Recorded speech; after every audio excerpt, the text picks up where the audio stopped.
This is Audible.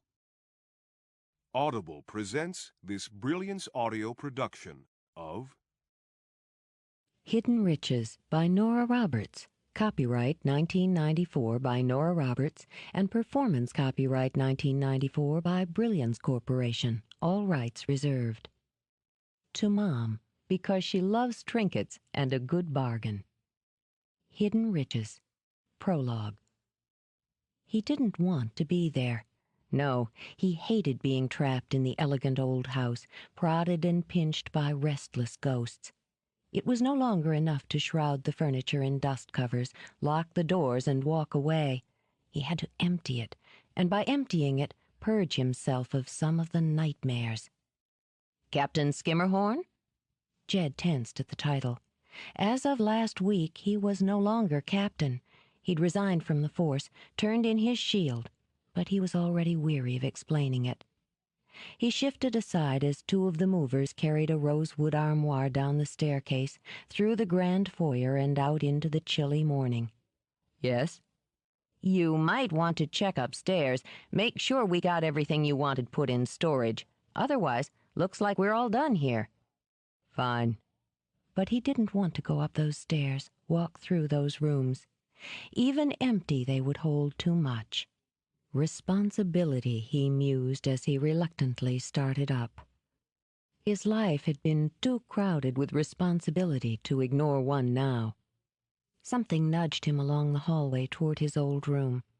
The room where he'd grown up, the room he had continued to inhabit long after he'd lived here alone. But he stopped in the doorway just short of crossing the threshold. Hands jammed into tight fists in his pockets, he waited for memories to assault him like sniper fire. He'd cried in that room, in secret and in shame, of course. No Skimmerhorn male ever revealed a weakness in public. Then, when tears had dried, he'd plotted in that room. Small, useless, childish revenges that had always boomeranged back on him. He'd learned to hate in that room. Yet it was only a room. It was only a house. He'd convinced himself of that years before when he had come back to live there as a man. And hadn't he been content, he asked himself now? Hadn't it been simple? Until Elaine. Jedediah? He flinched. He'd nearly brought his right hand out of his pocket to touch a weapon that was no longer there before he caught himself. The gesture and the fact that he'd been so lost in his own morbid thoughts that someone could have come up behind him reminded him why the weapon no longer hung at his side. He relaxed and glanced back at his grandmother. Honoria Skimmerhorn Rogers was neatly wrapped in mink, discreet daytime diamonds winking at her ears, her snowy hair beautifully coiffed. She looked like a successful matron on her way out for lunch at her favorite club. But her eyes, as vivid a blue as his own, were filled with concern. "I'd hoped I'd convinced you to wait," she said quietly, and reached out to lay a hand on his arm. He flinched automatically. The Skimmerhorns simply weren't touchers. There was no reason to wait. "But there's a reason for this." She gestured toward the empty room. "There's a reason to empty out your home, to put aside all of your belongings?" "Nothing in this house belongs to me." "That's absurd." The faint whisper of her native Boston crept into her tone. "By default?" He turned his back on the room to face her. "Because I happen to still be alive? No thanks." If she hadn't been so worried about him, the curt answer would have earned him a ringing reprimand. "My dear, there's no question of default. Or any kind of fault." She watched him close in, shut off, and would have shaken him if it would have helped. Instead, she touched his cheek. "You only need some time." The gesture left his muscles taut. It took all of his willpower not to jerk away from the gentle fingers. "And this is my way of taking it." "By moving out of the family home." "Family?" He laughed at that, and the sound of it echoed nastily down the hall. "We were never a family here, or anywhere." Her eyes, previously soft with sympathy, hardened. Pretending the past doesn't exist is as bad as living in it. What are you doing here? Tossing away everything you've earned, everything you've made of yourself. Perhaps I was less than enthusiastic about your choice of profession, but it was your choice and you succeeded. It appears to me that you made more of the Skimmerhorn name when you were promoted to captain than all your ancestors did with their money and social power. I didn't become a cop to promote my damn name. No, she said quietly. You did it for yourself, against tremendous family pressure, including my own. She moved away from him to walk down the hall. She had lived here once, years before, as a bride, an unhappy one. I saw you turn your life around, and it awed me, because I knew you did it for no one but yourself.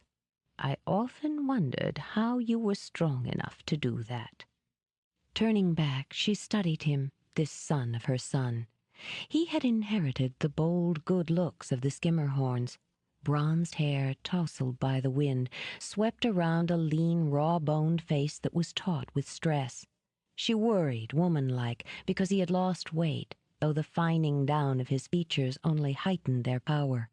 There was strength in the tall, broad-shouldered build that both accented and defied the romantic masculine beauty of pale gold skin and sensitive mouth.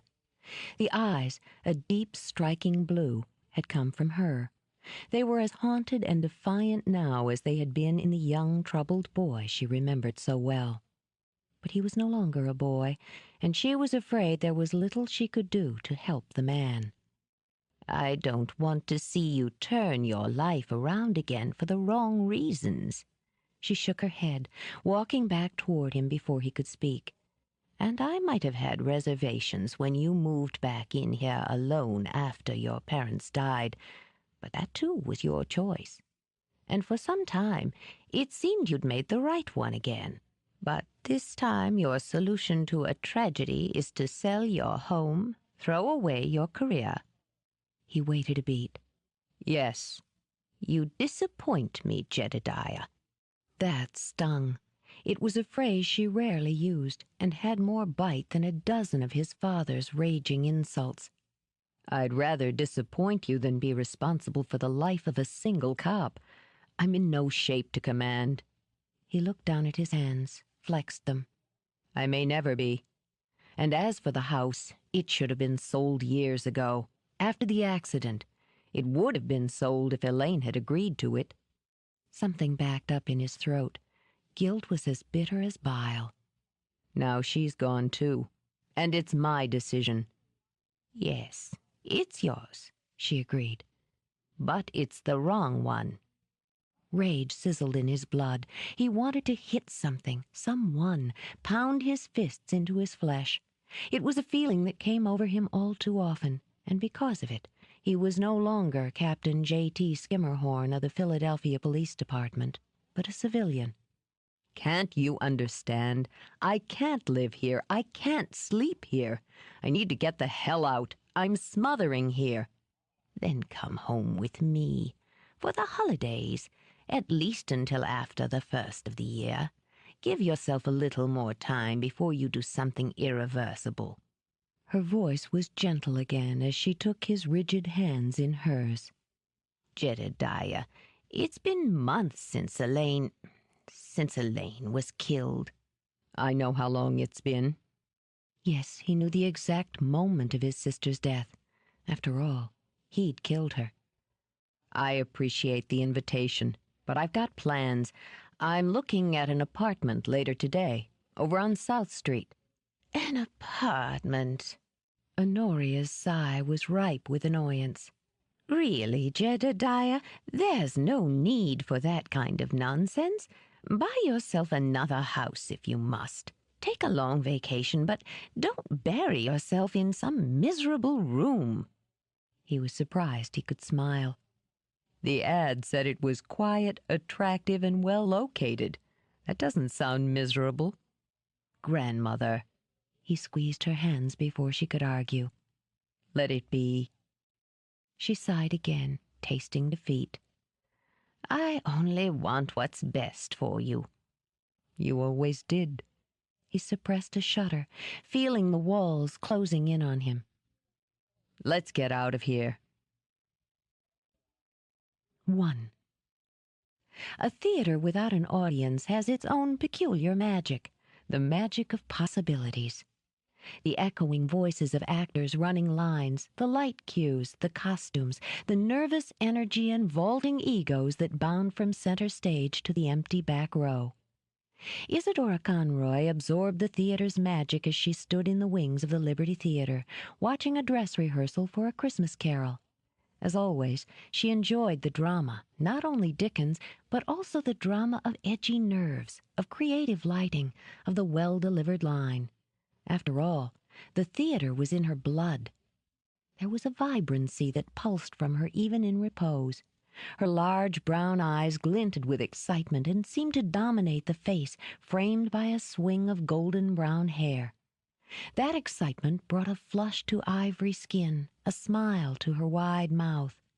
It was a face of subtle angles and smooth curves, caught between wholesome and lovely. The energy inside her small, compact body shimmered out. She was a woman interested in everything around her, who believed in illusions. Watching her father rattling Marley's chains and intoning dire predictions to the fear-struck Scrooge, she believed in ghosts. And because she believed, he was no longer her father, but the doomed miser wrapped for eternity in the heavy chains of his own greed. Then Marley became Quentin Conroy again, veteran actor, director, and theater buff, calling for a minute change in the blocking. "Dora?" Hurrying up from behind, Dora's sister Ophelia said, "We're already 20 minutes behind schedule." "We don't have a schedule," Dora murmured, nodding because the blocking change was perfect. "I never have a schedule on a buying trip. Isn't he wonderful, Leah?" Though her sense of organization was hampered, Leah glanced out on stage and studied their father. "Yes, though God knows how he can stand to put on this same production year after year." "Tradition," Dora beamed. "The theater's rooted in it." Leaving the stage hadn't diminished her love of it or her admiration for the man who had taught her how to milk a line. She'd watched him become hundreds of men on stage: Macbeth, Willie Loman, Nathan Detroit. She'd seen him triumph and seen him bomb, but he always entertained. "Remember Mom and Dad as Titania and Oberon?" Leah rolled her eyes, but she was smiling. "Who could forget? Mom stayed in character for weeks. It wasn't easy living with the Queen of the Fairies, and if we don't get out of here soon, the Queen's going to come out and run through her list of what might happen to 2 women traveling alone to Virginia." Sensing her sister's nerves and impatience, Dora swung an arm around Leah's shoulders. "Relax, honey, I've got her covered, and he's going to take 5 in a minute." Which he did, on cue. When the actors scattered, Dora stepped out to center stage. "Dad," she took a long look, skimming down from the top of his head to his feet, "you were great." "Thank you, my sweet." He lifted an arm so that his tattered shroud floated. "I think the makeup is an improvement over last year." "Absolutely." In fact, the grease paint and charcoal were alarmingly realistic. His handsome face appeared just short of decay. "Absolutely gruesome." She kissed him lightly on the lips, careful not to smudge. "Sorry we'll miss opening night." "Can't be helped." Though he did pout just a little. Although he had a son to carry on the Conroy tradition, he'd lost his 2 daughters, one to marriage, one to free enterprise. Then again, he did occasionally Shanghai them into a minor role. "So my 2 little girls are off on their adventure." "It's a buying trip, Dad, not a trip to the Amazon." "Just the same." He winked and kissed Leah in turn. "Watch out for snakes." "Oh, Leah." Trixie Conroy, resplendent in her costume complete with bustle and feathered hat, rushed out on stage. The Liberty's excellent acoustics carried her throaty voice to the rear balcony. "John's on the phone, dear. He couldn't remember if Missy had a scout meeting tonight at 5 or a piano lesson at 6. I left a list, Leah muttered. How's he going to manage the kids for 3 days if he can't read a list? Such a sweet man, Trixie commented when Leah dashed off. The perfect son-in-law. Now, Dora, you will drive carefully. Yes, Mom. Of course you will. You're always careful. You won't pick up any hitchhikers. Not even if they beg. And you'll stop every 2 hours to rest your eyes. Like clockwork. An inveterate worrier, Trixie gnawed on her bottom lip. Still, it's an awfully long way to Virginia, and it might snow. I have snow tires. To forestall more speculation, Dora gave her mother another kiss. There's a phone in the van, Mom. I'll check in every time we cross a state line. Won't that be fun? The idea cheered Trixie enormously. Oh, and Quentin, darling, I've just come from the box office. She gave her husband a deep curtsy. We're sold out for the week. Naturally. Quentin lifted his wife to her feet and twirled her in a graceful spin that ended in a deep dip. Conroy expects nothing less than standing room only. Break a leg. Dora kissed her mother one last time. You too, she said to Quentin. And, Dad, don't forget you're showing the apartment later today. I never forget an engagement. Places, he called out, then winked at his daughter. Bon voyage, my sweet. Dora could hear his chains clanging when she hit the wings. She couldn't imagine a better send-off. To Dora's way of thinking, an auction house was very like a theater. You had the stage, the props, the characters. As she had explained to her baffled parents years before, she wasn't really retiring from the stage. She was merely exploring another medium. She certainly put her actor's blood to good use whenever it was time to buy or sell. She'd already taken the time to study the arena for today's performance. The building where Sherman Porter held his auctions and ran a daily flea market had originally been a slaughterhouse and was still as drafty as a barn. Merchandise was displayed on an icy concrete floor where cows and pigs had once mooed and squealed on their way to becoming pot roasts and pork chops. Now humans, huddled in coats and mufflers, wandered through, poking at glassware, grunting over paintings and debating over china cabinets and carved headboards. The ambience was a bit thin, but she'd played in less auspicious surroundings. And of course there was the bottom line. Isadora Conroy loved a bargain.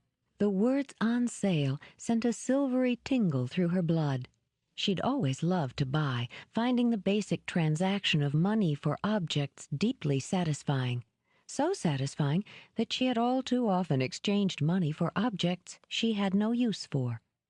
But it was that love of a bargain that had guided Dora into opening her own shop, and the subsequent discovery that selling was as pleasurable as buying. Leah, look at this. Dora turned to her sister, offering a gilded cream dispenser shaped like a woman's evening shoe. Isn't it fabulous? Ophelia Conroy Bradshaw took one look, lifted a single honey-brown eyebrow. Despite the dreamy name, this was a woman rooted in reality. I think you mean frivolous, right? Come on, look beyond the obvious aesthetics. Beaming, Dora ran a fingertip over the arch of the shoe. There's a place for ridiculous in the world. I know, your shop. Dora chuckled, unoffended. Though she replaced the creamer, she'd already decided to bid on that lot. She took out a notebook and a pen that boasted a guitar-wielding Elvis to note down the number. I'm really glad you came along with me on this trip, Leah. You keep me centered. Somebody has to. Leah's attention was caught by a colorful display of depression glass. There were 2 or 3 pieces in amber that would add nicely to her own collection. Still, I feel guilty being away from home this close to Christmas, leaving John with the kids that way. You were dying to get away from the kids, Dora reminded her as she inspected a lady's cherry wood vanity. I know. That's why I'm guilty. Guilt's a good thing. Tossing one end of her red muffler over her shoulder, Dora crouched down to check the work on the vanity's brass handles. Honey, it's only been 3 days. We're practically on our way back. You'll get home tonight and smother the kids with attention. Seduce John and everybody'll be happy." Leah rolled her eyes and smiled weakly at the couple standing beside her. "Trust you to take everything down to the lowest common denominator." With a satisfied grunt, Dora straightened, shook her chin-length sweep of hair away from her face, and nodded. "I think I've seen enough for now." When she checked her watch, she realized it was curtain time for the matinee performance back home. Well, she mused, there was show business, and there was show business. She all but rubbed her hands together in anticipation of the auction opening. "We'd better get some seats before they—" "Oh, wait!" Her brown eyes brightened. "Look at that!" Even as Leah turned, Dora was scurrying across the concrete floor. It was the painting that had caught her attention. It wasn't large, perhaps 18 by 24 inches, with a simple, streamlined ebony frame. The canvas itself was a wash of color, streaks and streams of crimson and sapphire, a dollop of citrine, a bold dash of emerald. What Dora saw was energy and verve, as irresistible to her as a red tag special. Dora smiled at the boy who was propping the painting against the wall. "You've got it upside down." "Huh?" The stock boy turned and flushed. He was 17, and the sight of Dora smiling at him reduced him to a puddle of hormones. No, ma'am." His Adam's apple bobbed frantically as he turned the canvas around to show Dora the hook at the back. When she owned it, and she certainly would by the end of the afternoon, she would fix that. "This, shipment just came in." "I see." She stepped closer. "Some interesting pieces," she said, and picked up a statue of a sad-eyed basset hound curled up in a resting pose. It was heavier than she'd expected, and pursing her lips, she turned it over and over for a closer inspection. No craftsman's mark or date, she mused, but still, the workmanship was excellent. "Frivolous enough for you?" Leah asked. "Just. Make a terrific doorstop." After setting it down, she reached for a tall figurine of a man and woman in antebellum dress caught in the swirl of a waltz. Dora's hand closed over thick, gnarled fingers. "Sorry." She glanced up at an elderly, bespectacled man who gave her a creaky bow. "Pretty, isn't it?" he asked her. "My wife had one just like it. Got busted when the kids were wrestling in the parlor." He grinned, showing teeth too white and straight to be God-given. He wore a red bow tie and smelled like a peppermint stick. Dora smiled back. "Do you collect?" "In a manner of speaking." He set the figurine down, and his old, shrewd eyes swept the display, pricing, cataloging, dismissing. "I'm Tom Ashworth. Got a shop here in Front Royal." He took a business card from his breast pocket and offered it to Dora. "Accumulated so much stuff over the years, it was open a shop or buy a bigger house." "I know what you mean. I'm Dora Conroy." She held out a hand and had it enveloped in a brief, arthritic grip. "I have a shop in Philadelphia." "Thought you were a pro." Pleased, he winked. "Noticed you right off. Don't believe I've seen you at one of Porter's auctions before." "No, I've never been able to make it. Actually, this trip was an impulse. I dragged my sister along. Leah, Tom Ashworth." "Nice to meet you." "My pleasure." Ashworth patted Leah's chilled hand. "Never does warm up in here this time of year. Guess Porter figures the bidding'll heat things up some." "I hope he's right." Leah's toes felt frozen inside her suede boots. "Have you been in business long, Mr. Ashworth?" "Nigh under 40 years. The wife got us started, crocheting doilies and scarves and what all and selling 'em. Added some trinkets and worked out of the garage." He took a corncob pipe from his pocket and clamped it between his teeth. 1963, we had more stock than we could handle and rented us a shop in town. Worked side by side till she passed on in the spring of '86. Now I got me a grandson working with me. Got a lot of fancy ideas, but he's a good boy." "Family businesses are the best," Dora said. Leah's just started working part-time at the shop. Lord knows why. Leah dipped her chilly hands into her coat pockets. I don't know anything about antiques or collectibles. You just have to figure out what people want, Ashworth told her, and flicked a thumbnail over a wooden match to light it. And how much they'll pay for it, he added, before he puffed the pipe into life. Exactly. Delighted with him, Dora hooked a hand through his arm. It looks like we're getting started. Why don't we go find some seats? Ashworth offered Leah his other arm, and feeling like the cock of the walk, escorted the women to chairs near the front row. Dora pulled out her notebook and prepared to play her favorite role. The bidding was low, but certainly energetic. Voices bounced off the high ceiling as the lots were announced, but it was the murmuring crowd that fired Dora's blood. There were bargains to be had here, and she was determined to grab her share. She outbid a thin, waif-like woman with a pinched mouth for the cherry-wood vanity, snapped up the lot that included the creamer slipper for a song, and competed briskly with Ashworth for a set of crystal salt cellars. "Got me," he said when Dora topped his bid yet again. "You're liable to get a bit more for them up north." "I've got a customer who collects," Dora told him, and who would pay double the purchase price, she thought. "That's so."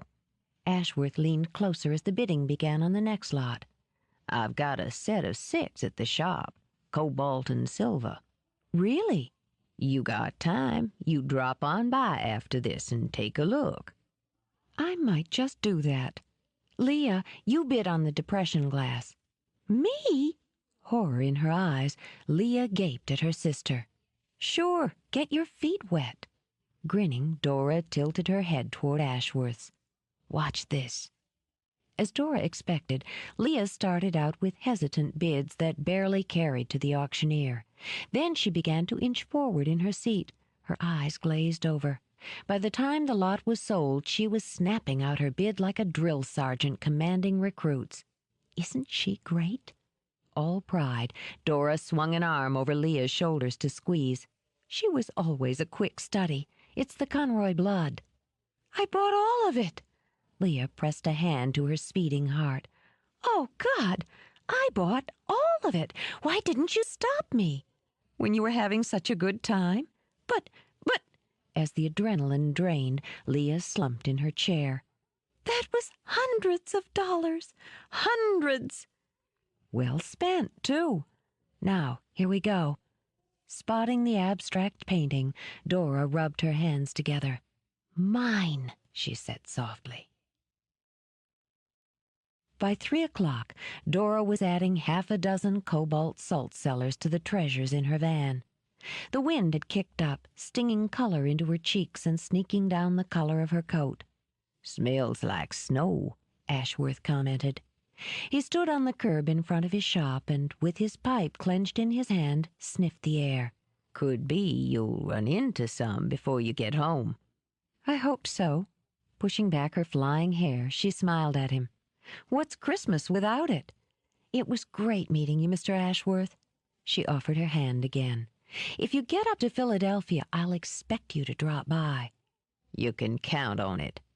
He patted his pocket where he'd slipped her business card. "You 2 ladies take care of yourselves. Drive safely." "We will. Merry Christmas." "Same to you," Ashworth added as Dora climbed in the van. With a last wave, she started the van and pulled away from the curb.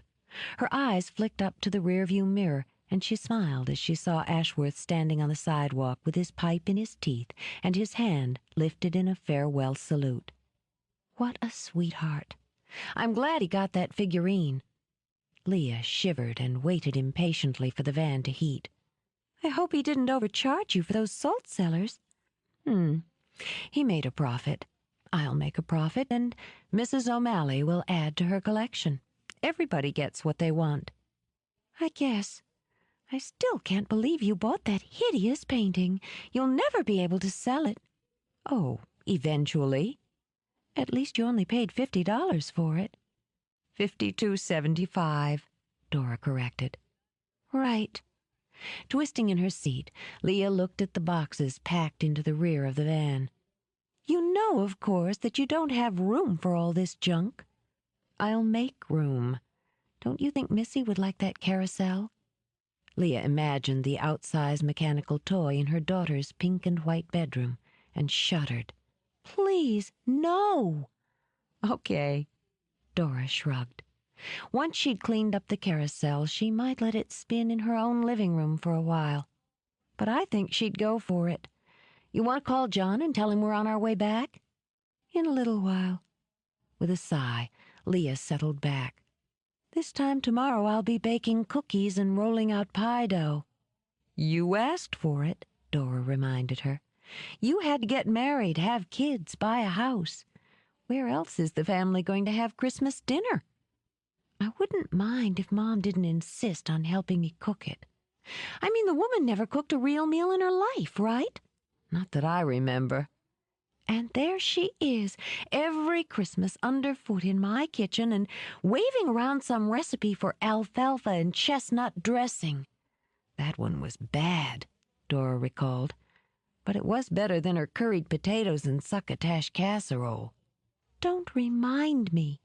And Dad's no help, wearing his Santa hat and hitting the eggnog before noon." "Maybe Will can distract her. Is he coming alone or with one of his sweeties?" Dora asked, referring to their brother's list of glamorous dates. "Alone, last I heard. Dora, watch that truck, will you?" "I am." In the spirit of competition, Dora gunned the engine and passed the 16-wheeler with inches to spare. "So, when's Will getting in?"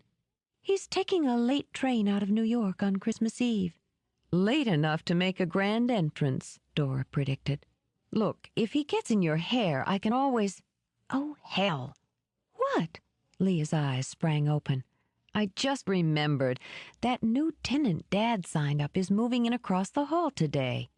"So?" "I hope Dad remembers to be there with the keys. He was great about showing the apartment the last couple of weeks while I was tied up in the shop, but you know how absent-minded he is when he's in the middle of a production." "I know exactly how he is, which is why I can't understand how you could let him interview a tenant for your building." "I didn't have time," Dora muttered, trying to calculate if she'd have an opportunity to call her father between performances. "Besides, Dad wanted to." "Just don't be surprised if you end up across the hall from a psychopath or a woman with 3 kids and a string of tattooed boyfriends." Dora's lips curved. "I specifically told Dad no psychopaths or tattoos. I'm hoping it's someone who cooks and hopes to suck up to the landlord by bringing me baked goods on a regular basis. Speaking of which, do you want to eat?" "Yeah. I might as well get in one last meal where I don't have to cut up anyone's food but my own." Dora swung toward the exit ramp, cutting off a Chevy. She ignored the angry blast of horns. There was a smile on her face as she imagined unpacking her new possessions. The very first thing she would do, she promised herself, was find the perfect spot for the painting. High in the glittery tower of a silver building overlooking the cramped streets of L.A., Edmund Findlay enjoyed his weekly manicure. The wall directly across from his massive rosewood desk flickered with a dozen television screens. CNN, Headline News, and one of the home shopping networks all flashed silently across the wall. Other screens were tuned into various offices in his organization so that he could observe his employees. But unless he chose to listen in, the only sounds in the vast sweep of his office were the strains of a Mozart cantata and the steady scrape of the manicurist's nail file. Findlay liked to watch. He'd chosen the top floor of this building so that his office would overlook the panorama of Los Angeles. It gave him the feeling of power, of omnipotence, and he would often stand for an hour at the wide window behind his desk and simply study the comings and goings of strangers far below. In his home far up in the hills above the city, there were television screens and monitors in every room, and windows, again windows where he could look down on the lights of the L.A. basin. Every evening he would stand on the balcony outside his bedroom and imagine owning everything, every one, for as far as his eye could see. He was a man with an appetite for possessions. His office reflected his taste for the fine and the exclusive. Both walls and carpet were white, pure white, to serve as a virgin backdrop for his treasures. A Ming vase graced a marble pedestal. Sculptures by Rodin and Benichot filled niches carved into the walls. A Renoir hung in a gold frame above a Louis XIV commode. A velvet settee reputed to have been Marie Antoinette's was flanked by gleaming mahogany tables from Victorian England. Two high glass cabinets held a stunning and esoteric display of objets d'art, carved snuff bottles of lapis and aquamarine, ivory Netskis, Dresden figurines, Limoges ring boxes, a 15th-century dagger with a jeweled handle, African masks. Edmund Finlay acquired, and once he acquired, he hoarded. His import-export business was enormously successful, his smuggling sideline more so. After all, smuggling was more of a challenge. It required a certain finesse, a ruthless ingenuity, and impeccable taste. Finlay, a tall, spare, distinguished-looking man in his early 50s, had begun to acquire merchandise as a youth working the docks in San Francisco. It had been a simple matter to misplace a crate, to open a trunk, and to sell what he took. By his 30th year, he had amassed enough capital to start his own company, enough savvy to play heavily on the dark side and win, and enough contacts to ensure a steady flow of merchandise. Now he was a wealthy man who preferred Italian suits, French women, and Swiss francs. He could, after decades of transactions, afford to keep what appealed most to him.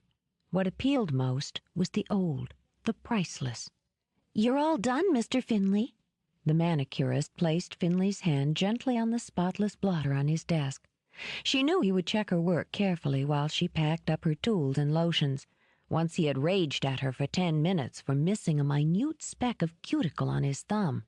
But this time, when she dared to glance up, he was smiling down at his buffed nails. "Excellent work." Pleased, he rubbed his thumbs and fingertips together. Taking a gold money clip from his pocket, Finlay peeled off a 50. Then, with one of his rare and disarming smiles, he added another 100. "Merry Christmas, dear." "Oh, thank you. Thank you very much, Mr. Finlay. Merry Christmas to you, too." Still smiling, he dismissed her with a wave of his buffed fingertips. His sporadic generosity came as naturally as his constant greed. He relished both. Before the door had closed behind her, he had swiveled in his chair, folded his hands over his silk vest. Through the stream of sunlight he studied his view of Los Angeles. Christmas, he thought. What a lovely time of year. One of goodwill toward men, ringing bells and colored lights. Of course, it was also the time of desperate loneliness, despair, and suicide. But those small human tragedies didn't touch or concern him. Money had catapulted him above those fragile needs for companionship and family. He could buy companionship. He had chosen one of the richest cities in the world, where anything could be bought, sold, possessed. Here, youth, wealth, and power were admired above all else. During this brightest of holiday seasons, he had wealth, and he had power. As for youth, money could buy the illusion. Finlay scanned the buildings and sun-glinted windows with his bright green eyes. He realized with a vague sense of surprise that he was happy. The knock on his office door made him turn as he called out, "Enter." "Sir?" Abel Winesap, a small, stoop-shouldered man with the heavy title of executive assistant to the president, cleared his throat. "Mr. Finlay?" "Do you know the true meaning of Christmas, Abel?" Finlay's voice was warm, like mulled brandy poured over cream. Winesap fiddled with the knot of his tie. "Sir?" "Acquisition. A lovely word, Abel, and the truest meaning of this delightful holiday. Don't you agree?" "Yes, sir." Winesap felt a shiver whisper down his spine. What he had come to report was difficult enough. Finley's happy mood made the difficult more dangerous. "I'm afraid we have a problem, Mr. Finley." "Oh?" Finley's smile remained, but his eyes frosted. "And what might that be?" Winesap gulped in fear. He knew that Finley's frigid anger was more lethal than another man's rage. It had been Winesap who had been chosen to witness Finley's termination of an employee who had been embezzling, and he remembered how calmly Finley had slit the man's throat with a 16th-century jeweled dagger. Betrayal, Finley believed, deserved quick punishment and some ceremony. Winesap also remembered, to his dismay, that it had been he who had been delegated to dispose of the body. Nervously, he continued with his story. "The shipment from New York, the merchandise you were expecting? Has there been a delay?" "No, that is, in a manner of speaking. The shipment arrived today as expected, but the merchandise—" He moistened his thin, nervous lips. "It isn't what you ordered, sir." Finley placed his pampered hands on the edge of the desk, and the knuckles turned bone white. "I beg your pardon?" "The merchandise, sir. It isn't what was ordered. Apparently there was a mix-up somewhere." Winesap's voice petered out to a whimper. "I thought it best to report it to you at once." "Where is it?" Findlay's voice had lost its jovial warmth. It was a chilly hiss. "In receiving, sir. I thought—" "Bring it up immediately." "Yes, sir. Right away." Winesap escaped, grateful for the reprieve. He'd paid a great deal of money for the merchandise, and a great deal more to have that merchandise concealed and smuggled. Having each piece stolen, then disguised, transported from various locations to his factory in New York. Why, the bribes alone had run close to 6 figures. To calm himself, he paused by a decanter of guava juice and poured generously. And if there had been a mistake, he thought, steadier, it would be rectified. Whoever erred would be punished. Carefully, he set the baccarat lowball glass aside and studied himself in the oval George III mirror above the bar. He brushed a fussy hand over his thick mane of dark hair, admiring the glint and gleam of silver that threaded through it. His last facelift had smoothed away the sags under his eyes, firmed his chin, and erased the lines that had dug deeply around his mouth. He looked no more than 40, Finley decided, turning his face from side to study and approve his profile. What fool had said that money couldn't buy happiness? The knock on his door shattered his mood. "Come," he snapped out, and waited as one of his receiving clerks wheeled in a crate. "Leave it there." He jabbed a finger toward the center of the room. "And go. Abel, remain. The door," he said, and Winesap scurried to shut it behind the departing clerk. When Finley said nothing more, Winesap blanched and walked back to the crate. "I opened it as you instructed, Mr. Finley. As I began to inspect the merchandise, I realized there had been an error." Gingerly, he reached into the crate, dipping his hand into a sea of shredded paper. His fingers trembled as he pulled out a china teapot decorated with tiny violets. Finley took the teapot, turning it over in his hands. It was English, a lovely piece, worth perhaps $200 on the open market. But it was mass-produced. Thousands of teapots exactly like this one were on sale across the world. So to him it was completely worthless. He smashed it against the edge of the crate and sent shards flying. "What else?" Quaking, Winesap plunged his hand deep into the crate and drew out a swirling glass vase. Italian, Finley deduced as he inspected it. Handmade. Value of $100, perhaps $150. He hurled it, barely missing Winesap's head, and sent it crashing against the wall. There's teacups." Winesap's eyes darted to the crate and back to his employer's stony face. "And some silver, 2 platters, a candy dish, a pair of crystal goblets etched with wedding bells." "Where is my merchandise?" Finley demanded, biting off each word. "Sir, I can't. That is, I believe there's been—" His voice drained out to a whisper. "An error." An error. Findlay's eyes were like jade as he clenched his fists at his sides. De Carlo, he thought, conjuring up an image of his man in New York. Young, bright, ambitious, but not stupid, Findlay reminded himself. Not stupid enough to attempt a double-cross. Still, he would have to pay, and pay dearly for this error. Get De Carlo on the phone. Yes, sir. Relieved that Findlay's wrath was about to find a new target, Winesap darted to the desk to place the call. As Winesap dialed, Findlay crunched shards of china into the carpet. Reaching into the crate, he systematically destroyed the rest of the contents. 2. Jed Skimmerhorn wanted a drink. He wasn't particular about the type. Whiskey that would burn a line down his throat, the seductive warmth of brandy, the familiar tang of a beer. But he wasn't going to get one until he'd finished carting boxes up these damn rickety back steps and into his new apartment. Not that he had a hell of a lot of possessions. His old partner, Brent, had given him a hand with the sofa, the mattress, and the heavier pieces of furniture. All that remained were a few cardboard boxes filled with books and cooking utensils and other assorted junk. He wasn't sure why he'd kept even that much when it would have been easier to put it all in storage. Then again, he wasn't sure of a lot of things these days. He couldn't explain to Brent or to himself why he'd found it so necessary to move across town, out of the huge old colonial and into an apartment. It was something about fresh starts, but you couldn't start fresh until you'd ended. Jed had been doing a lot of ending lately.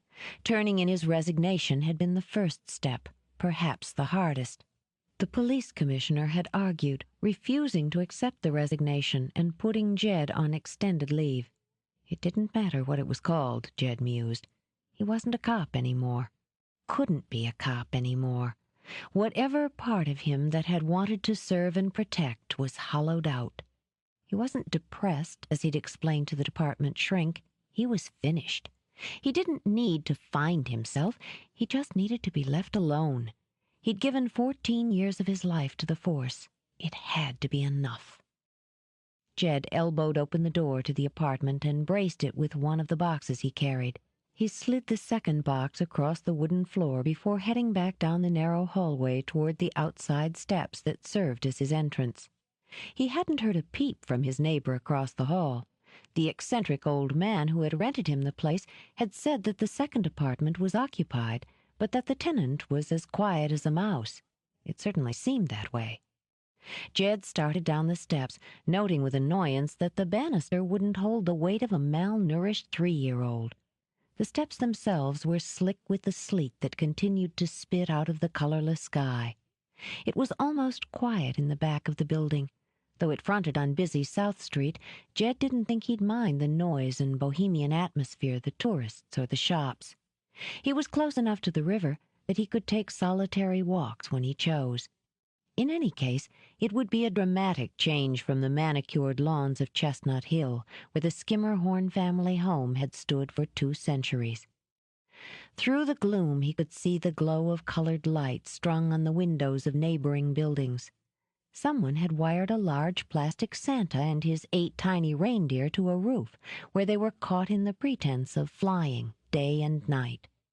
It reminded him that Brent had invited him to Christmas dinner, a big, noisy family event that Jed might have enjoyed in the past.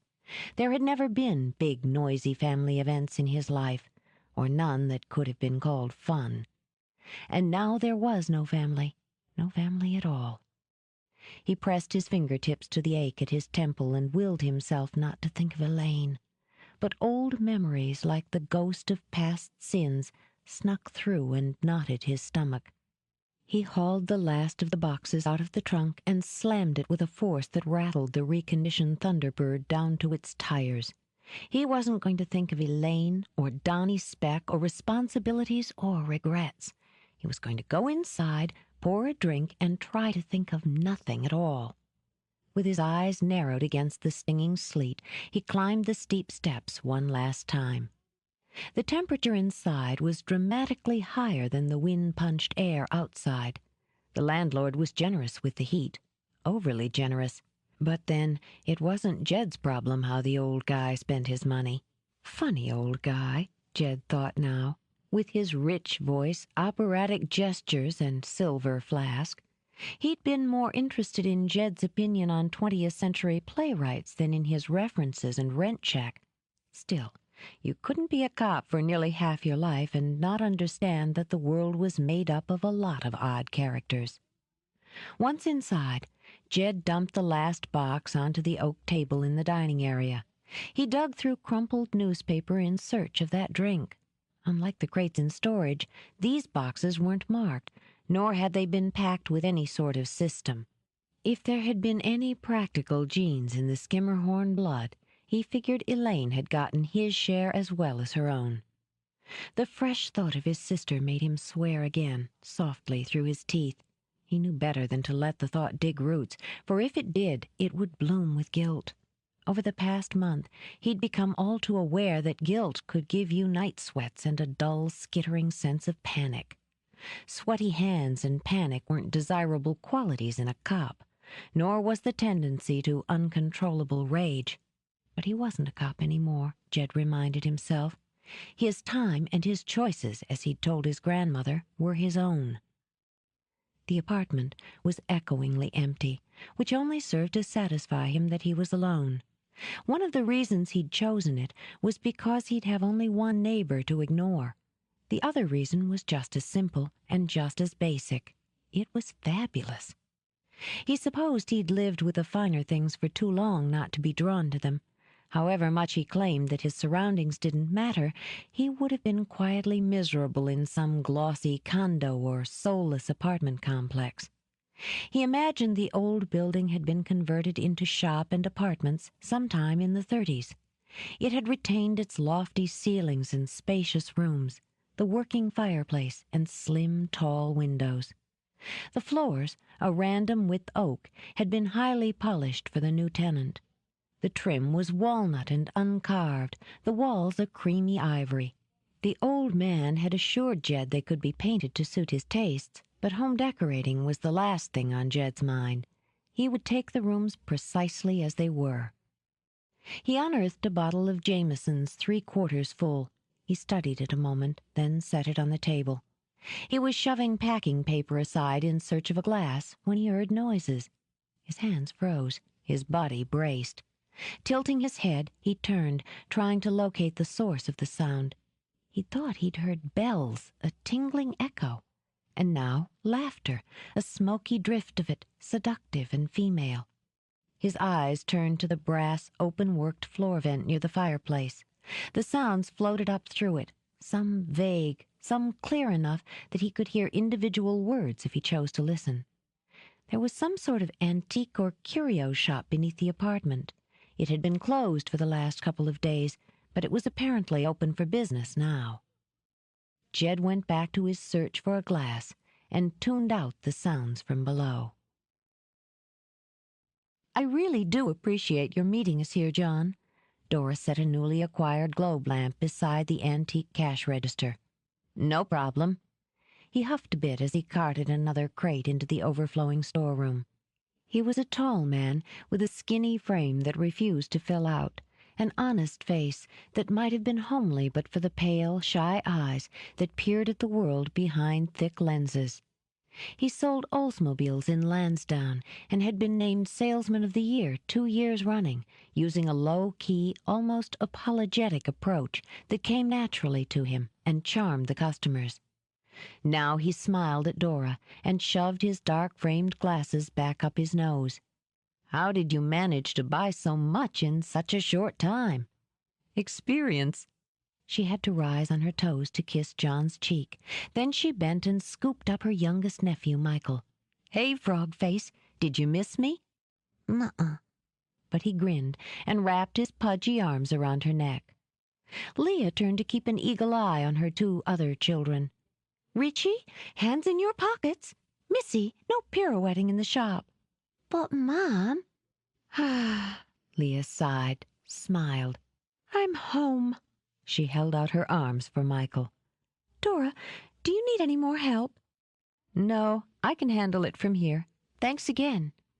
If you're sure. Dubiously, Leah glanced around the shop. It was a mystery to her how her sister could function in the clutter she constantly surrounded herself with. They had grown up in chaos, with every day dawning with a new drama or comedy. For Leah, the only way to remain sane as an adult was structure. I really could come in tomorrow. No, it's your day off, and I'm counting on scarfing down my share of those cookies you'll be baking. As she herded her family toward the door, Nora slipped a pound bag of M&Ms to her niece. "Share," she ordered under her breath, "and don't tell your mom where you got them." She ruffled Richie's hair. "Scram, creep." He grinned, showing the wide gap of his missing 2 front teeth. "Burglars might come tonight and rob you blind."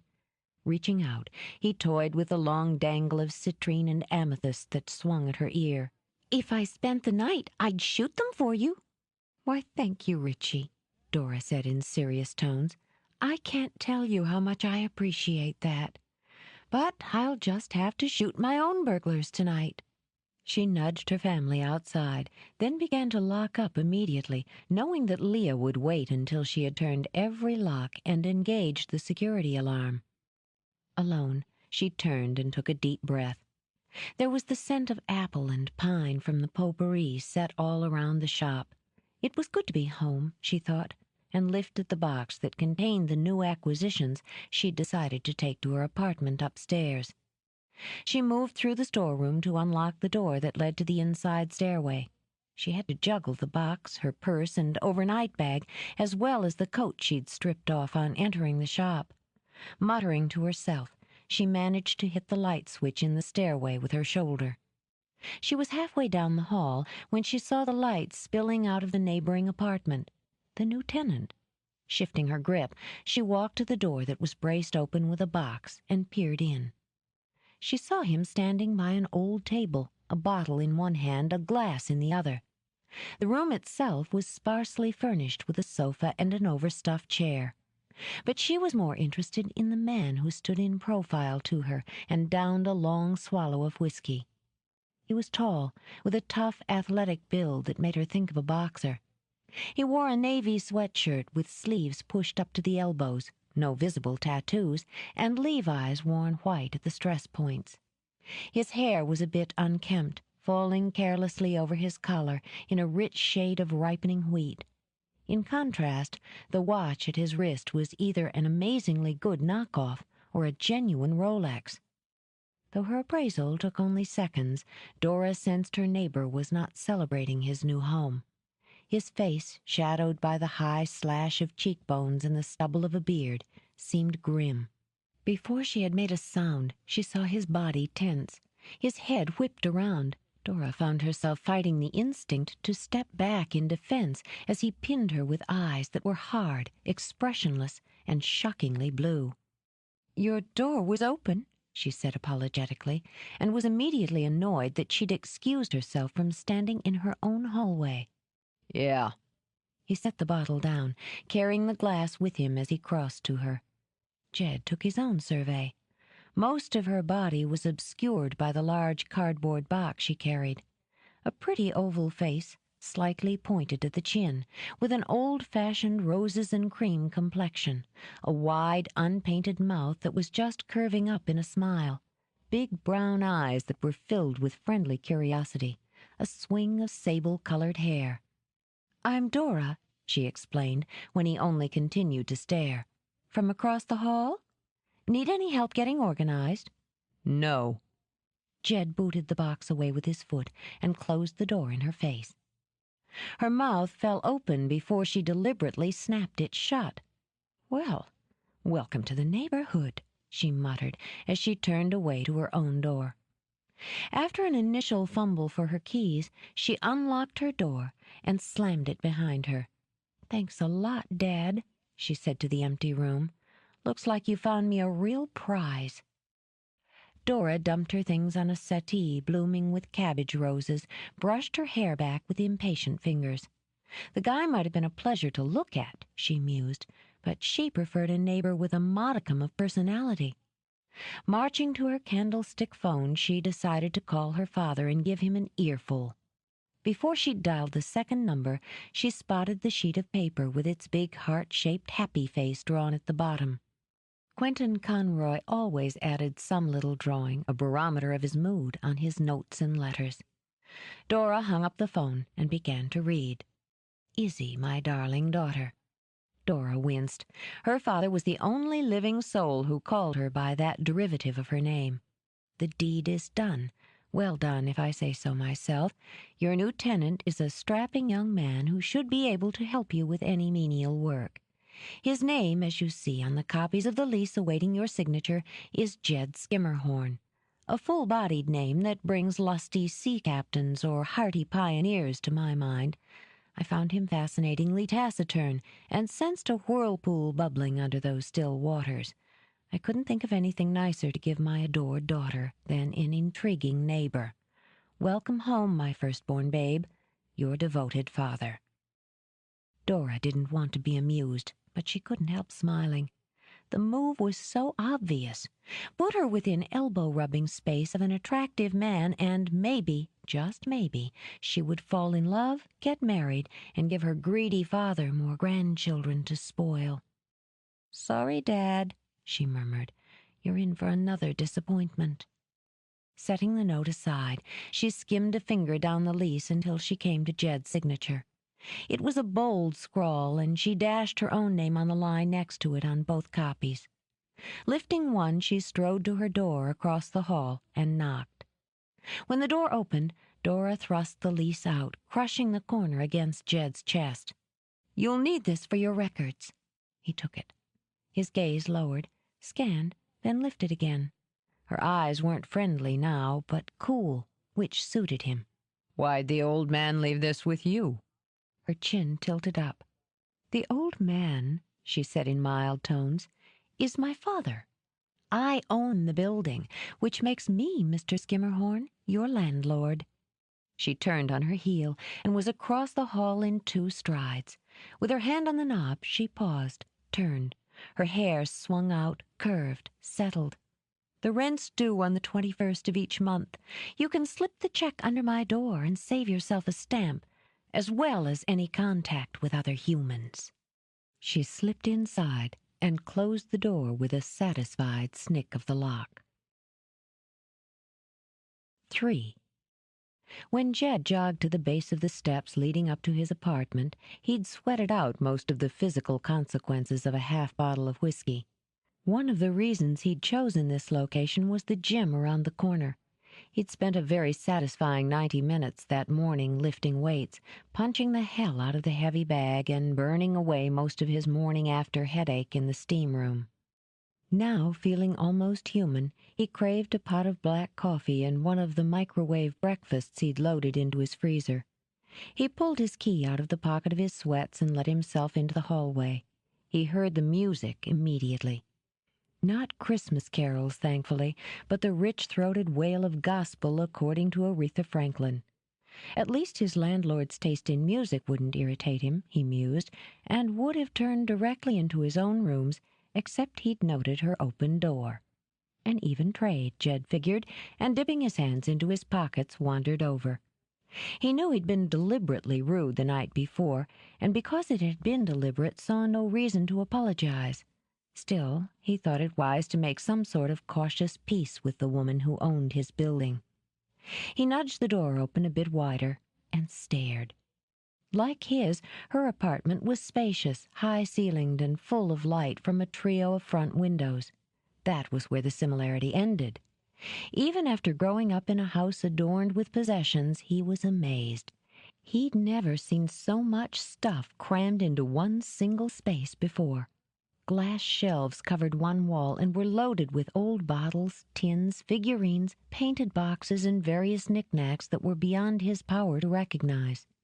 There were a number of tables, and each of them was topped by more glassware and china. A brightly floral couch was loaded with colored pillows that picked up the faded tones of a large area rug. A Moulton, he recognized. There had been a similar rug in his family's front parlor for as long as he could remember. To complement the season, there was a tree by the window, every branch laden with colored balls and lights. A wooden sleigh overflowed with pine cones. A ceramic snowman with a top hat grinned back at him. It should have been crowded, Jed thought. It certainly should have been messy, but somehow it was neither. Instead, he had the impression of having opened some magic treasure chest. In the midst of it all was his landlord. She wore a scarlet suit with a short, straight skirt and a snugly fitted jacket. While her back was to him, he pursed his lips and wondered what sort of mood he'd been in the evening before, not to have noticed that nifty little body. Under Aretha's rich tones, he heard Dora muttering to herself. Jed leaned against the door jamb as she propped the painting she'd been holding on the sofa and turned. To her credit, she managed to muffle most of the squeal when she spotted him. "Your door was open," he told her. "Yeah." Then, because it wasn't in her nature to be monosyllabic like her tenant, she shrugged. "I've been recirculating some inventory this morning, from up here to downstairs." She brushed at her bangs. "Is there a problem, Mr. Skimmerhorn? Leaky plumbing? Mice?" "Not so I've noticed." "Fine." She crossed the room and moved out of his view until he shifted inside the door. She stood beside a pedestal dining room table, pouring what smelled gloriously like strong coffee from a china pot into a delicate matching cup. Dora set the pot back down and lifted a brow. Her unsmiling lips were as boldly red as her suit. "Is there something you need?" "Some of that wouldn't hurt." He nodded toward the pot. So now he wanted to be neighborly, Dora thought. Saying nothing, she went to a curved glass cabinet and took out another cup and saucer. "Cream? Sugar?" "No." When he didn't come any farther into the room, she took the coffee to him. He smelled like soap, she realized, appealingly so. But her father had been right about the eyes. They were hard and inscrutable. "Thanks." He downed the contents of the fragile cup in 2 swallows and handed it back. His mother had had the same china, he recalled, and had broken several pieces, heaving them at servants. Your father," he corrected, "said it was okay for me to set up my equipment next door, but since he's not in charge, I figured I should check with you." "Equipment?" Dora set his empty cup back on the table and picked up her own. "What sort?" "A bench press, some weights." "Oh." Instinctively, she took her gaze over his arms, his chest. "I don't think that's a problem, unless you do a lot of thudding when the shop's open." "I'll watch the thudding." He looked back at the painting, studied it for a moment. Again, bold, he thought, like her color scheme, like the punch-in-the-gut scent she wore. "You know, that's upside down." Her smile came quickly, brilliantly. She had indeed set it on the sofa the way it had been displayed at auction. "I think so, too. I'm going to hang it the other way." To demonstrate, she went over and flipped it. Jed narrowed his eyes. "That's right side up," he agreed. "It's still ugly, but it's right side up." "The appreciation of art is as individual as art itself." "If you say so. Thanks for the coffee." "You're welcome. Oh, Skimmerhorn." He stopped, glanced back over his shoulder. The faint glint of impatience in his eyes intrigued her more than any friendly smile would have. "If you're thinking of redecorating or sprucing up your new place, come on down to the shop. Dora's parlor has something for everybody." "I don't need anything. Thanks for the coffee." Dora was still smiling when she heard his door close. "Wrong, Skimmerhorn," she murmured. "Everybody needs something." Cooling his heels in a dusty office and listening to the Beach Boys harmonize on Merry Christmas, St. Nick wasn't how Anthony DiCarlo had pictured spending this morning. He wanted answers, and he wanted them now. More to the point, Finley wanted answers, and wanted them yesterday. DiCarlo tugged on his silk tie. He didn't have answers yet, but he would. The phone call from Los Angeles the day before had been crystal clear. Find the merchandise within 24 hours or pay the consequences. DeCarlo had no intention of discovering what those consequences were. He looked up at the big white-faced clock overhead and watched the second hand click from 9:04 to 9:05. He had less than 15 hours left. His palms were sweaty. Through the wide glass panels stenciled with an overweight Santa and his industrious elves, he could see more than a dozen shipping clerks busily stamping and hauling. DeCarlo sneered as the enormously fat shipping supervisor with the incredibly bad toupee approached the door. "Mr. DeCarlo, sorry to keep you waiting." Bill Tarkington had a weary smile on his doughy face. "As you can imagine, we're pretty frantic around here these days. Can't complain, though. No, sir, can't complain. Business is booming." "I've been waiting 15 minutes, Mr. Tarkington," DeCarlo said, his fury clear.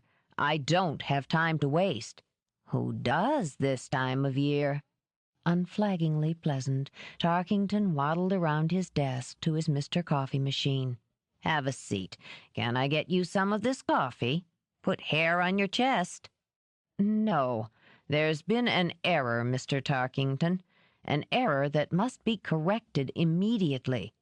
"Well, we'll just see what we can do about that. Can you give me the specifics?" "The merchandise I directed to Abel Winesap in Los Angeles was not the merchandise which arrived in Los Angeles. Is that specific enough for you?" Tarkington pulled on his pudgy bottom lip. "That's a real puzzler. You got a copy of the shipping invoice with you?" "Of course." DeCarlo took the folded paper from the inside breast pocket of his jacket. "Let's have a look-see." His fat sausage fingers moved with a quick, uncanny grace as he booted up his computer. "Let's see now." He rattled a few more keys. "That was to ship out on December 17th. Yep, there she is. She went out just fine. Should have arrived yesterday, today at the latest." DeCarlo ran a hand through his wavy black hair. Idiots, he thought. He was surrounded by idiots. "The shipment did arrive. It was incorrect." "You're saying the package that plopped down in L.A. was addressed to another location?" "No, I'm saying what was in the package was incorrect." "That's an odd one." Tarkington sipped some coffee. "Was the package packed here?" "Oh, wait, I remember." He waved DeCarlo's answer away. "We provided the crate and the packing, and you supervised. So how in the wide world did the merchandise get switched?" "That is my question," DeCarlo hissed, his hand slamming the desk. Now, let's stay calm." Determinedly affable, Tarkington hit a few more keys. "That shipment went out of Section 3. Let's see who was on the belt that day. Here we go. Looks like Opal." He swiveled around to beam at DeCarlo. "Good worker, Opal. Nice lady, too. Had a rough time of it lately. I'm not interested in her personal life. I want to speak to her." Tarkington leaned forward and flicked a switch on his desk. "Opal Johnson, please report to Mr. Tarkington's office." He flicked the switch off, then patted his toupee to make sure it was still in place. "Sure I can't get you some coffee? A donut, maybe?" He tossed open the lid on a cardboard box. "Got us some nice raspberry jelly filled today. Some tractor wheels, too." DeCarlo let out a sound like steam escaping a kettle and turned away. With a shrug, Tarkington helped himself to a donut. DeCarlo clenched his fists as a tall, striking black woman strode across the warehouse. She was wearing snug jeans and a bright green sweater with a Nike hip pouch. Her hair was pulled back in a curly ponytail. The yellowing smudges of old bruises puffed around her left eye. She opened the door and poked her head in. The room was immediately filled with the noise of conveyor belts and the scent of nerves. "You call for me, Mr. Tarkington?" "Yeah, Opal. Come on in a minute. Have some coffee." "Sure, okay." As she closed the door, Opal took a quick scan of DeCarlo as possibilities raced through her mind. They were laying her off. They were firing her outright because she'd fallen behind her quota last week after Curtis had knocked her around. The stranger was one of the owners come to tell her. She took a cigarette out of her pouch and lit it with shaky hands. "We got ourselves a little problem here, Opal." Her throat seemed to fill with sand. "Yes, sir?" "This is Mr. DiCarlo. He had a shipment go out last week on your line." The quick surge of fear had Opal choking on smoke. "We had a lot of shipments going out last week, Mr. Tarkington." "Yes, but when the shipment arrived, the merchandise was incorrect." Tarkington sighed. With her heart hammering in her throat, Opal stared at the floor. "It got sent to the wrong place?" "No, it got to the right place, but what was inside was wrong, and since Mr. DiCarlo oversaw the packing himself, we're baffled. I thought you might remember something." There was a burning in her gut, around her heart, behind her eyes. The nightmare that had plagued her for nearly a week was coming true. "I'm sorry, Mr. Tarkington," she forced herself to say. "It's hard to recall any one shipment. All I remember about last week is working 3 double shifts and going home to soak my feet every night." She was lying, DiCarlo decided. He could see it in her eyes, in her body stance, and bided his time. "Well, it was worth a shot." Tarkington gestured expansively. "Anything pops into your mind, you let me know, okie dokie?" "Yes, sir, I will." She crushed the cigarette out in the dented metal ashtray on Tarkington's desk and hurried back to her belt. "We'll start a trace on this, Mr. DiCarlo, with a red flag. Premium prides itself on customer satisfaction. From our hands to your hands with a smile," he said, quoting the company motto. "Right." He was no longer interested in Tarkington, though he would have found some satisfaction in plowing his fists into the man's bulging belly. "And if you want to continue to enjoy the patronage of EF Incorporated, you'll find the answers." DiCarlo circled the noisy shipping room and headed for Opal's station. She watched his progress with nervous eyes. Her heart was thudding painfully against her ribs by the time he stopped beside her. "What time's your lunch break?" Surprised, she nearly bobbled a box of cookware. 11:30. "Meet me outside, front entrance." "I eat in the cafeteria." "Not today," DiCarlo said softly. "Not if you want to keep this job. 11:30, he added, and walked away. She was afraid to ignore him, afraid to oblige him. At 11:30, Opal donned her olive green parka and headed for the employees' entrance. She could only hope that by the time she'd circled the building, she'd have herself under control. She would have liked to have skipped lunch altogether. The Egg McMuffin she'd eaten that morning kept threatening to come back for a return visit. "Don't admit anything," she coached herself as she walked. "They can't prove you made a mistake if you don't admit it." If she lost the job, she'd have to go back on welfare again. Even if her pride could stand it, she wasn't sure her kids could. Opal spotted DiCarlo leaning against the hood of a red Porsche. The car was dazzling enough, but the man, tall, dark, glossily handsome, and wrapped in a cashmere coat of pale gray, made her think of movie stars. Terrified, awed, intimidated, she walked toward him, head lowered. DiCarlo said nothing, simply opened the passenger door. His mouth twitched when he caught her instinctive sigh on sliding over the leather seat. He climbed behind the wheel, turned the key. "Mr. DiCarlo, I really wish I could help you about that shipment. You're going to help me." He shoved the gear shift into first, and the car shot away from Premium like a slick red bullet. He'd already decided how to play her, and gave Opal 2 full minutes of silence to stretch her nerves. He fought back a satisfied smile when she spoke first. "Where are we going?" "No place in particular." Despite the thrill of riding in a first-class car, she moistened dry lips. "I gotta be back in a half hour." He said nothing to that, only continued to drive fast. What's this all about? Well, I'll tell you, Opal. I figured we could deal better together away from the work atmosphere. Things have been pretty harried for you the last few weeks, I imagine. I guess so. The Christmas rush. And I figure you know just what happened to my shipment. Her stomach did a quick jig. Look, mister, I already told you I didn't know what happened. I'm just doing my job the best I can. He swung the car into a hard right turn that had her eyes popping wide. We both know it wasn't my screw-up, honey. We can do this hard, or we can do this easy.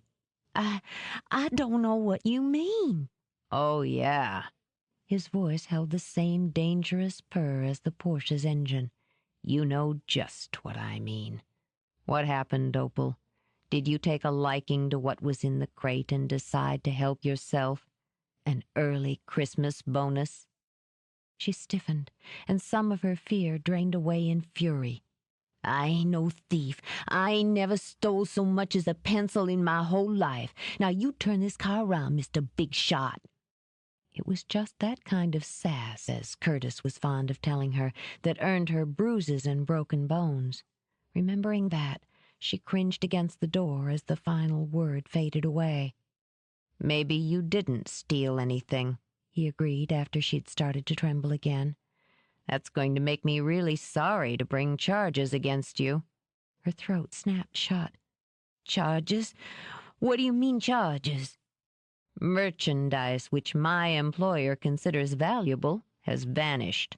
The police will be interested to learn what happened to that shipment once it got into your hands. And even if you're innocent, it's going to leave a big question mark on your work record. Panic was pounding like an anvil at the base of her skull. I don't even know what was in the crate. All I did was ship it. That's all I did. We both know that's a lie. DiCarlo pulled into the parking lot of a convenience store. He could see that her eyes were filled with tears, her hands twisting and twisting the strap of her shoulder bag. Almost there, he thought, and shifted in his seat to offer her a cold, merciless stare. You want to protect your job, don't you, Opal? You don't want to get fired and arrested, do you? I got kids, she sobbed as the first tears spilled over. I got kids. Then you'd better think about them, about what could happen to them if you got into this kind of trouble. My employer is a hard man. His eyes flicked over her fading facial bruises. You know about hard men, don't you? Defensively, she lifted a hand to her cheek. I fell down. Sure you did. Tripped on somebody's fist, right?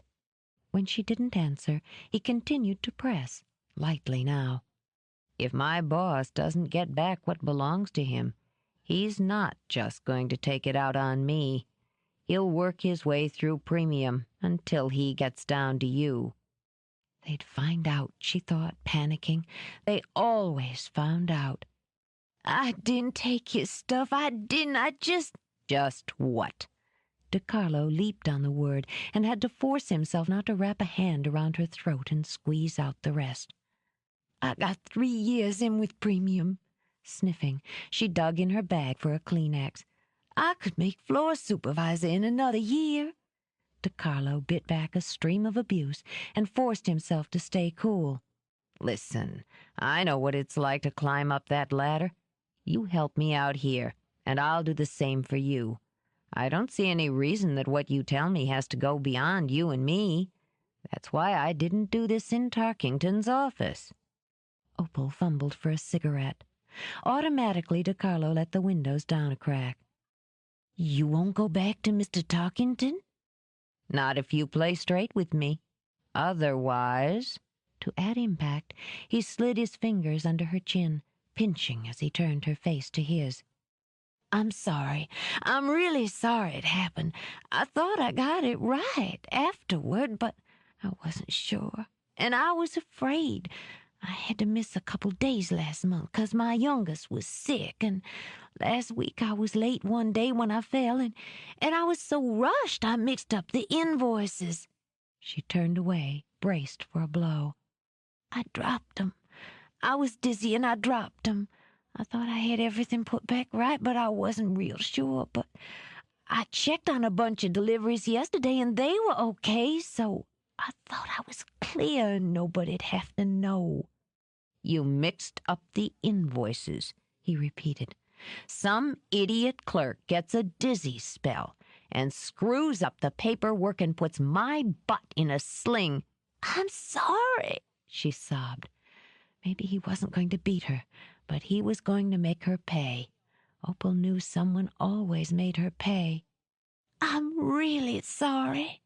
You're going to be a lot sorrier if you don't find out where the shipment went. I went through all the paperwork yesterday. There was only one other oversized crate that came through that lot in the morning. Still weeping, she reached in her bag again. I wrote down the address, Mr. DeCarlo. She fished it from her purse, and he snatched it. Sherman Porter, Front Royal, Virginia. Please, Mr. DeCarlo, I got kids. She wiped at her eyes. I know I made a mistake, but I've done real good work at Premium. I can't afford to get fired. He slipped the paper into his pocket. I'll check this out, then we'll see. Her jaw dropped with the weight of hope. Then you won't tell Mr. Tarkington? I said we'll see. DeCarlo started the engine as he plotted out his next steps. If things didn't go his way, he'd come back for Opal, and it wouldn't just be her face that he'd leave black and blue. At the main counter in her shop, Dora put the finishing touch of a big red bow on a gift-wrapped purchase. She's going to love them, Mr. O'Malley. Pleased with the transaction, Dora patted the brightly wrapped box containing the cobalt salt cellars. And it'll be an even bigger surprise since she hasn't seen them in the shop. Well, I appreciate your calling me, Miss Conroy. Can't say I know what my Hester sees in these things, but she sure does set store by them. You're going to be her hero, Dora assured him as he tucked the purchase under his arm. And I'll be happy to hold the other set for you until your anniversary in February. That's nice of you. You sure you don't want a deposit on them? Not necessary. Happy Christmas, Mr. O'Malley. Same to you and yours. He walked out, a satisfied customer, with a spring in his step.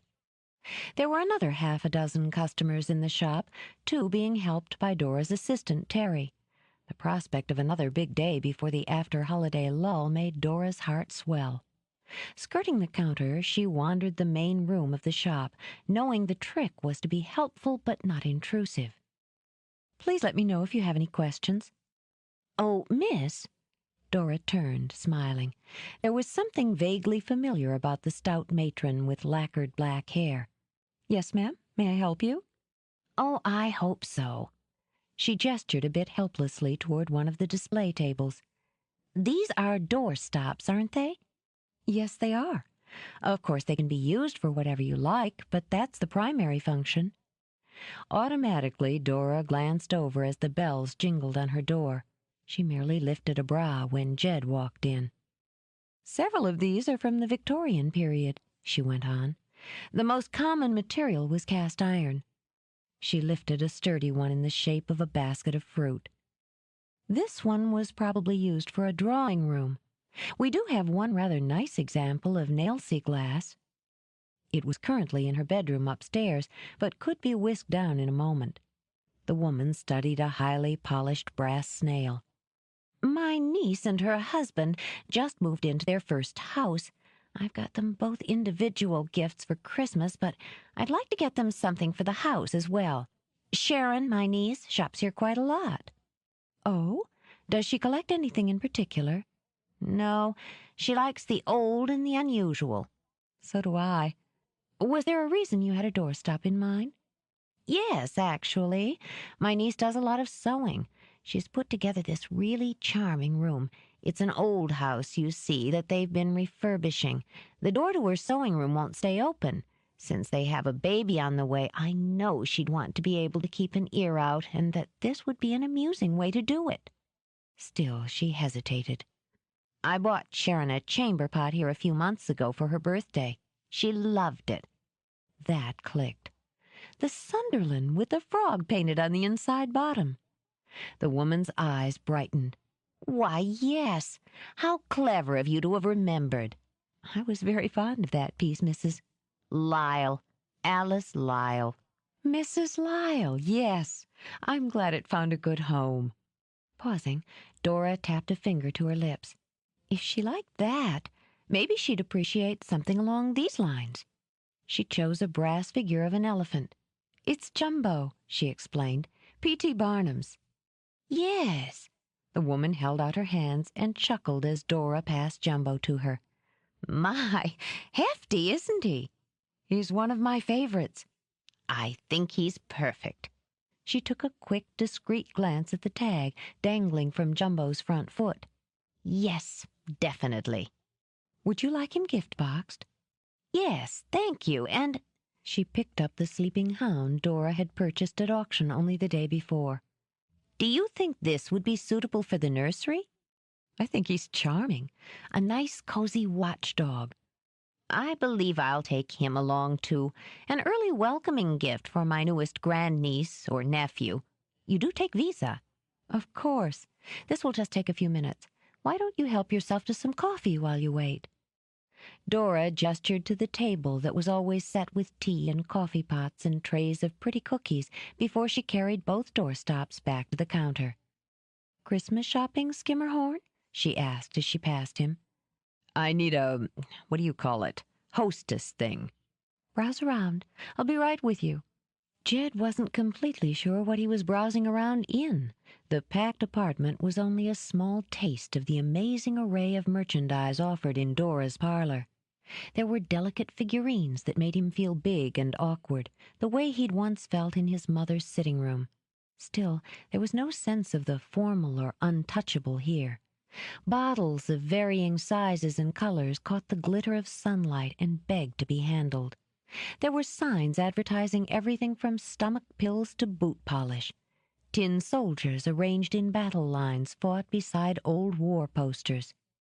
He wandered through a doorway and found the next room equally packed. Teddy bears and teapots, cuckoo clocks and corkscrews. A junk shop, he mused. People might stick a fancy name on it like curio shop, but what it was junk. Idly, he picked up a small enameled box decorated with painted roses. Mary Pat would probably like this, he decided. Well, Skimmerhorn, you surprise me. Framed by the doorway, Dora smiled. She gestured toward the box he held as she walked to him. You show excellent taste. That's a lovely piece. You could probably put bobby pins or rings into it, right? You probably could. Originally, it was used to hold patches. The well-to-do wore them in the 18th century, at first to cover smallpox scars, and then just for fashion. That particular one is a Staffordshire, circa 1770. She looked up from the box, and there was a laugh in her eyes. It goes for 2,500. This? It didn't fill the cup of his palm. Well, it is a George III. Yeah, right. He put it back on the table with the same care he would have used on an explosive device. The fact that he could afford it didn't make it any less intimidating. Not quite what I had in mind. That's no problem. We have something for everyone's mind. A hostess gift, you said. He grunted and scanned the room. Now he was afraid to touch anything. He was back again, painfully back in childhood, in the front parlor of the Skimmerhorn house. Don't touch, Jedediah. You're so clumsy, you don't appreciate anything. He blocked off the memory with its accompanying sensory illusion of the mingled scents of Chanel and sherry. He didn't quite block off the scowl. Maybe I should just pick up some flowers. That's nice, too. Of course, they don't last. Dora was enjoying his look of pure masculine discomfort. A bottle of wine's acceptable as well. Not very innovative, but acceptable. Why don't you tell me a little about our hostess? Why? Dora's smile widened at the suspicion in his voice. So that I can get a picture of her and help you select something. Is she the athletic outdoors type, or a quiet homebody who bakes her own bread? Maybe she wasn't trying to make him feel stupid, Jed thought, but she was succeeding just the same. Look, she's my ex-partner's wife. She's a trauma nurse. She's got a couple of kids and likes to read books. What sort of books? I don't know. Why the hell hadn't he just gone by the florist? All right, then. Taking pity on him, she patted his arm. It sounds to me as though we have a busy, dedicated woman, a compassionate and a romantic one. A hostess gift, she mused, tapping her finger to her lip. It shouldn't be too personal. Something for the house. With a nod, she turned away and walked to a corner that was fashioned to resemble an old-fashioned pantry. I think this would do nicely. Dora took down a footed wooden jar trimmed in brass. Jed frowned over it. His parents hadn't gone for novelty antiques. What's it, like for cookies? How clever of you, Dora beamed at him. It's a biscuit jar, Victorian. This one's oak from about 1870. A practical and ornamental gift, and at $40, it won't cost you more than a dozen long-stem roses or a good French wine. Okay, I guess she'd get a kick out of it. See, that wasn't so painful. Can I help you with anything else? A last-minute Christmas gift? No, that's it. He followed her back into the main room. The place smelled cozy, he decided, like apples. There was music playing softly. He recognized a movement from the Nutcracker and was surprised that he suddenly felt relaxed. Where do you get all this stuff? Oh, here and there, she said over her shoulder. Auctions, flea markets, estate sales. And you actually make a living out of this? Amused, she unfolded a box from behind the counter. People collect Skimmerhorn. Often they don't even realize it. Didn't you ever have marbles as a boy, or comic books, baseball cards? Sure. He'd had to hide them, but he'd had them. She lined the box with tissue, working quickly, competently. And didn't you ever trade your cards? She glanced up to find him staring down at her hands. Sure I did, he murmured. His gaze lifted, locked on hers. He'd felt something watching her work that had gone straight to the gut like a hot arrow. Just like you played with dolls. Actually, I didn't. She couldn't quite manage a smile. For a moment there, he'd looked as though he could have taken her in one quick bite. I never liked them much. I preferred imaginary playmates because you could change them into any character you wanted at the time. With more care than necessary, she fit the lid with its gold-embossed Dora's Parlor onto the box. What I was getting at is that most children collect and trade. Some people never grow out of it. Shall I gift wrap this for you? There's no extra charge. Yeah, go ahead. He shifted, then moved down the counter. Not that he was interested in what was displayed there, but to give himself some breathing room. The sexual tug he'd felt wasn't new, but it was the first time he'd experienced it because a woman had pretty hands. And huge brown eyes, he added. Then there was that smile, he thought. She always looked as though she was laughing at some secret joke. Obviously he'd been celibate too long if he was attracted to a woman who laughed at him. To pass the time, he picked up a baseball-shaped item with a hole in the top. The words Mountain Dew were painted on the side. Curious, Jed turned it over in his hand. He didn't think it could be some sort of odd drinking cup for the soft drink. Interesting, isn't it? Dora set the gaily wrapped package in front of him. I was wondering what it was. A match striker.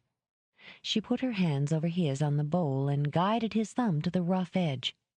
You put the matches in the top, then light them on the side. Mountain Dew was a whiskey. This is from the late 19th century. She caught the glimmer of a smile on his face. Do you like it? It's different. I'm very fond of the different. She kept her hands warm over his for another moment. Take it. Consider it a housewarming gift. The inexplicable charm the object had for him dimmed considerably. Hey, I don't think... It's not valuable monetarily. A neighborly gesture, Skimmerhorn. Don't be snotty. Well, when you're so sweet about it... She laughed then and gave his hand a quick squeeze. "I hope your friend likes her gift." She walked away then to help another customer, but she watched out of the corner of her eye as Jed left the shop. An unusual man, she mused, and of course the unusual was her stock in trade. DeCarlo raced along the Van Wyck toward the airport, dialing his car phone with one hand and steering with the other. "DeCarlo," he stated, flipping the phone to speaker. "Get me Mr. Finley." With his nerves bubbling, he checked his watch. He'd make it, he assured himself. He had to make it. "Mr. DeCarlo?" Finley's voice filled the car. "You have good news, I assume." "I tracked it all down, Mr. Finley." DeCarlo forced his words into a calm, businesslike tone. "I found out just what happened. Some idiot clerk at Premium switched the shipments, sent ours to Virginia. I'll have it straightened out in no time." "I see." There was a long pause. DeCarlo's bowels turned to ice water. "And what is your definition of no time?" "Mr. Finley, I'm on my way to the airport right now. I've got a flight booked into Dulles and a rental car waiting. I'll be in Front Royal before 5 East Coast time. I have the name and address where the shipment was misdirected." His voice weakened. "I'm handling all of this at my own expense, Mr. Findlay." "That's wise of you, Mr. DeCarlo, as I don't wish for your mistake to cost me more than it already has." "No, sir, and you have my word that this mistake will be corrected expediently." "Very well. I'll expect you to contact me when you reach your destination. Naturally, I'll want the clerk fired." "Naturally." "And, Mr. DeCarlo, you do know how important that merchandise is to me, don't you? You will use any means necessary to recover it. Any means at all?" "Understood." When the connection broke, DeCarlo smiled grimly. The way this mess was screwing up his holiday, he was more than ready to use any means at all. 4. This is quite a mix-up, isn't it?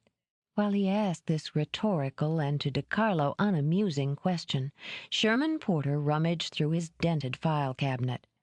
"Guess we'd have caught it here, but we had ourselves an auction going on," Porter continued as he carelessly destroyed the filing system. "Hell of a turnout, too. Moved a lot of inventory. Shit fire, where does that woman put things?" Porter opened another file drawer. "Don't know how I'm supposed to find anything with Helen off for a week visiting her daughter in D.C. You just did catch me. We'll be closing till New Year's." DeCarlo looked at his watch. 6:15. His time was running out. As for patience, even the dregs of that had vanished. "Maybe I didn't make myself clear, Mr. Porter. The return of this merchandise is vitally important to my employer." "Oh, you made that clear. A man wants what's his after all." "Here, now, this looks promising."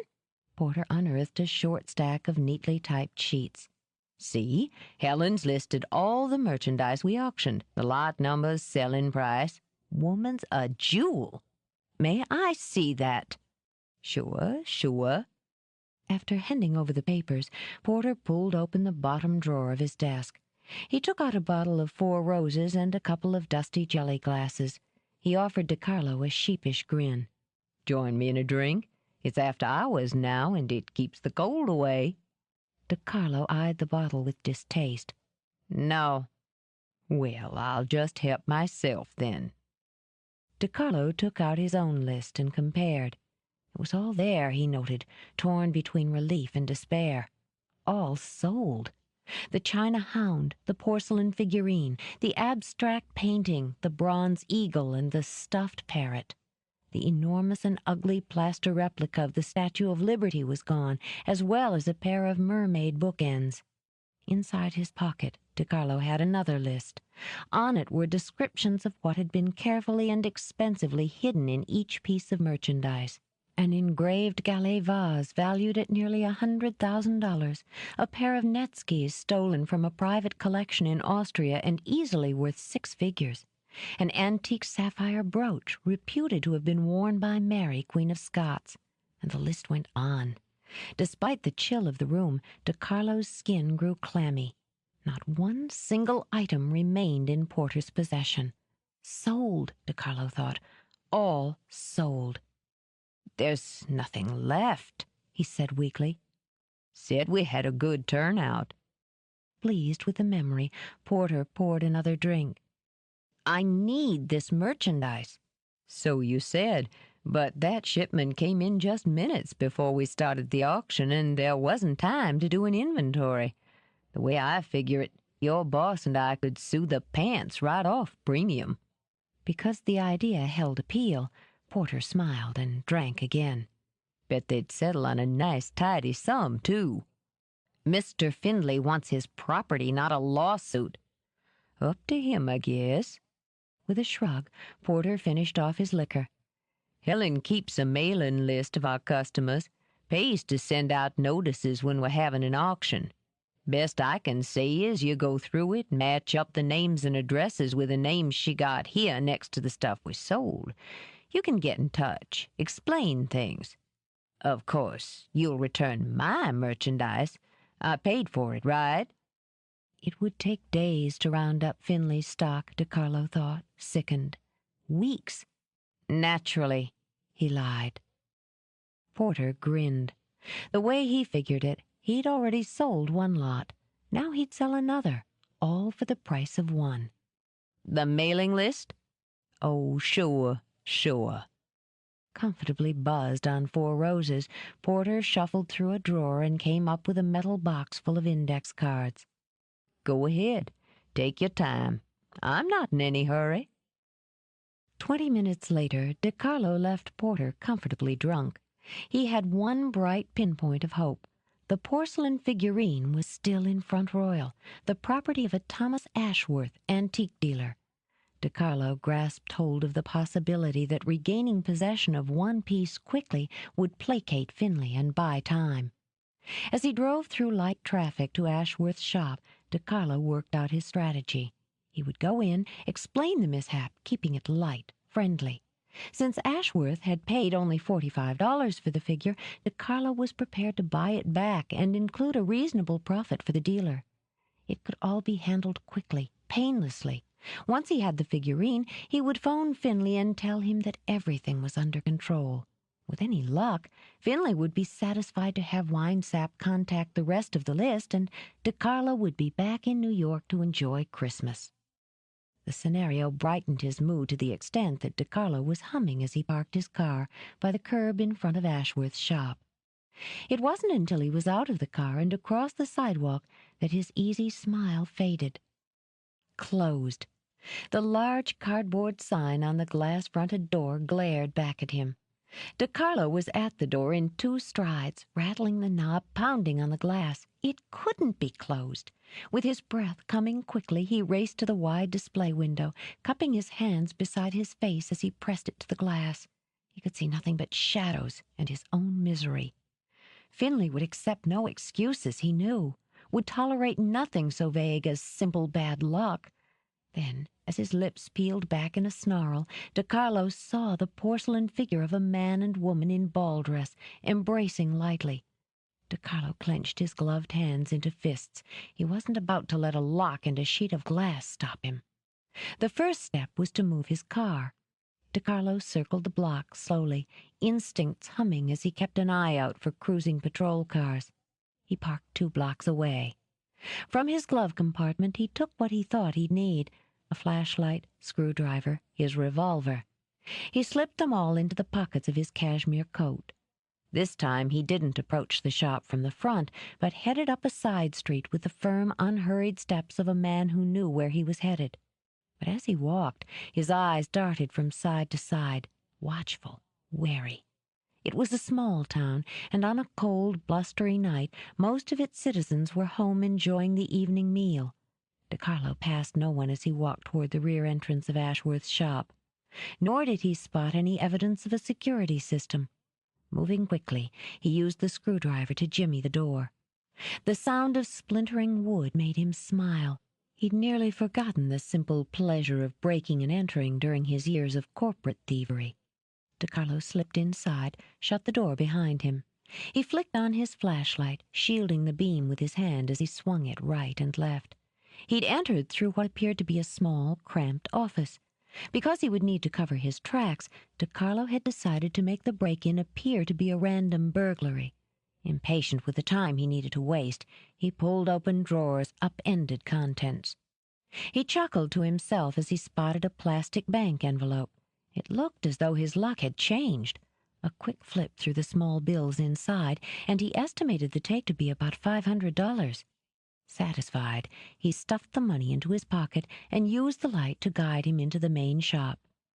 It seemed to DeCarlo that a little vandalism was just the touch he needed. He smashed a milk glass lamp and a Capodimonte vase at random. Then, because it felt so good, he kicked over a table that held a collection of demitosses. On impulse, and because it had been years since he'd had the thrill of stealing, he dropped a few cloisonné boxes into his pockets. He was grinning when he snatched up the figurine. "Gotcha, baby," he murmured, then froze as light flooded into the shop from a stairway to his right. Swearing under his breath, DeCarlo squeezed himself between a rosewood armoire and a brass pole lamp. "I've called the police." An elderly man wearing a gray flannel robe and carrying a 9-iron inched down the steps. "They're on their way, so you best stay right where you are." DeCarlo could hear the age in the voice and the fear. For a moment he was baffled as he smelled roasted chicken. The old man had an apartment upstairs, DeCarlo realized, and cursed himself for crashing through the shop like an amateur. But there wasn't time for regrets. Tucking the figurine under his arm like a football, he hurtled toward Ashworth as he had once hurtled down Midtown Fifth Avenue with elderly matrons' Gucci bags stuffed in his jacket. The old man grunted on impact, teetered on the steps, his worn bathrobe flapping over fish-white legs as thin and sharp as pencils. Breath-wheezing, Ashworth swung awkwardly with the golf club as he fought to save his balance. More in reaction than intent, DeCarlo grabbed at the club as it whooshed by his ear. Ashworth pitched forward. His head hit a cast-iron coal scuttle with an ominous crack. "Ah, Christ." Disgusted, DeCarlo shoved Ashworth over with the toe of his shoe. In the spill of the upstairs light, he could see the flow of blood, the open, staring eyes. Fury had him kicking the body twice before he pulled himself back. He was out the rear door and half a block away when he heard the sound of sirens. Finley was switching channels on several of his television screens when the call came through. "DeCarlo on line 2, Mr. Finley." Put him through. After he'd switched the phone to speaker, Finley said, "You have news for me?" Yes, sir. I have the porcelain figurine with me, Mr. Finley, as well as a list locating all the other merchandise." DeCarlo spoke from his car phone and kept his speed to a law-abiding 55 on his way back to Dulles International. Finley waited a beat. "Explain." DeCarlo began with Porter, pausing every few sentences to be certain Finley wanted him to continue. "I'd be happy to fax the list to you as soon as I reach the airport, Mr. Finley." "Yes, do that." "You sound a bit uneasy, Mr. DeCarlo." "Well, actually, sir, there was a bit of a problem in recovering the figurine. An antique dealer in Front Royal had purchased it. His shop was closed when I arrived, and knowing that you wanted results quickly, I broke in to retrieve it. The dealer was upstairs. There was an accident, Mr. Finley. He's dead." "I see." Finley examined his nails. "So I assume you took care of this Porter?" "Took care of?" "He can link you to the accident, correct? And a link to you, Mr. DeCarlo, is a link to me. I suggest you snap the link quickly, finally." I'm on my way to the airport." "Then you'll have to turn around and go back, won't you? Don't bother with that fax. After you've finished tidying up in Virginia, I'll expect you here with the figurine. We'll discuss the next steps." You want me in California? Mr. Finley. By noon, Mr. DiCarlo. We'll be closing early tomorrow. The holidays, you know. Contact WineSap with your flight information. You'll be met. Yes, sir. DiCarlo broke the connection and headed for the first exit ramp. He hoped to God Porter was still in his office and well drunk so that he could put a bullet in the man's brain with little fuss. If he didn't get this whole mess straightened out soon, he'd never make it home for Christmas dinner. Really, Andrew, really, there's no need for you to walk me up. With a self-defense only a woman who'd been bored beyond redemption could possibly understand, Dora body-blocked the stairway. Just let me get inside, she thought, behind a locked door. Then she could beat her head against the wall in private. Andrew Dodd, a CPA who considered bundling funds into tax shelters the height of intrigue, gave one of his hearty laughs and pinched her cheek. "Now, Dora, my mother taught me to always see the girl to her door." "Well, Mama's not here," Dora pointed out, and inched up the steps. "And it's late." "Late? It's not even 11. You're not going to send me off without a cup of coffee, are you?" He flashed the white teeth that his doting Mama had spent thousands to have straightened. "You know you make the best coffee in Philadelphia." "It's a gift." She was searching for some polite way to refuse when the outside door slammed open, slammed shut. Jed strode down the hall, his hands balled into the pockets of his scarred leather bomber jacket. It was left unsnapped to the wind over a sweatshirt and torn jeans. His hair was wind-blown, his face unshaven, which suited the surly look in his eye. Dora had to wonder why, at that moment, she preferred Jed's dangerous look to the three-piece suited, buffed, and polished accountant beside her. The lack, she decided, was most certainly in her.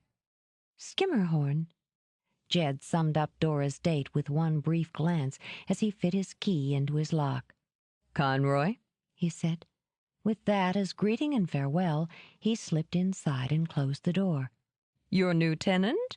Andrew's dark, well-groomed eyebrows rose into the high forehead his mother assured him was a sign of intelligence and not male-pattern baldness. "Yes." Dora sighed and caught a whiff of Andrew's Halston for Men and the clashing wild animal scent Jed had left stirring in the air.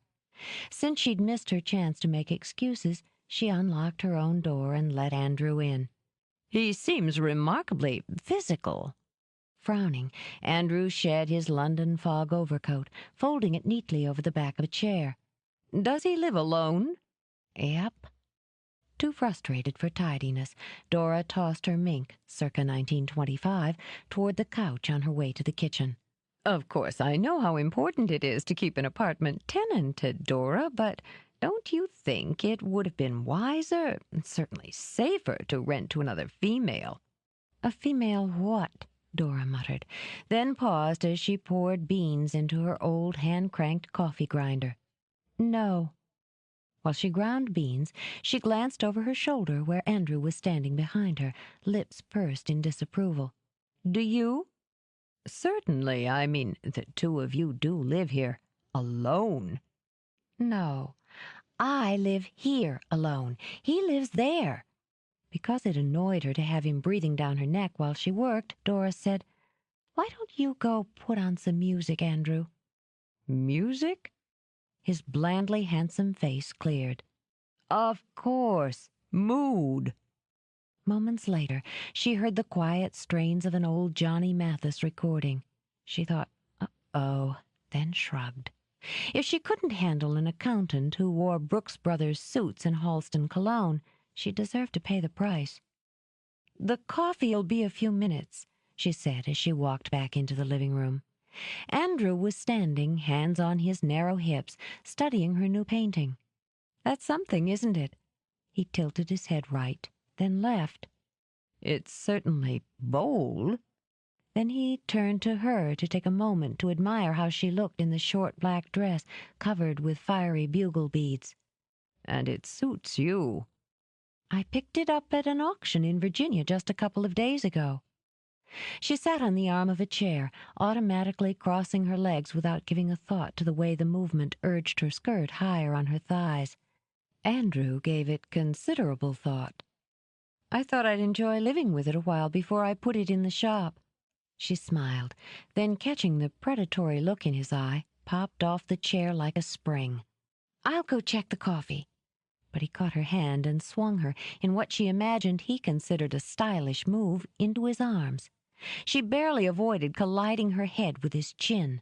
"We should take advantage of the music," he told her as he glided over the rug. His mother had paid good money for dance lessons, and he didn't want to waste it. Dora forced herself to relax. He did dance well, she mused as she matched her steps to his. She smiled and let her eyes close. She let the music and the movement take her, laughing softly when he lowered her into a stylish dip. He wasn't such a bad guy, she mused. He looked good, he moved well, he took care of his mother and had a solid portfolio. Just because he'd bored her silly on a couple of dates didn't mean... Suddenly he clamped her hard against him, shattering her mellow mood. That she could understand and certainly overlook, but as she pressed a hand against his chest, she felt the unmistakable outline of a toothbrush he'd slipped into the inside pocket of his jacket. As conscientious as she knew Andrew to be, she sincerely doubted he carried it with him to brush after every meal.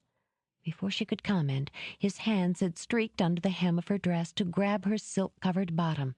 "Hey!"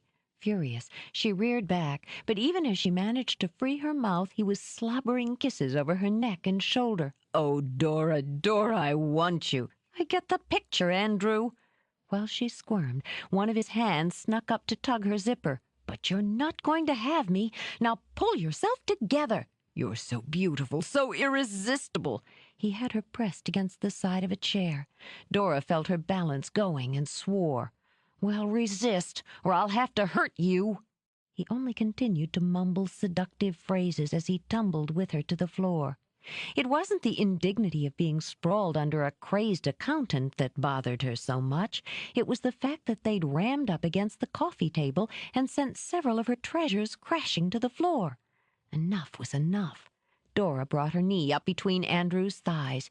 Even as he grunted, she popped him hard in the eye. "Off!" she shouted, shoving at him. Groaning, he rolled, curling up like a boiled shrimp. Dora scrambled to her feet. "If you don't get up right now, I'll hit you again. I mean it." Afraid, he heaved himself to his hands and knees. "You're crazy," he managed, and took out a snowy white handkerchief to check his face for blood. "You're right. Absolutely." She picked up his coat and held it out. "You're better off without me. Now run along home, Andrew, and put some ice on that eye." "My eye?" He probed at it, winced. "What am I supposed to tell Mother?" "That you walked into a door." Impatience snapping around her, Dora helped him to his feet. "Go away, Andrew." Struggling for dignity, he snatched his coat away from her. "I took you out to dinner. Twice. Consider it a bad investment. I'm sure you can find a way to deduct it." She yanked open her door just as Jed opened his across the hall. "Out! And if you ever try anything like that again, I'll blacken both your eyes." "Crazy!" Andrew scurried toward the door. "You're out of your mind." "Come back and I'll show you crazy." She pulled off a spiked heel and hurled it like a discus. "And you're fired." The shoe hit the back door with a satisfying thump. Dora stood, one shoe off, one shoe on, catching her breath. The quiet sound of Jed clearing his throat had her spinning back. He was grinning. It was the first time she'd seen him grin, but she wasn't in the mood to be pleased with the way it made his usually surly face approachable. "See something funny, Skimmerhorn?" He thought about it. "Yeah." Because it had been a long time since he'd been quite so amused, he leaned against the door jamb and continued to grin. "Interesting date, Conroy?" "Fascinating." She hobbled down the hall to retrieve her shoe. Slapping it against her palm, she hobbled back. "You still here?" "Looks like." Dora let out a long breath, dragged a hand through her tumbled hair. "Want a drink?" "Sure." As she crossed the threshold into her apartment, she pulled off the other shoe and tossed them both aside. "Brandy?" "Fine." He glanced at the broken china on the floor. That must have been the crash he'd heard. Between that and the shouting, he'd had a bad moment deciding whether or not to intervene. Even when he'd carried a badge, he'd worried more about answering a domestic dispute than coloring a pro. He looked over at Dora while she poured brandy into snifters. Her face was still flushed, her eyes still narrowed. He had to be grateful his 7th Cavalry routine hadn't been necessary. "So, who was the jerk?" "My former accountant." Dora handed Jed a snifter. "He spends the evening boring me into a coma talking about Schedule C's and long-term capital gains, then figures he can come back here and rip my clothes off." Jed skimmed his gaze down her glittery black dress. "Nice clothes," he decided. "Don't know why he'd waste his time with capital gains." Dora drank again, tilted her head. "Give me a minute. I think there was supposed to be a compliment buried in there." Jed shrugged. "Looks like he got the worst of it." "I should have broken his nose." Pouting, she walked over and crouched to pick up broken bric-a-brac. "Look at this." Temper began to simmer again. She held up a broken cup. "This was Derby, 1815, and this ashtray was Manhattan." Jed crouched beside her. "Expensive?" "That's not the point. This used to be a hazelware candy dish, Moroccan amethyst with lid." "It's trash now. Leave it be. You're going to cut yourself. Get a broom or something." Muttering, she rose and went out to rummage in the kitchen. "He even had a toothbrush in his pocket." She came out, waving a whisk broom and dustpan like a shield and spear. "A damn toothbrush! I bet the son of a bitch was an Eagle Scout." Probably had a change of underwear in his overcoat pocket. Gently, Jed took the broom from her. "I wouldn't be surprised." Dora stalked back to the kitchen for the trash can. She winced as Jed dumped a load of broken glass into the trash can. "And a couple of condoms." Any self-respecting Eagle Scout would have those in his wallet. Resigned, she sat on the arm of the chair again. The theatrics, it seemed, were over. "Were you?" Was I what? "An Eagle Scout." He dumped the last load of glass, then sent her a long look. "No, I was a delinquent. Better watch your feet over here. I might have missed some splinters." "Thanks." Too wired to sit, Dora rose to top off both snifters. "So what do you do now?" "You ought to know." Jed took out a pack of cigarettes, lighted one. "I filled out an application." "I didn't have a chance to read it. Can I have one of those?" She nodded to his cigarette. "I like to smoke in times of stress or great annoyance." He passed her the one he'd already lighted and took out another. "Feeling better?" "I guess." She took a quick drag, blew it out as quickly. She didn't like the taste, only the effect. "You didn't answer my question." "What question?" "What do you do?" "Nothing." He smiled, but there was nothing humorous about it. "I'm independently wealthy." "Oh, I guess it pays to be a delinquent." She took another pull on the cigarette. The smoke and the brandy were making her pleasantly dizzy. "So, what do you do with yourself all day?" "Nothing much." "I could keep you busy." His brow lifted. "Is that so?" "Honest labor, Skimmerhorn. That is, if you're any good with your hands." "I've been told I'm good enough." His fingers hovered at her back, over the zipper that had been pulled nearly to her waist. After a moment's hesitation, he zipped it neatly into place. Dora, jolted, blinked. Thanks. What I meant was, I need some new shelves in the storeroom, and this place always needs a little of this or that." "Your outside banister's a joke." "Oh." Her lips moved into a pout, as though the insult had been personal. To Dora, it very nearly was. "Can you fix it?" "Probably." "We could work it off the rent, or I could pay you by the hour." "I'll think about it." He was thinking about something else at the moment, about how badly he wanted to touch her, just a brush of his thumb along the curve of her throat. He couldn't say why, but he wanted to do that, only that, and to see if the pulse at the base of that long, slender throat would throb in response. Annoyed with himself, Jed set aside his empty snifter and moved past her to pick up the trash can. "I'll take this back for you." "Thanks." She had to swallow.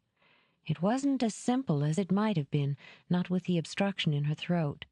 There was something about the way the man looked at her that sent all sorts of weird jangles through her system. Stupid, she told herself. It had simply been a long and exhausting day. She started toward the kitchen. "Really, thanks," she said again. "If you hadn't come in, I'd have spent an hour kicking things." "That's all right. I liked watching you kick him." She smiled. "Why?" "I didn't like his suit." He stopped in the doorway to look down at her. "Pinstripes put me off." "I'll keep that in mind." With a smile still curving her lips, she glanced up. Jed followed her gaze and studied the sprig of mistletoe over his head. "Cute," he said, and because he was a man who'd decided to stop taking chances, started to move by her. "Hey!" Amused by the situation and his reaction, Dora caught his arm. "Bad luck?" she told him. Hiking up to her toes, she brushed her mouth lightly over his. "I don't like to risk bad luck." He reacted instinctively, in much the same way he would have to a gunshot or a knife at the back. Thought came after action. He caught her chin in his hand to hold her still. "You're risking more than bad luck, Isadora." And he brought his mouth down on hers in a kiss tasting of smoke and brandy and an underlying violence that had the blood draining out of her head. "Oh, God, my God," was all she had a chance to think. Or perhaps she groaned it as her lips parted helplessly under his. It was quick, seconds only, but when he released her, she rocked back down on her heels, eyes wide.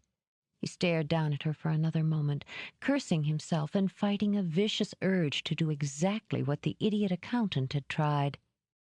"I wouldn't try kicking me on the way out," he said softly. "Lock your door, Conroy." He walked out across the hall and locked his own. 5. "What are you so cranky about?" Leah demanded. She'd popped back into the storeroom to announce a $500 sale and had been greeted for the third time that morning by a short snarl. "I'm not cranky," Dora snapped. "I'm busy." She was currently boxing up a 4-piece place setting of Fire King dinnerware, honeysuckle pattern. People ought to be shot for trying to cram their shopping into the last 2 days before Christmas. "Do you realize I have to take Terry off the floor and have her deliver this across town this afternoon?" "You could have told the customer to come back in for it." "And I might have lost the sale," Dora tossed back. "I've had these damn dishes for 3 years. I'm lucky to have palmed them off on anyone." "Now I know something's wrong." Leah crossed her arms. "Spill it." Nothing's wrong, except that she hadn't been able to sleep. And there was no way, absolutely no way she was going to admit that she'd let one quick kiss tie her up into knots. "I've just got too much to do and not enough time to do it." "But you like that, Dora," Leah pointed out. "I've changed." Dora wrapped the last cup in newspaper. "Where's that stupid packing tape?" She turned, then stumbled back against the desk when she spotted Jed at the base of the stairs. "Sorry." But he didn't look it. "I came down to see if you still wanted me to fix that banister." "Banister? Oh, well." She hated being flustered. The only thing she hated more was being wrong. "You have to get wood or something?" "Or something." He looked over when Leah firmly cleared her throat. "Oh, Leah, this is Jed Skimmerhorn, the new tenant. Jed, my sister Leah." "Nice to meet you." Leah extended a hand. "I hope you're settling in all right." "Not much to settle. Do you want the banister fixed or not?" "Yes, I suppose, if you're not too busy." Dora found the packing tape and kept herself occupied by sealing the carton. When the idea dawned, she went with it. "Actually, You could help me out. You've got a car, right? The Thunderbird? So? I have a delivery. In fact, I have 3 of them. I really can't spare my assistant. Jed hooked his thumbs in his front pockets. You want me to make deliveries? If it wouldn't be a problem. You'd keep track of your gas and mileage. She offered him a sunny smile. You might even cop a couple of tips. He could have told her to go to hell. He wasn't sure why he didn't. How can I resist? He eyed with vague dislike the box she was sealing. Where to? It's all written down. Those are the other 2 right there. She nodded toward the corner of the room. You can carry them out through the side door to your car. Saying nothing, Jed hefted the first box and disappeared outside. That's the lieutenant? Leah whispered. Possibilities were already racing through her mind as she hurried to the door to peek through. Who is he? What does he do? I just told you who he is. His name's Skimmerhorn. You know what I mean. She watched Jed muscle the box into the back seat of the T-Bird, then quickly stepped back across the room. He's coming back. I hope so, Dora said dryly. He's only got 1 of the boxes. She lifted the second one herself and passed it to Jed when he came to the door. They're fragile, she told him, and got a grunt in response. Did you see his shoulders? Leah hissed. John doesn't have shoulders like that in my wildest fantasies. Ophelia Conroy Bradshaw, shame on you. John's a wonderful guy. I know that. I'm nuts about him. But he doesn't have any shoulders. I mean, he's got them, of course, but they're just kind of bone and... God!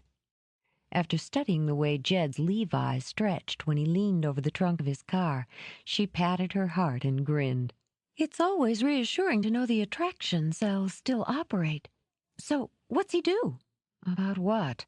About the invoices, she said quickly. Don't forget to give Mr. Skimmerhorn the invoices, Dora. She picked them up herself and handed them over to Jed as he stepped in to pick up the last box. Thanks. He gave Leah an odd look, wary of the gleam in her eye. You want me to pick up that lumber or what? Lumber? Oh, the banister, Dora remembered. Sure, go ahead. You can slip the bill under my door if I'm not around. He couldn't resist. He knew he should, but he couldn't. Another hot date? She smiled sweetly and yanked open the door. Kiss my ass, Skimmerhorn. I've thought of it, he murmured. I have thought of it. With that, he sauntered out. Tell, Leah demanded. Tell all. Don't leave out any detail, however small or insignificant. There's nothing to tell. I went out with Andrew last night, and Jed met him when I was kicking him out. You kicked Jed out? Andrew. He made a pass, Dora said with the last of her patience. And I kicked him out. Now, if we finished our little gossip session... Almost. What does he do? Jed, I mean. He must lift weights or something to have shoulders like that. I never knew you had such a shoulder fixation. I do when they're attached to a body like that one. Let's see. He's a longshoreman? Nope. A construction worker? You lose the trip for 2 to Maui. Would you like to try for the Samsonite luggage? Just tell me. Dora had spent part of her sleepless night digging up Jed's application. One of his references had been Commissioner James L. Riker of the Philadelphia Police Department, which made sense, she mused, since Jed's last place of employment had been the Philadelphia PD. He's an ex-cop. Ex? Leah's eyes went wide. Christ! He was fired from the force for taking bribes? Dealing drugs? For killing someone? Put your imagination on hold, sweetie. Dora patted her sister's shoulder. I swear, you should have been the one to take after Mom and Dad on the stage. He resigned, she said, a few months back. According to the copious notes Dad took when he called the commissioner of police, Jed's got a pot full of commendations, and they're keeping his service revolver warm for him in hopes that he'll come back. Well, then why did he quit? That didn't seem to be anyone's business, she said primly. But she was just as curious, and just as annoyed as Leah that their father hadn't asked. Game over. She held up her hand to ward off another spate of questions. If we don't get back inside to help Terry, she'll make my life a living hell." "All right. But I feel good knowing you've got a cop right across the hall. That should keep you out of trouble." She stopped dead, goggle-eyed. "Oh, God, Dory! Do you think he was carrying a gun?" "I don't think he'll need one to deliver dinnerware." With this, Dora shoved her sister through the door. Under any other circumstances, DeCarlo would have felt foolish sitting in an elegant reception area holding a cheap statue in his lap. In this particular reception area, decorated with muted impressionist prints and Erte sculptures, he didn't feel foolish at all. He felt scared, bone scared. He hadn't really minded the murder. Not that he enjoyed killing like his cousin Guido, but he hadn't minded it. DeCarlo looked at putting a small-caliber bullet between Porter's eyes as self-defense, but he'd had a lot to worry about on the long flight from east to west coast. Considering his string of bad luck, he wondered whether by some twisted hook of fate he had the wrong statue warming his lap. It certainly looked like the one he'd seen packed into the crate at Premium. In a just world, there couldn't be two such ugly porcelain creations in the same small town. "Mr. DeCarlo," the receptionist said, "Mr. Findlay will see you now." Right, sure." DeCarlo rose, hooking the statue under his arm and straightening the knot of his tie with his free hand. He followed the blonde to the double mahogany doors and worked on fixing a pleasant smile on his face. Findlay didn't rise from behind his desk. He enjoyed watching DeCarlo nervously cross the ocean of white carpet. He smiled coldly, noting the faint beading of sweat over DeCarlo's upper lip. "Mr. DeCarlo, you have tidied up in the great state of Virginia?" "Everything there is taken care of." "Excellent." He gestured to his desk so that DeCarlo set the statue down. "And this is all you've brought me?" "I also have a list of the other merchandise and all the locations." At the wave of Findlay's fingers, DeCarlo dived into his pocket for the list.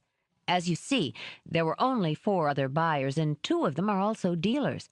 I think it should be simple enough to go right into those shops and buy back that merchandise." "You think," Findlay said softly. "If you could think, Mr. DeCarlo, my merchandise would already be in my possession. However," he continued when DeCarlo remained silent, "I'm willing to give you the opportunity to redeem yourself." He rose then and ran a fingertip over the overly sweet female face of the statue. "An unfortunate piece of work. Quite hideous, don't you agree?" "Yes, sir." "And this man, this Ashworth, paid in good coin for it? Amazing, isn't it, what people will find appealing? One has only to look to see the lines are awkward, the color poor, the material inferior. Ah, well, beauty's but skin deep." He picked up an unused marble white ashtray from his desk and decapitated the woman. DeCarlo, who had only hours before cold-bloodedly murdered 2 men, jolted when the ashtray smashed the second head away. He watched, his nerves jumping, as Findlay systematically broke away limbs. "An ugly cocoon," Findlay murmured, "to protect sheer beauty." From inside the torso of the figurine, he pulled a small object wrapped in layers of heavy bubble plastic. Delicately he unwrapped it, and the sound he made was like that of a man undressing a lover. What DeCarlo saw looked like a gold cigarette lighter, heavily ornate and studded with some sort of stones. To him it was hardly more attractive than the statue that had hidden it. "Do you know what this is, Mr. DeCarlo?" No, sir." "It is an etui." Findlay laughed then, caressing the gold. For that moment he was supremely happy, a child with a new toy, a man with a new lover. "Which tells you nothing, of course. This small ornamental case was used to hold manicure sets or sewing implements, perhaps a button hook or a snuff spoon. A pretty little fancy that went out of fashion toward the end of the 19th century. This one is more intricate than most, as it's gold, and these stones, Mr. DiCarlo, are rubies. There are initials etched into the base." Smiling dreamily, he turned it over. It was a gift from Napoleon to his Josephine, and now it belongs to me. "That's great, Mr. Finley." DiCarlo was relieved that he'd brought the right figurine, and that his employer seemed so pleased. "You think so?" Finley's emerald eyes glittered. "This bauble is only a portion of what is mine, Mr. DiCarlo. Oh, I'm pleased to have it, but it reminds me that my shipment is incomplete. A shipment, I might add, that has taken me more than 8 months to accumulate, another 2 months to have transported. That's nearly a year of my time, which is quite valuable to me, not to mention the expense." He hefted the ashtray again and swung it through the delicate folds of Milady's gown. Thin shards of porcelain shot like tiny missiles through the air. "You can understand my distress, can you not?" "Yes, sir." Cool sweat slipped clammily down DiCarlo's back. "Naturally." "Then we'll have to see about getting it back. Sit down, Mr. DiCarlo." With an unsteady hand, DiCarlo brushed porcelain splinters off the buttery leather of a chair. He sat cautiously on the edge of his seat. "The holidays make me magnanimous, Mr. DiCarlo." Finley took his own seat and continued to caress the étui in intimate little circles. "Tomorrow is Christmas Eve. You have plans, I imagine?" "Well, actually, yes. My family, you see." "Families." Finley's face lit up with a smile. "There is nothing like family around the holidays. I have none myself, but that is unimportant. Since you've managed to bring me one small portion of my property so quickly, I hate to take you away from your family at Christmas." Keeping the étui trapped between his palms, he folded his hands. "I'll give you until the 1st of the year. Generous, I know, but, as I said, the holidays. They make me sentimental. I'll want everything that is mine by January 1.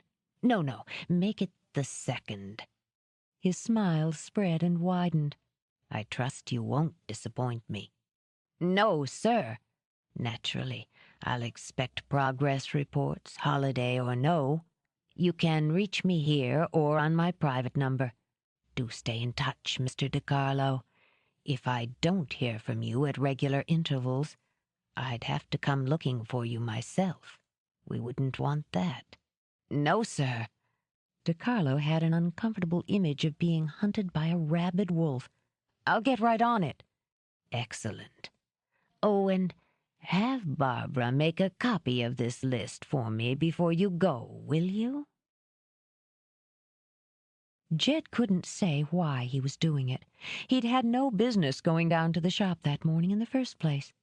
He was perfectly content to spend his days working out in the gym, lifting weights in his own apartment, catching up on his reading.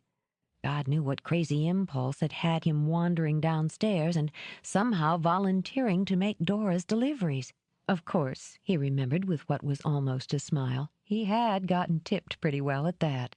A few bucks, and in one memorable case, a brightly colored tin filled with homemade Christmas cookies. It hadn't been such a big deal, and it had been interesting to see how much more enthusiastically you were greeted when you knocked on someone's door carrying a box rather than a badge.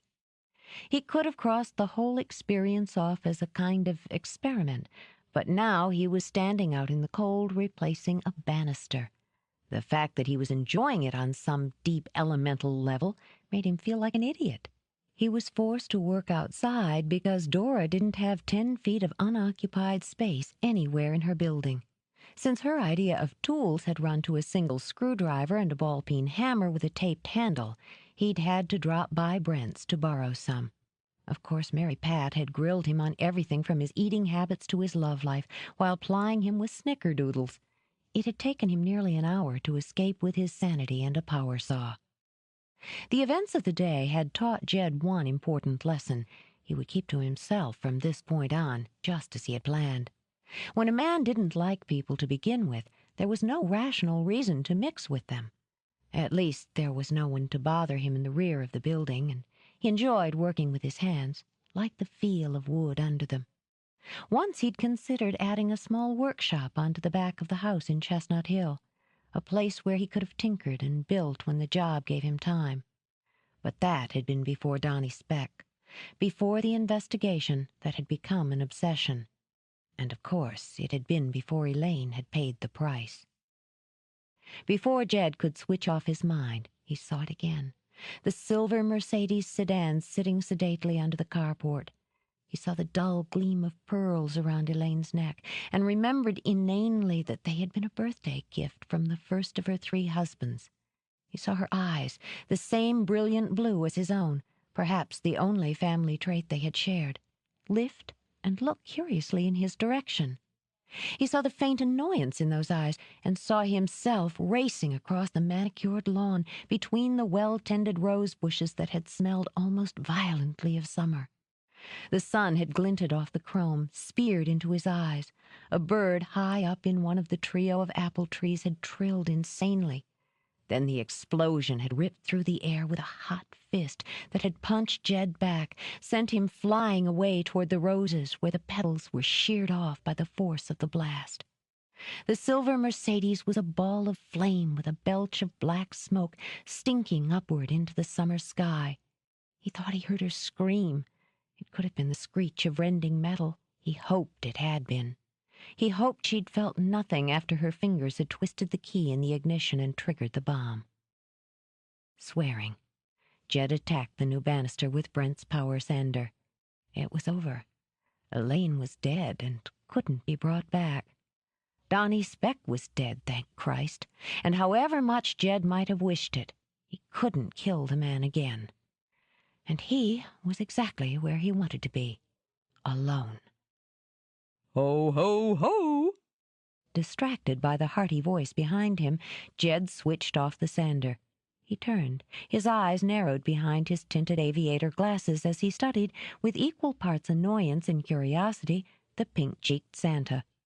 You're a couple days early, aren't you? Ho, ho, ho! Santa said again, and patted his comfortable belly. Looks like you could use a little Christmas cheer, son. Resigned to the interruption, Jed took out a cigarette. Mr. Conroy, right? He watched Santa's face fall. It's the eyes, Jed told him, and struck a match. They were Dora's eyes, Jed thought, big and brown and full of secret jokes. Oh.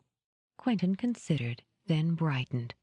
I suppose a policeman is trained to see past disguises, the same way an actor is trained to assume them. I have, of course, played many upholders of law and order in my career. Right. In keeping with the season, I've been entertaining the children at Tidy Tot's daycare. He stroked his silky white beard. A small engagement, but a satisfying one, as it gives me the opportunity to play one of the world's most beloved characters to an audience of true believers. Children are actors, you see, and actors children. Amused despite himself, Jed nodded. I'll take your word for it. I see Izzy's put you to work. Izzy? My darling daughter. Quentin wiggled his eyebrows and winked. Pretty thing, isn't she? She's all right. Cooks, too. Don't know where she gets it from. Not her mother. Conspiratorially, Quentin leaned closer. Not to complain, but boiling an egg is a culinary triumph for her. Of course, she has other talents. I'm sure she does. Dora's inside. Naturally. A dedicated businesswoman, my firstborn, not at all like the rest of us in that aspect, though, of course, she could have had a brilliant career on the stage. Truly brilliant, he said with some regret. But she chose the world of retail. Genes are a peculiar thing, don't you think? I haven't given it a lot of thought. A lie, he thought. A basic one. He'd spent a great deal of his life thinking about inherited traits. Listen, I need to finish this before I lose the light. Why don't I give you a hand? Quentin said, with the unexpected streak of practicality that made him a good director as well as an actor. Jed studied the padded belly, the red suit, and flowing white cotton beard. Don't you have elves to handle this kind of thing? Quentin laughed merrily, his booming baritone echoing on the windy air. Everything's unionized these days, boy. Can't get the little buggers to do anything not in the contract. Jed's lips quirked as he turned on the sander again. Once I finish here, you can help me put it up. Delighted. A patient man, Quentin sat on the bottom step. He'd always liked to watch manual labor, watch being the key word. Fortunately, a modest inheritance had kept him from starving while pursuing his acting career. He'd met his wife of 30 years during a production of The Tempest, he as Sebastian and she as Miranda.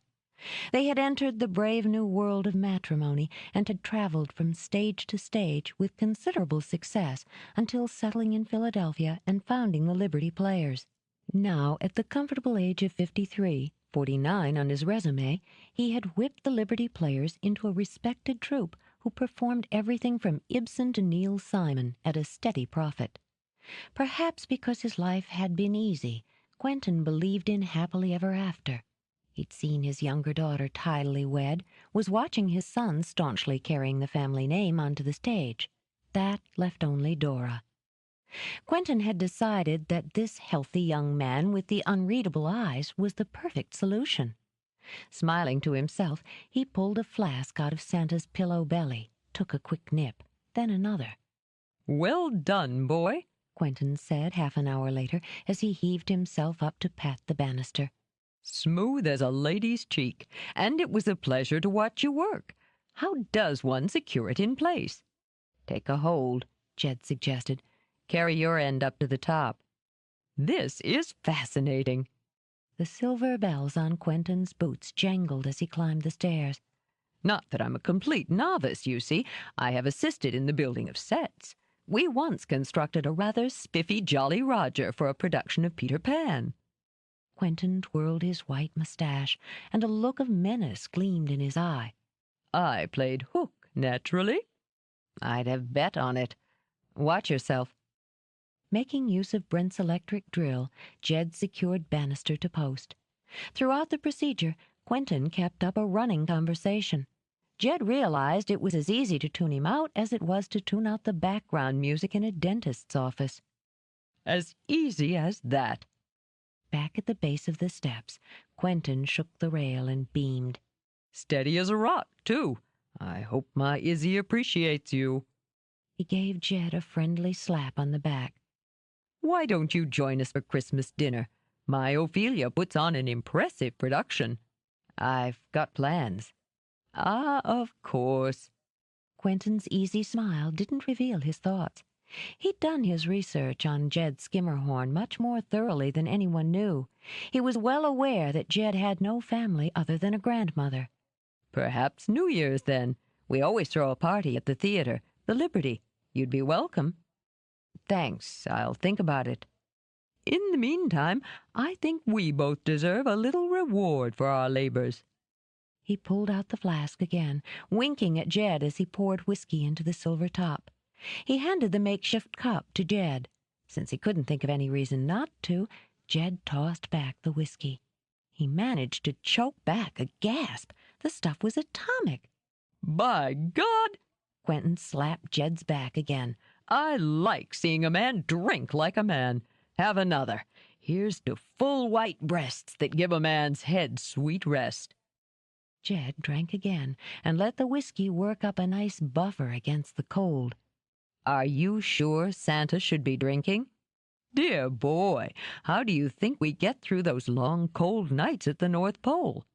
We'll be doing South Pacific next. Nice change, all those palm trees. We try to fit a couple of musicals into our schedule each year. Crowd pleasers. Have to have Izzy bring you by. He dipped more into Jed's cup and began a rousing rendition of There Is Nothing Like a Dame. It must be the whiskey, Jed decided.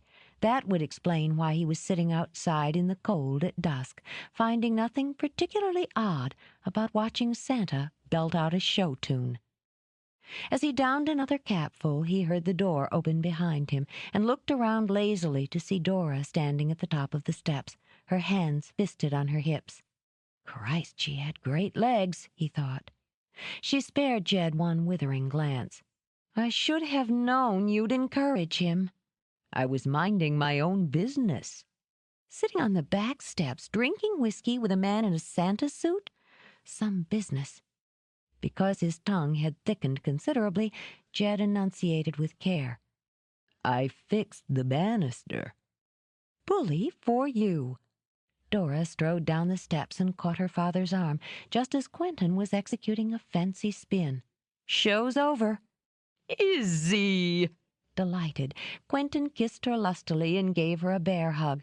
Your young man and I were seeing to carpentry repairs. I can see that. You both look very busy at the moment. Let's go inside, Dad. She took the flask and shoved it into Jed's hand. I'll come back for you, she said under her breath, and dragged her father upstairs. I was minding my own business, Jed said again, and meticulously capped the flask before slipping it into his back pocket. By the time Dora returned, he was loading up Brent's tools with the care of a man packing fine china. So, he slammed the trunk, leaned heavily against it. Where's Santa? Sleeping. We have one rule around here, Skimmerhorn. No drinking on the job. Jed straightened, then wisely braced himself against the car again. I was finished. Blearily, he gestured toward the banister. See? Yeah. She sighed, shook her head. I shouldn't blame you. He's irresistible. Come on. I'll take you upstairs. I'm not drunk. You're plowed, Skimmerhorn. Your body knows it. It just hasn't gotten through to your brain yet.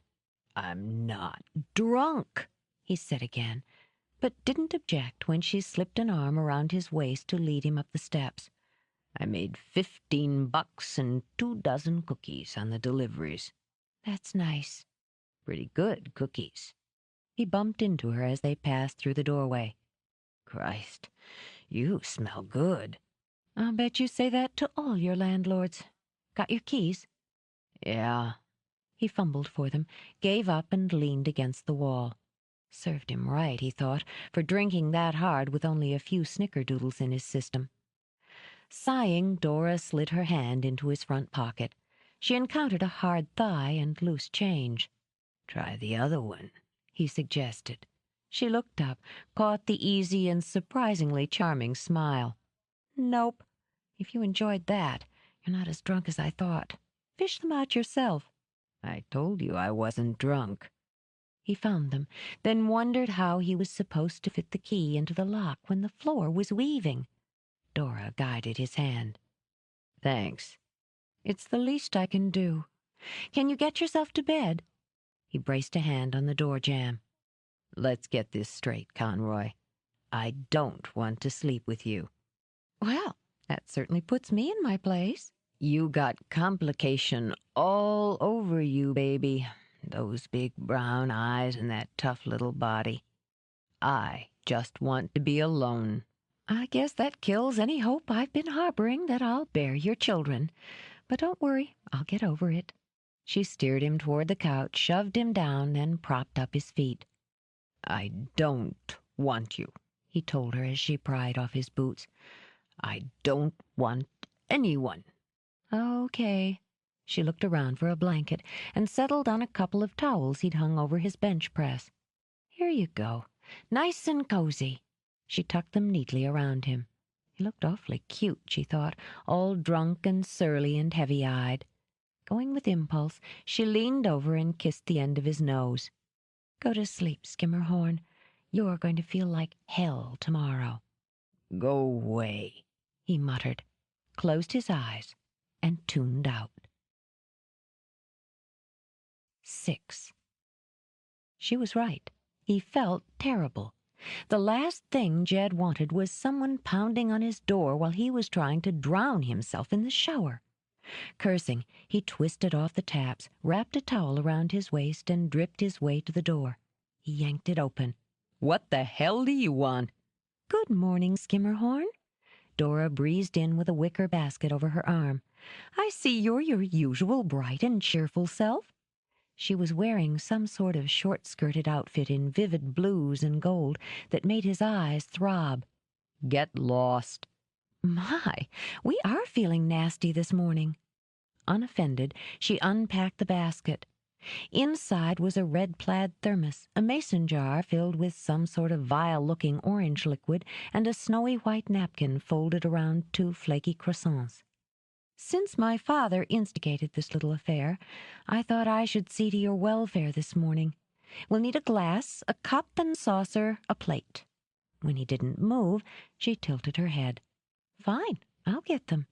Why don't you go put some clothes on? You've made it clear that you're not interested in me on a physical level, and the sight of your damp, half-naked body might send me into an unbridled sexual frenzy. A muscle in his jaw twitched as he ground his teeth. Cute, Conroy. Real cute. But he turned and strode off into the bedroom. When he came back, wearing gray sweats torn at the knee, she'd set a neat breakfast on his picnic table. Had any aspirin yet? I was working on it. These first, then. She offered him 3 pills. Take them with this. Just gulp it down. He scowled at the sickly orange liquid she'd poured into a tumbler. What the hell is it? Salvation. Trust me. Because he doubted he could feel much worse, he swallowed the pills with 2 big gulps of Dora's remedy. Christ, it tastes like embalming fluid. Oh, I imagine it's the same principle. Still, I can guarantee the results. Dad swears by it, and believe me, he's the expert. Try the coffee. It won't do much for the hangover, but you'll be fully awake to enjoy it. Because his eyes were threatening to fall out, he pressed the heels of his hands against them. What was in that flask? Quentin Conroy's secret weapon. He has a still in the basement where he experiments like a mad scientist. Dad likes to drink. Now there's news. I know I should disapprove, but it's hard to. He doesn't hurt anyone. I'm not even sure he hurts himself. She broke off a corner of one of the croissants and nibbled. He doesn't get surly or arrogant or nasty with it. He'd never consider getting behind the wheel of a car or operating heavy machinery. She shrugged. Some men hunt or collect stamps. Dad drinks. Feeling better? I'll live. That's fine, then. I've got to go open up. You'd be amazed at how many people shop on Christmas Eve. She started out, paused with her hand on the knob. Oh, and the banister looks good. Thanks. Let me know when you feel up to hammering together some shelves. And don't worry, she flashed him a smile. I don't want to sleep with you either. Dora closed the door quietly and hummed her way down the hall. DeCarlo was feeling fine. His luck was back. The rented Porsche was tearing up 95. Neatly boxed on the seat beside him rode a bronze eagle and a reproduction of the Statue of Liberty, both easily purchased from a novelty shop just outside of Washington, D.C. It had gone slick as spit, DeCarlo thought now. He had walked into the shop, done some nominal browsing, then had walked out again, the proud owner of 2 pieces of American kitsch. After a quick detour into Philadelphia to pick up the next 2 items on his list, he would head into New York. All things being equal, he would make it home by 9 o'clock, with plenty of time for holiday celebrations. The day after Christmas, he would take up his schedule again. At this pace, he figured he would have all of Mr. Finley's merchandise in hand well before deadline. He might even earn a bonus out of it. Tapping his fingers along with the dance track, he dialed Finley's private number on the car phone. Yes? Mr. Finley, DeCarlo. And do you have something of interest to tell me? Yes, sir. He all but sang it. I've recovered 2 more items from D.C. The transactions went smoothly? Smooth as silk. I'm on my way to Philadelphia now. 2 more items are in a shop there. I should arrive by 3 at the latest. Then I'll wish you Merry Christmas now, Mr. DeCarlo. I'll be difficult to reach until the 26th. Naturally, if you have something to report, you'll leave a message with Winesap. I'll keep in touch, Mr. Finley. Enjoy your holiday. Finley hung up the phone, but continued to stand on his balcony, watching the smog clog the air over L.A. The étui hung around his neck on a fine gold chain. DeCarlo did arrive in Philadelphia by 3. His luck was holding steady as he walked into Dora's parlor 15 minutes before closing. The first thing he noticed was a statuesque redhead wearing a green elf's cap. Terry Starr, Dora's assistant and a devoted member of the Liberty Players, beamed at DeCarlo. "Merry Christmas," she said in a voice as clear as holiday bells. "You've just caught us. We're closing early today." DeCarlo tried out a sheepish smile. "I bet you hate us 11th-hour shoppers." "Are you kidding? I love them." She'd already spotted the Porsche at the curb and was calculating ending the business day with a last whopping sale. "Are you looking for anything in particular?" Actually, yes. He took a look around the shop, hoping he'd spot either the painting or the China hound quickly. I'm on my way home, and I have an aunt who collects statues of animals, dogs in particular. "I might be able to help you out." Topping 6 foot in her spiked heels, Terry moved through the shop like a staff sergeant inspecting troops. She'd sized up DeCarlo's suit and overcoat as well as his car, and led him toward the jade. "This is one of my favorite pieces." She opened a curved glass cabinet and took out an apple-green carved foo dog, one of their most expensive objects. "Gorgeous, isn't he?" Yes, but I'm afraid my aunt's tastes aren't quite so sophisticated. He let amusement play around his eyes. You know how these little ladies are. "Are you kidding? You can't run a curio shop and not know." "Let's see, then." With some regret, Terry replaced the jade. "We've got a couple of nice Cocker Spaniels in plaster." I'll take a look. Would it be all right if I just browsed around? I know you'd like to get out of here, and I might see something that strikes me as being Aunt Maria." "You go right ahead. Take your time." DeCarlo saw the plaster cockers. He saw cloisonné poodles and blown glass retrievers. There were plastic Dalmatians and brass Chihuahuas, but nowhere did he see the China hound. He kept his eye peeled for the painting as well. There were dozens of framed prints, faded portraits, advertising posters. There was no abstract in an ebony frame. "I think I found the perfect—" Terry backed up 2 steps when DeCarlo whirled around. She was a woman who prided herself on reading expressions. For a moment there, she'd thought she'd read murder in his. Sorry, did I startle you?" His smile came so quickly, wiping out the icy gleam in his eyes, she decided she'd imagined it. Yes, you did. Guess my mind was wandering. And what have we here? "It's Staffordshire pottery, a Mama English sheepdog and her puppy. It's kind of sweet, isn't it?" Right up Aunt Maria's alley. DeCarlo kept the pleasant smile in place even after he'd spotted the 4-figure price tag. I think she'd love it, he said, hoping to buy time by having it wrapped.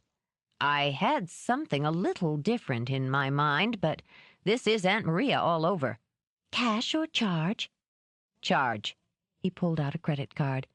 She used to have this mutt, you see, he continued as he followed Terry to the counter. A brown and white spotted dog who curled up on the rug and slept 20 hours out of 24. Aunt Maria adored that dog. I was hoping to find something that looked like him. "That's so sweet." Terry nestled the Staffordshire in tissue paper. "You must be a very considerate nephew." Well, Aunt Maria helped raise me. "It's too bad you weren't in a few days ago. We had a piece very much like you're talking about. In China, a spotted hound curled up asleep. It was only in the shop a day before we sold it." "Sold it?" DeCarlo said between smiling teeth. "That's too bad." "It wasn't nearly as fine a piece as the one you've just bought, Mr. DeCarlo," she added after a glance at his credit card. "Believe me, your aunt's going to love you come Christmas morning." I'm sure you're right. I notice you also carry art. "Some. Mostly posters and old family portraits from estate sales." Nothing modern, then. I'm doing some redecorating." Afraid not. We've got some stuff piled in the storeroom in back, but I haven't noticed any paintings. While she wrote up his bill, DiCarlo drummed his fingers on the counter and considered. He had to find out who had bought the dog. If it hadn't been broad daylight with a wide display window at his back, he might have stuck his gun under the clerk's pretty chin and forced her to look up the information for him. Of course, then he'd have to kill her. He glanced at the window behind him. There wasn't much traffic, vehicular or pedestrian. But he shook his head. A young girl wrapped in a parka zoomed by on rollerblades. It wasn't worth the risk. Just sign here. Terry passed him the sales slip and his card. You're all set, Mr. DiCarlo. I hope you and your aunt have a terrific Christmas. Because she watched him through the window, DiCarlo set the box carefully in the trunk of the car, then waved cheerfully before climbing in. He slid smoothly away from the curb. He'd go somewhere for a late lunch. When it was dark, when the shop was empty, he'd be back. Dora gave Jed's door her best businesslike rap. She knew he was going to growl at her. It couldn't be helped. The fact was, she'd gotten used to the way he snarled and spat. She didn't look forward to it, but she'd gotten used to it. He didn't disappoint her. His short-sleeved sweatshirt was damp with sweat. His forearms glistened with it. She might have taken a moment to admire the basic masculinity, but she was too busy studying the scowl on his face. Jed gripped the ends of the towel he'd hooked around his neck. What do you want now? Sorry to disturb you. She peeked over his shoulder and spotted his weight equipment scattered over the living area. When you're so involved with building muscles, but my phone's out of order. I need to make a call. There's a phone booth on the corner. You're such a sweet guy, Skimmerhorn. Why hasn't some lucky woman snapped you up? I beat them off with a stick. Oh, I bet you do. Be a pal. It's a local call. For a minute, she thought he was going to shut the door in her face, again. But he swung the door wider and stepped back. Make it fast, he told her, and stalked into the kitchen. To give her privacy, Dora wondered? Hardly. Her judgment proved correct when he came back in, glugging Gatorade from the bottle. Dora juggled the phone, swore softly, then dropped the receiver back on the hook. Yours is out, too. Not so surprising, since we're in the same building. He'd left his door open, as she had. From her apartment he could hear the strains of music, Christmas music this time, but it was something that sounded like a medieval choir, and intrigued rather than annoyed. Unfortunately, Dora had exactly the same effect on him. You always dress like that to talk on the phone? She was wearing a slithery jumpsuit in silver, with strappy, spiked heels. A chain of stars hung at each ear. I have a couple of parties to drop in on. How about you? Are you spending Christmas Eve lifting weights? I don't like parties. No? She shrugged, and the silver silk whispered invitingly at the movement. I love them. The noise and the food and the gossip.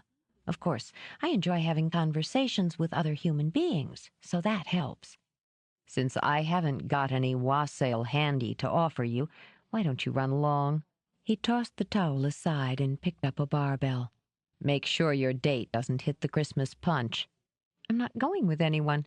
And since I don't want to have to worry about how often I dip into the Christmas punch, I was calling a cab. She sat on the arm of the couch, frowning as she watched Jed lift his weights. She shouldn't have felt sorry for him, she mused. He was the last person on earth that inspired sympathy. And yet she hated to imagine him spending the evening alone with barbells. Why don't you come with me? The long, silent look he sent her had her hurrying on. It's not a proposition, Skimmerhorn. Just a couple of parties where you hang out and make nice. I don't make nice. I can see you're rusty, but it is Christmas Eve, a time of fellowship, goodwill among men. You might have heard of it. I heard rumors. Dora waited a beat. You forgot bah humbug. Take off, Conroy. Well, that's a step up from this morning. People will say we're in love. She sighed, rose. Enjoy your sweat, Skimmerhorn, and the coal I'm sure Santa's going to leave in your stocking. She stopped, tilted her head. What's that noise? What noise? That. Her eyes narrowed in concentration.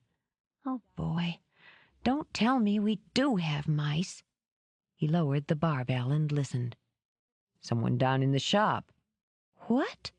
"In the shop," he repeated. "The sound carries up through the vent. Don't you know your own building, Conroy?" "I'm not over here that much, and not when the shop's open." She started to dismiss it, then froze. "But the shop's not open." Her voice had lowered to a stage whisper. "There's no one down there." "Somebody is." "No." Her hand slid up to rub at the nerves in her throat. "We closed hours ago. Terry left by 3:30. "So she came back." "On Christmas Eve? She's giving one of the parties I'm going to." Dora's heels clicked smartly on the floor as she crossed to the door. "Where are you going?" "Downstairs, of course. Somebody must have cut the alarm and broken in. If they think they can gather up a sack of goodies from my shop, they're in for a surprise." He swore ripely, then took her arm, pushed her into a chair. "Stay there." He strode into the bedroom. Dora was still working out what name to call him when he walked back in, carrying a .38. Her eyes rounded. "What's that?" "It's a parasol. Stay in here. Lock the door." But... "Stay." Jed closed the door behind him. It was probably her assistant, he thought, as he moved quickly, silently down the hall. Or her sister, who'd forgotten some package she'd hidden. Or the old man looking for a bottle. But there was too much cop in him to take chances, and too much cop to dismiss the fact that the phones were out, and that the sounds coming through the vent had been stealthy rather than careless. He reached the door that led down to the storeroom, eased it open. There was no generous spill of light from below. He heard a sound, a drawer closing. Did she keep cash down there, he wondered, and swore under his breath. Probably. In some old-time canister or cookie jar. A movement behind him had him braced and pivoting, and swearing again. Dora was 3 steps back, her eyes swallowing her face, and a barbell hefted in one hand. Jed jerked a thumb. She shook her head. He curled his hand into a fist. She lifted her chin. "Idiot," he muttered. "Same goes." "Stay back, for Christ's sake." He started down, jerking still when the 3rd step groaned under his foot. There was a rapid series of pops, and the wall, inches away from his face, spit plaster. Jed crouched, took the rest of the steps in a sprint, rolling when he hit the bottom, and coming up, weapon drawn, in time to see the rear door slam shut. He heard Dora clattering down after him, shouted for her to stay put. He hit the door at a run, went through low. The cold air bit into his lungs like slivers of ice, but his blood was hot. The sound of running footsteps echoed off to the right. Ignoring Dora's frantic demands to stop, he raced after them. It was instinct and half a lifetime of training. After he'd run about 2 blocks, he heard the roar of an engine, the squeal of tires. He knew he'd lost his quarry. He ran on for another half a block on the off chance that he could catch a glimpse of the car. When he returned to Dora, he found her standing in the center of the small gravel lot, shivering. "Get inside." Her fear had already turned to anger. "Your face is bleeding," she snapped. "Yeah?" He brushed at his cheek experimentally, and his fingers came away wet. "The plaster must have nipped it." He looked down at the barbell she still carried. "And what were you going to do with that?" "When he grabbed you and wrestled you to the ground, I was going to hit him with it." She felt some small relief when he tucked the gun into the back of his sweatpants. "Weren't you supposed to call for backup or something?" "I'm not a cop anymore." "Yes, you are," she thought. She might not have had much experience with the preservers of law and order, but he'd had cop in his eyes, in his moves, even in his voice. Saying nothing, she followed him toward the rear entrance of the shop. "Ever heard of security systems?" "I have one. It's supposed to clang like hell if anyone tries to get in." He only grunted, and instead of going inside, hunted up boxes and wires. "Mickey Mouse," Jed said in disgust after one quick look at the mechanism. She pouted a little, brushing her bangs aside. "The guy who sold it to me didn't think so." The guy who sold it to you was probably laughing his ass off when he installed it. All you have to do is cut a couple of wires." He held out the frayed ends to demonstrate. "He took out the phone for good measure. He'd have seen by the lights that there was somebody upstairs." Then he was stupid, wasn't he? Her teeth were chattering. I mean, he should have waited until we were out or asleep, and he could have walked in and stolen me blind. Maybe he was in a hurry. Don't you have a coat or something? Your nose is getting red." Insulted, she rubbed it. Silly of me not to have thought to grab my wrap. What was that noise right before you took your heroic flight downstairs? It sounded like balloons popping. "Silencer." Jed checked his pocket for loose change. "Silencer?" The word came out on a squeak as she grabbed his arm. "Like in gangster movies? He was shooting at you?" "I don't think it was personal. Got a quarter on you? We better call this in." Her hand slid away from his arm. The color the cold had slapped into her cheeks drained away. Jed watched her pupils dilate. "If you faint on me, I'm really going to get pissed off." He grabbed her chin, gave her head a little shake. "It's over now. He's gone, okay?" "Your face is bleeding," she said dully. "You already told me that." "He could have shot you." "I could have been spending the night with an exotic dancer. Shows you how far could have is from reality. How about that quarter?" "I don't—" Automatically, she checked her pockets. "I have a phone in my van." "Of course you do." He strode over to her van, shaking his head when he found it unlocked. "There's nothing in it," she began, huffing. It pleased him to see her color was back. "Except a phone, a stereo tape deck." He lifted a brow. "A fuzzbuster?" "It was a gift." She folded her arms. "Right." He punched in Brent's number and waited 2 rings. "Merry Christmas!" "Hi, Mary Pat." He could hear children yelling in the background over a forceful recording of Jingle Bells. "I need to talk to Brent for a minute." "Jed, you're not calling to make some lame excuse about tomorrow. I swear I'll come drag you out here myself." "No, I'll be there."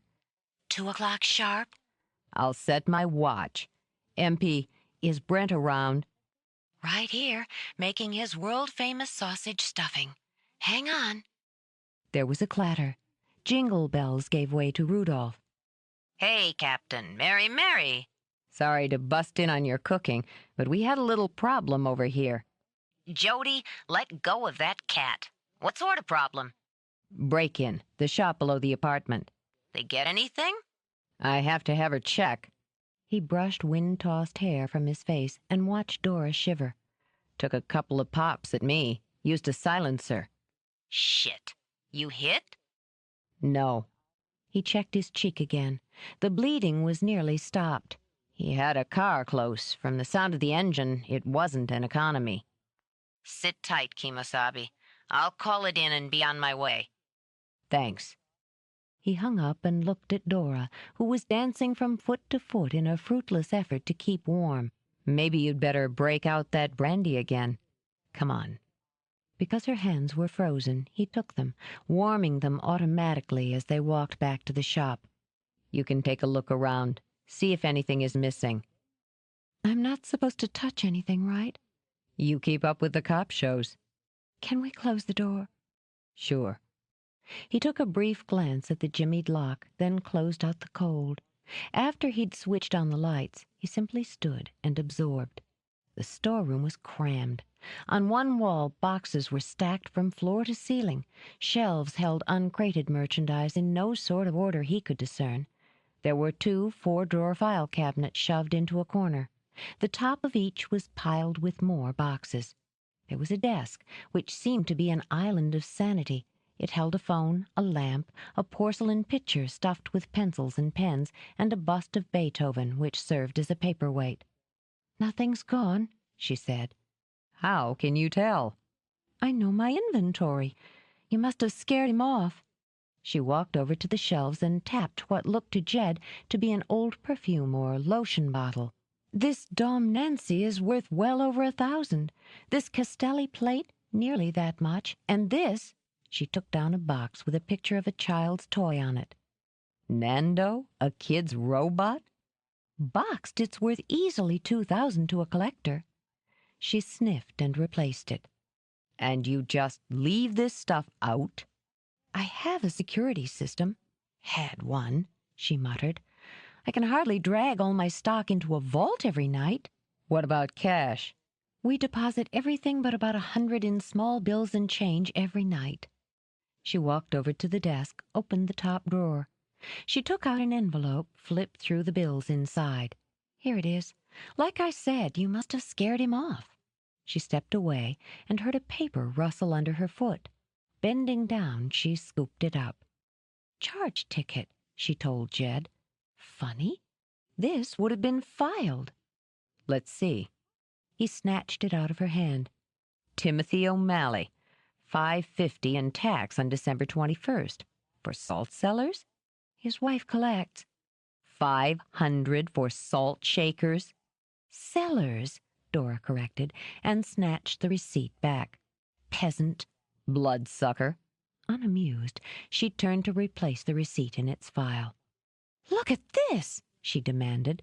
These drawers are a mess. He came to peer over her shoulder. They're not supposed to be? Of course not. I keep very careful records. The IRS terrifies me the same as they terrify all good Americans. And Leah spent a week purging and updating these files last month. So, he was after something in your files. What do you keep in here? Nothing of value. Receipts, invoices, mailing lists, inventory printout, delivery sheets, business stuff. Baffled, she ran a hand through her hair. The stars dangling from her ears sparkled in the light.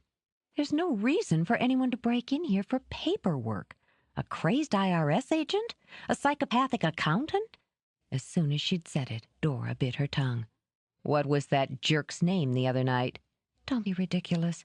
Andrew would never do anything like this. Didn't you say he was an accountant? Well, yes, but... And you fired him? That's hardly any reason to... Andrew what? She blew out a long breath, fluttering her bangs. I'll give you his name, his address, his phone number. Then you can go do cop things like harass him for his alibi on the night in question. I'm not a cop. If it looks like a cop, sounds like a cop, she sniffed at him, smells like a cop. How would you know what a cop smells like? She angled her chin. Gun oil and sweat. Come to think of it, you even taste like a cop. How's that? I don't know. Very deliberately, she dropped her gaze to his mouth, then lifted it slowly. Tough, authoritative, just a little bit mean. I can be meaner. He edged closer so that she was trapped between him and the file cabinet. I figured that. Did I tell you that I've always had this problem with authority? Goes all the way back to my elementary school days when I bucked Miss Teasworthy over quiet time. He pressed her back. You didn't mention it. No gun oil and sweat here, he realized. It seemed the whole room smelled like Dora, that hot, spicy scent that made a man's mouth water. I do, she continued. That's one of the reasons I started my own business. I hate taking orders. You're lousy at taking them. I told you to stay put. I had this driving need to stay close to the man with the gun. She lifted her hand, rubbed her thumb over the cut on his cheek. You scared me. You didn't get scared until it was over. No, I was scared all along. Were you? No, I love having people shoot at me. Then this is probably just a reaction we're having.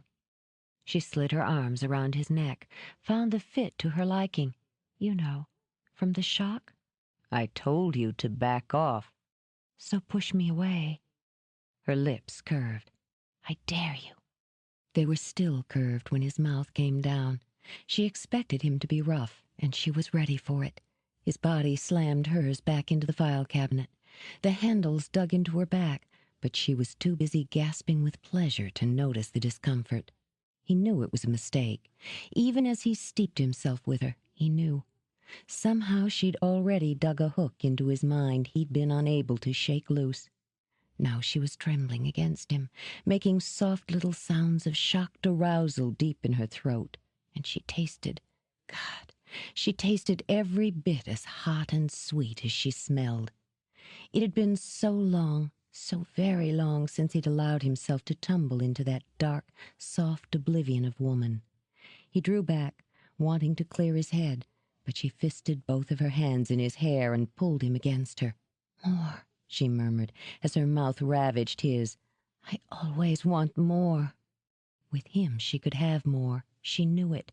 With him there would be no vague sense of the incomplete. She could feast and be filled and still have more. For one wild moment he considered taking her there, on the floor of the cramped, dusty storeroom, with gun smoke still fading from the air. Perhaps he would have. Perhaps he would have had no choice. But he was still sane enough to hear the rattle at the door upstairs and the spit of gravel under tires outside. "The troops are here." He took Dora by the shoulders and set her firmly aside. She saw in his eyes what he would continue to deny. He was a cop again. "Why don't you go put on some coffee, Conroy? It doesn't look like you're going to make your parties after all." She stared up the stairs, keeping her back to him when she spoke. "And that's it?" "Yeah." He wished violently for the cigarettes he'd left upstairs. "That's it." 7. Dora had brandy. Jed drank coffee. Cop, she thought nastily. After all, they didn't drink on duty, at least on TV. Wanting to ignore him as completely as he was ignoring her, she curled herself onto the couch and studied the cheerful lights of her Christmas tree.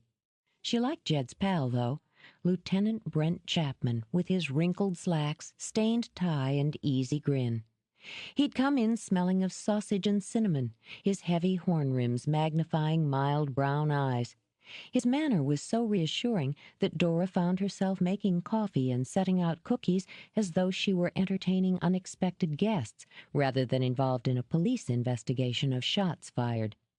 Brent's questions were slow and thoughtful and very nearly relaxing. No, there was nothing missing as far as she could tell. No, there was nothing in the files of any monetary value. Yes, the shop had been crowded the past couple of weeks, but no, she couldn't remember anyone acting suspicious or asking unusual questions. Enemies? This brought on a quick laugh. No, not unless you counted Marjorie Bowers. Bowers? Brent's ears perked up. He kept his pencil hovering over his dog-eared notepad. "We were both up for the lead in the school play, junior year. It was a production of West Side Story. I creamed her in the auditions, so she started this rumor that I was pregnant. I don't really think." "With my reputation at stake, I had no choice," Dora went on. "I ambushed her after school." She flicked a glance over to Jed, who was busy frowning at the bull's head cheese dish on her brake front. "That's very interesting, but I don't think it applies here." "Well, she really hated me." Dora picked up her snifter again, shrugged. "Then again, that was in Toledo. No, I'm wrong. Junior year must have been in Milwaukee. We moved around a lot in those days." Brent smiled. He'd taken a liking to Jed's landlord. A great many people who'd been through a break-in and gunfire didn't retain any sense of humor. "We're looking for something a bit more recent." "Tell him about the bean counter," Jed ordered. "For heaven's sake, Andrew wouldn't—" "Dodd," Jed interrupted. "Andrew Dodd. He was Dora's accountant until a couple of days ago. He put some moves on her, so she gave him a black eye and his walking papers." He smiled nastily in Dora's direction. "And kicked his ass." "I see." Brent tucked his tongue in his cheek as he scribbled the name in his book. He would have liked to have smiled, but the gleam in Dora's eye warned him to keep a sober countenance. "Did he, threaten any reprisals?" "Certainly not. Give me a cigarette, Skimmerhorn." He lighted one for her. "Annoyed or stressed?" he asked when he offered it. "You be the judge." She snatched it from him, took a quick puff. "The most violent thing Andrew would have done was to go home and whine to his mother." "It wouldn't hurt to talk with him," Brent pointed out gently. "Where can we reach him?"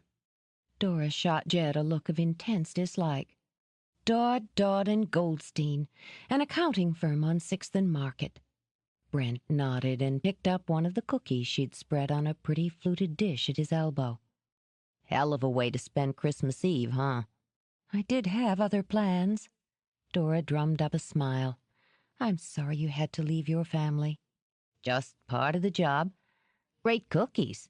Thanks. Why don't I give you some to take home? You've got kids, don't you? 3. In a knee-jerk reaction, Brent reached for his wallet to show off pictures. While Jed rolled his eyes and paced away, Dora rose to admire the children's snapshots. There were 2 girls and a boy, all spit and polished for school pictures. The oldest girl looks like you, Dora commented. Yeah, she does. That's Carly. She's 10. I have a niece who just turned 10, 5th grade.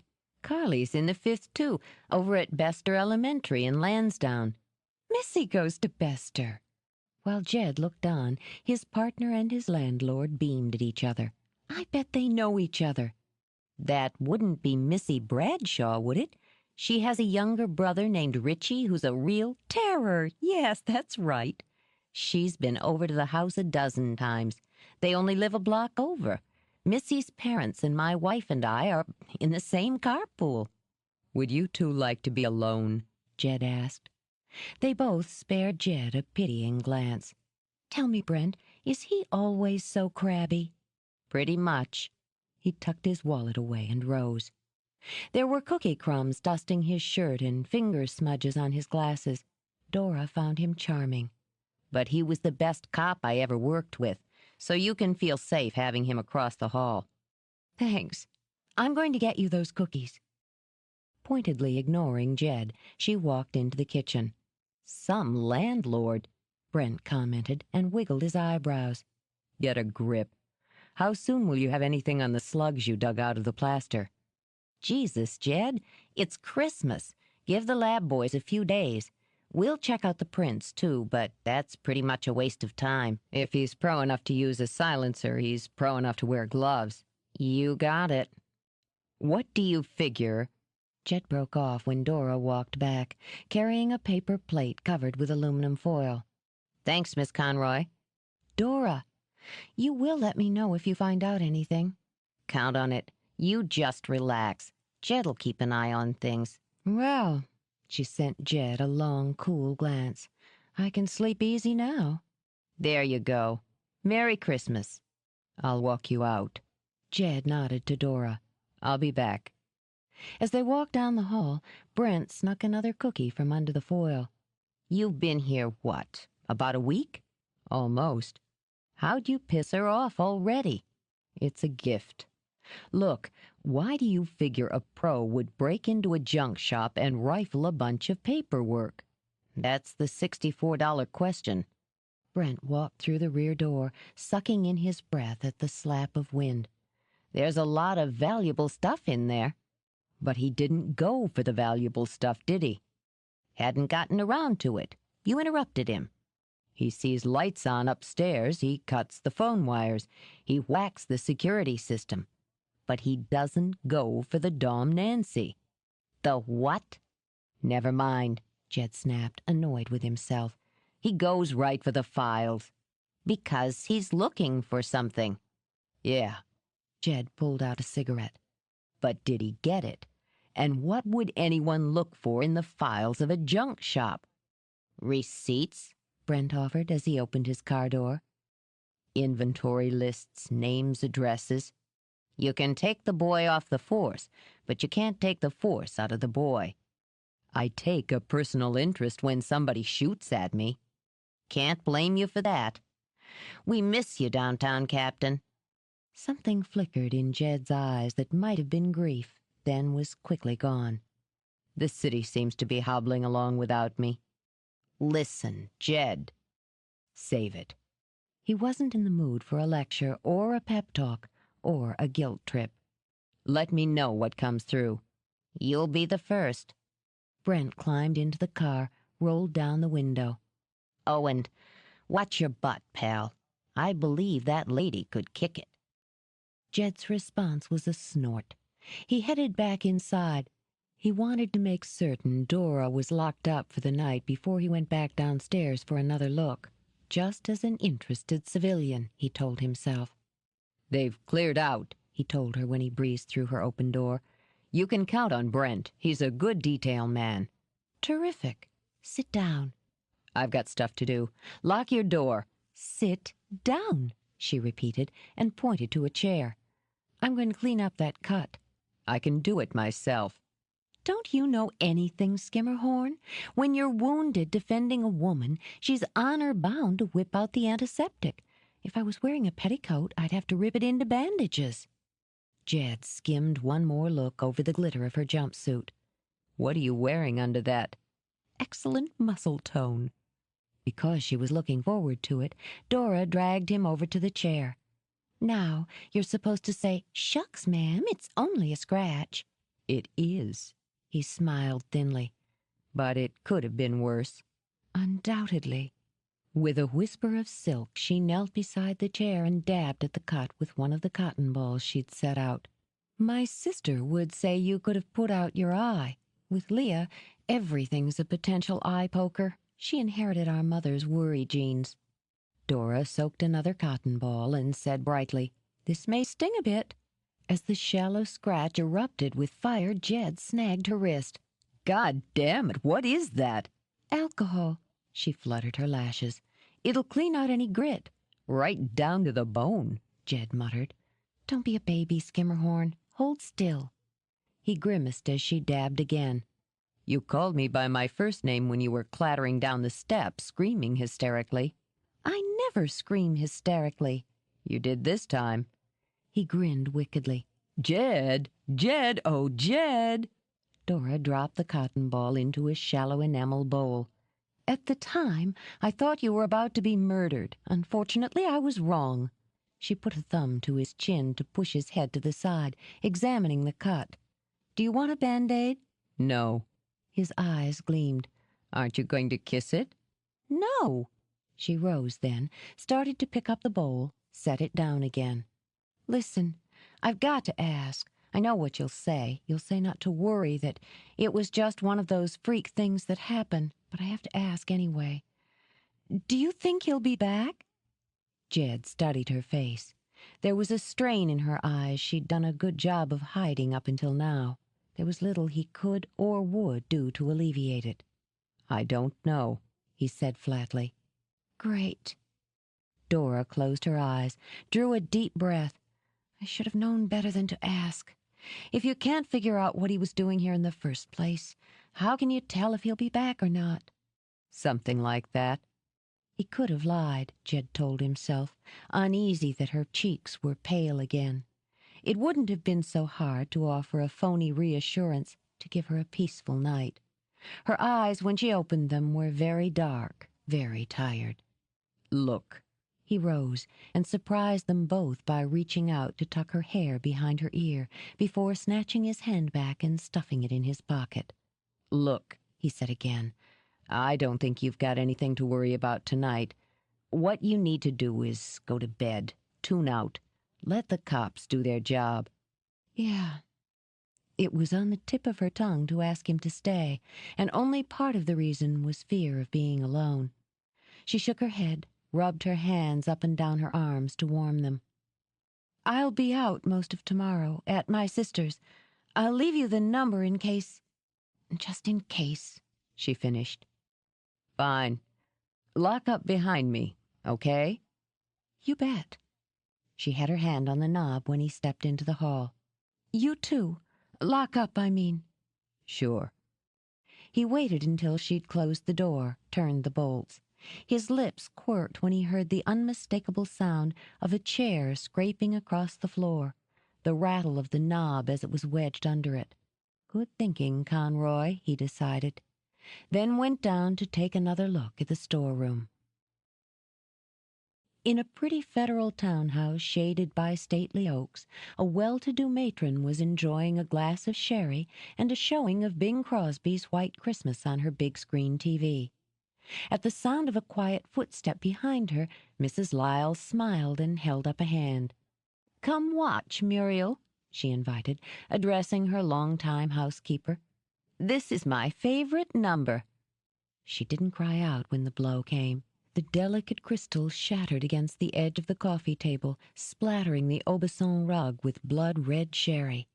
Somewhere through the haze of pain that left her paralyzed, she heard the crashing of glass and a furious male voice demanding over and over, "Where is the dog? Where is the fucking dog?" Then she heard nothing at all. It was midnight when DiCarlo rode the elevator up to his apartment in Manhattan. His arms were laden with boxes he'd copped from the back of a liquor store. He'd been lucky to find the receipt for the stupid dog, he told himself, and wondered idly if the bullets he'd sprayed up the stairs of the antique shop had hit anything, or anyone. Not to worry, he thought. The gun was untraceable, and he was making progress. He hefted the boxes more comfortably as he walked out of the elevator into the hallway. He had the bronze eagle, the plaster Statue of Liberty, the china dog, and a partridge in a pear tree, he thought, and chuckled to himself. So, Dora snacked on a raw carrot while Leah checked the Christmas goose. Jed goes racing out after the guy, waving this big gun, while I stand there like your typical Hollywood heroine with my hands clutched at my breasts. You got any dip for these veggies? In the fridge. Thank God you weren't hurt. Harassed by the number of pots simmering on the stove, the sound of her children wreaking havoc in the family room, and the very real fear that her mother would invade the kitchen at any moment, Leah shuddered. I've been worried for years about your shop being burglarized. I'm the one who convinced you to put in that security system, remember? A lot of good it did me, too. Dora dunked a spear of broccoli into sour cream and chive dip, then leaned on Leah's cherry breakfast bar as she nibbled.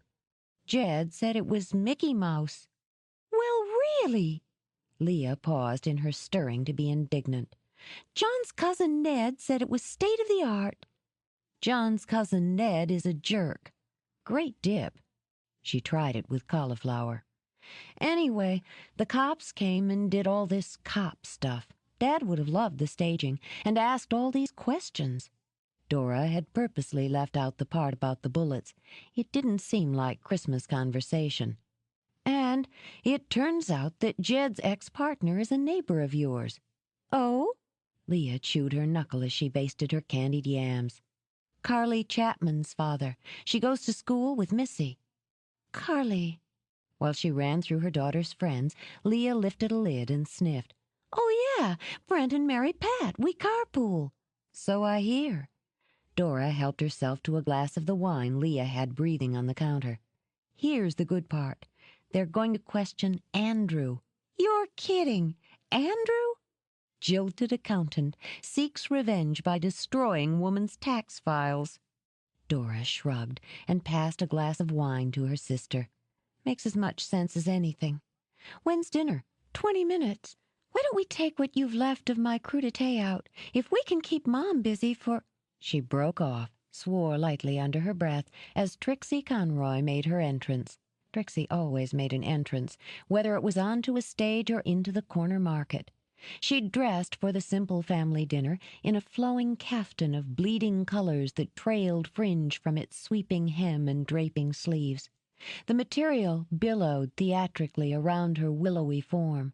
Her hair, cropped gammon short, was a bold fire-engine red. Her face, milk-pale and unlined thanks to religious pampering and one discreet lift, was striking. The soft blue eyes Leah had inherited were lavishly lashed, the full, sensuous mouth lushly red. She breezed into the kitchen trailing silks and her signature scent, one ripe with woodsy undertones. Darlings! Her voice was as dramatic as the rest of her, a husky whisper that could easily carry to the last row in any theater. It's so lovely to see my two girls together. She took a deep sniff of the air. Oh, and those glorious aromas. I do hope you're not overheating my meatballs, Ophelia. Leah sent Dora a desperate look and was met by a shrug. No, of course not.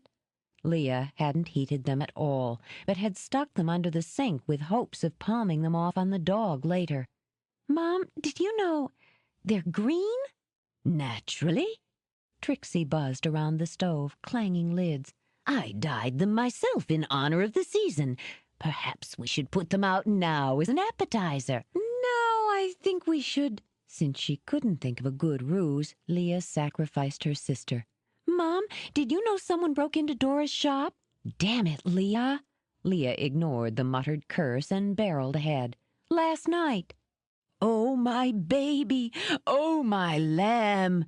Trixie rushed across the kitchen to clasp Dora's face between her heavily ringed hands.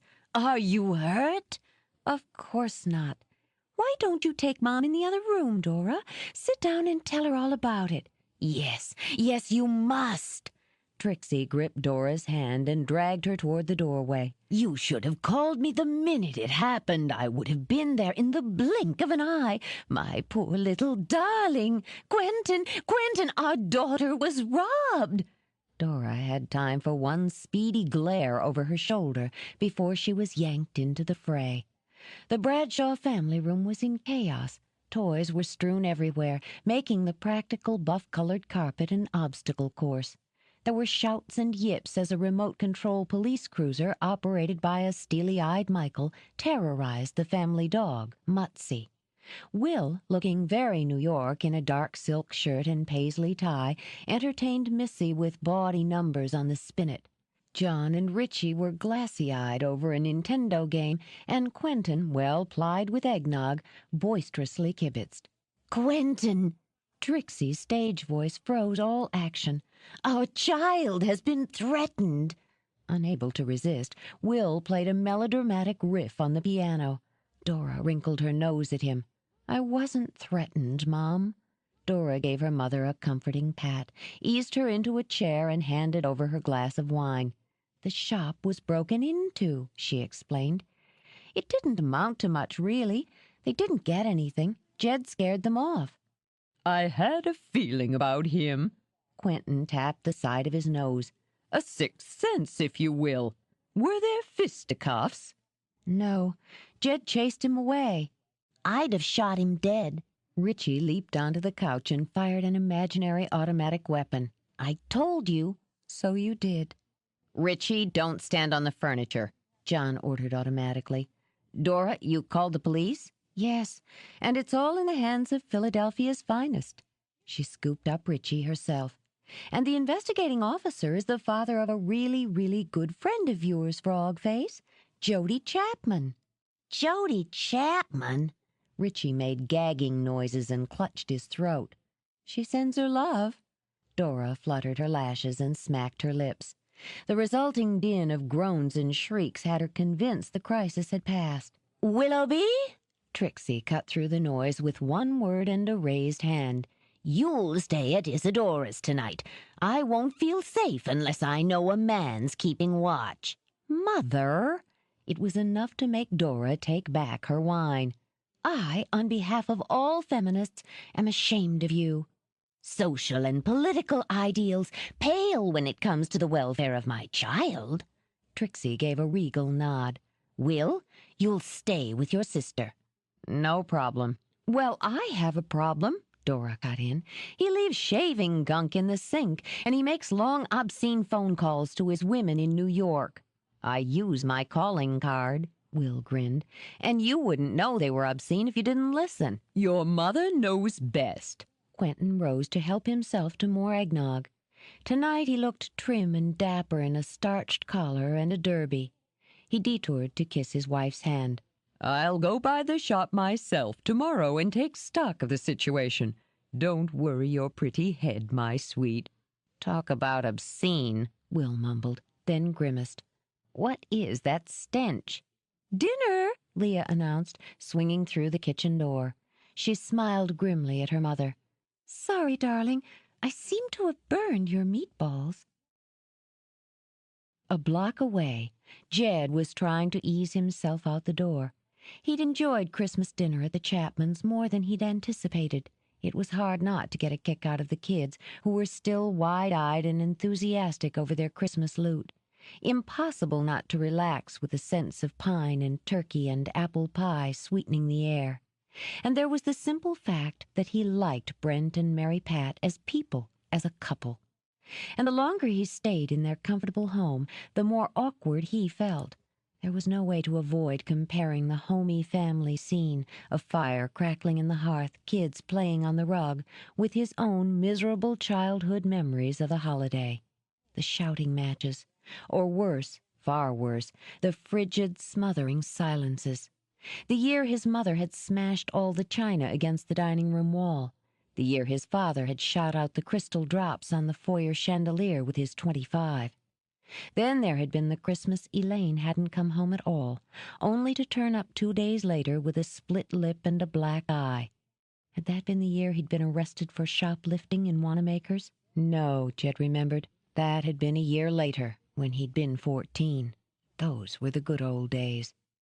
"At least you can take some of this food home with you," Mary Pat insisted. "I don't know what I'll do with it all." Be a pal, Brent put in, patting his wife's bottom as he moved past her to pop the top on a beer. You don't take it. I'll be eating turkey surprise for a month. Want another? Jed shook his head at the beer. No, I'm driving. You really don't have to go so soon, Mary Pat complained. I've been here all day, he reminded her, and because she was one of the few people he felt relaxed with, kissed her cheek. Now I'm going home to see if I can work off some of those mashed potatoes and gravy. You never put on an ounce. It makes me sick. She heaped leftovers into a Tupperware container. Why don't you tell me more about this gorgeous landlord of yours? She's not gorgeous. She's okay. Brent said gorgeous. Mary Pat sent her husband a narrow look. He only lifted his shoulders. Sexy, too. That's because she gave him cookies. If she's Leah Bradshaw's sister, she must be more than okay. Mary Pat filled another container with generous slices of pie.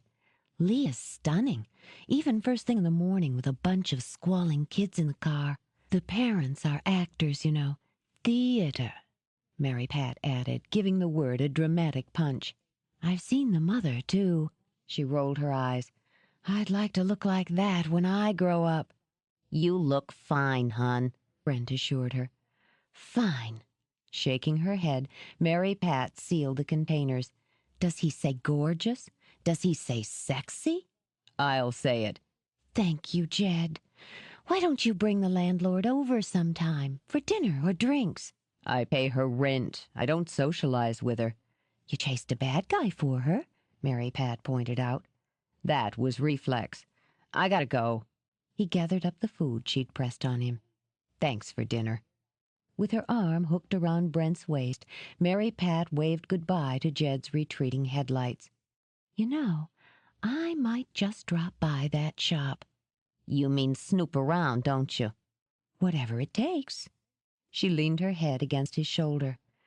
I'd like to get a look at this gorgeous, sexy, single landlord of his. He won't appreciate it. We'll see. He needs someone in his life. He needs to come back to work. So we'll double-team him. She turned, lifting her mouth for a kiss. He won't have a chance. In L.A., Finley dined on pressed duck and quail eggs. Joining him in his mammoth dining room was a stunning blonde, green-eyed, slenderly built. She spoke 3 languages and had an excellent knowledge of art and literature. In addition to her beauty and intelligence, she was nearly as wealthy as Finley. His ego demanded all 3 attributes in a companion. As she sipped her champagne, he opened the small, elegantly wrapped box she'd brought. So thoughtful of you, my dear. He set the lid aside, pausing in anticipation. I know how you enjoy beautiful things, Edmund. Indeed I do. He flattered her with a warm look before reaching into the tissue paper. He lifted out a small ivory carving of a Kirin, cradling it gently, lovingly in his palm. His deep, appreciative sigh whispered on the air. You admire it every time you dine with me, so I thought it would be the perfect Christmas gift. Pleased with his reaction, she laid her hand over his. It seemed more personal to give you something from my own collection. It's exquisite. His eyes gleamed as he studied it. And, as you told me, one of a kind. Actually, it seems I was mistaken about that. She picked up her glass again and missed the sudden spasm in his fingers. I was able to obtain its twin a few weeks ago. She laughed lightly. Don't ask me how, as it came from a museum. It's not unique. His pleasure vanished like smoke, replaced by the bitter fire of disappointment. Why would you assume I would wish for something common? The change in tone had her blinking in surprise. Edmund, it's still what it is. A beautiful piece of exceptional workmanship, and extremely valuable. Value is relative, my dear. As he watched her, cool-eyed, his fingers curled around the delicate sculpture. Tighter, tighter, until the carving snapped with a sound like a gunshot. When she cried out in distress, he smiled again. It seems to be damaged. What a pity. He set the broken pieces aside, picked up his wine. Of course, if you were to give me the piece from your collection, I would truly value it. It is, after all, one of a kind. 8. When Jed knocked on Dora's door a little after 9 on the day after Christmas, the last thing he expected was to hear a man's voice saying, "Wait a damn minute." There was a thud, a curse. Will, a flowered sheet wrapped around his thin frame like a toga and favoring the toe he'd smashed against the Pembroke table, opened the door to an unfriendly sneer. "If you're selling anything," he said, "I hope it's coffee." She sure could pick them, Jed thought nastily. First a pinstriped accountant with overactive glands, now a skinny kid barely out of college. "Isadora," Jed said, and showed his teeth. "Sure."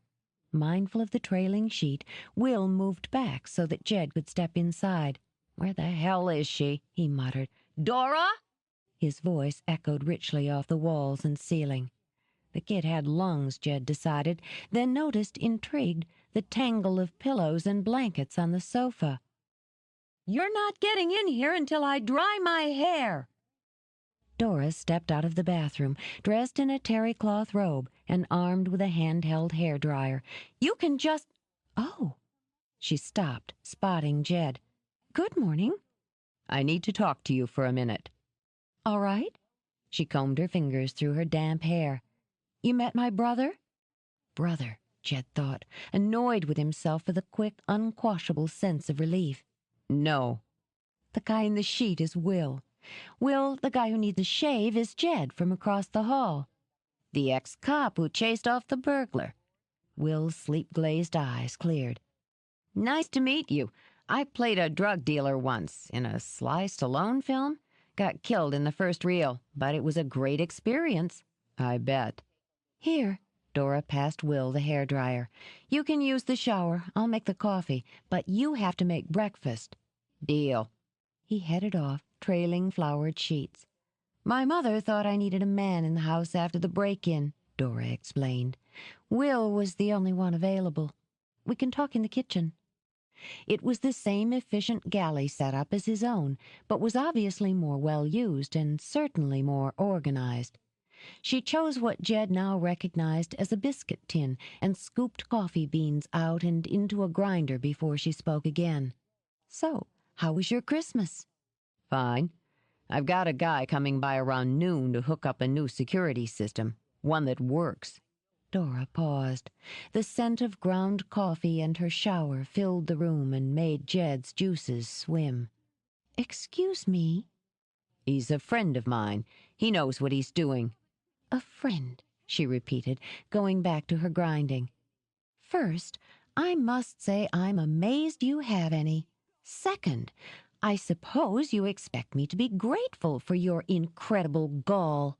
"I live here, too. I don't like being shot at." "You might have discussed it with me." "You weren't around." He waited while she put a kettle on to boil. "You need a couple of real locks on the doors. I can pick them up at the hardware." With her lips pursed in thought, Dora measured coffee into a filtered cone. "I'm debating whether to be amused, annoyed, or impressed." "I'll bill you for the locks." That decided her. Her lips curved up, then the smile turned into a quick, throaty laugh. "Okay, Skimmerhorn, you go ahead and make our little world safe and sound. Anything else?" "I figured I might measure for those shelves you want." She ran her tongue around her teeth, reached around him for the wicker basket of oranges. "Getting tired of being a man of leisure?" When he said nothing, she sliced through an orange with a wicked-looking knife. "I'll show you what I have in mind after breakfast. As it happens, we're not opening until noon today." After slicing half a dozen oranges, she put the halves into a clunky-looking device that squeezed out the juice. "Why don't you set the table?" "For what?" "Breakfast. Will makes terrific crepes." Before he could answer, the kettle shrilled. Dora poured boiling water over the coffee. The smell was all it took. "Where do you keep your plates?" "First cupboard." "One thing," he said as he opened the cabinet door. "You might want to put some clothes on." He sent her a slow smile that had her throat clicking shut. "The sight of your damp, half-naked body might send me into a sexual frenzy." It didn't amuse her at all to have her own words tossed back in her face. Dora poured herself a cup of coffee and walked away. "Smells good," Will decided, strolling in now wearing black jeans and a sweater. His hair, a few shades lighter than Dora's, had been blow-dried into artful disarray. He looked like an ad for Ralph Lauren. "Dora makes great coffee. Hey, would you mind switching on the tube? CNN, maybe?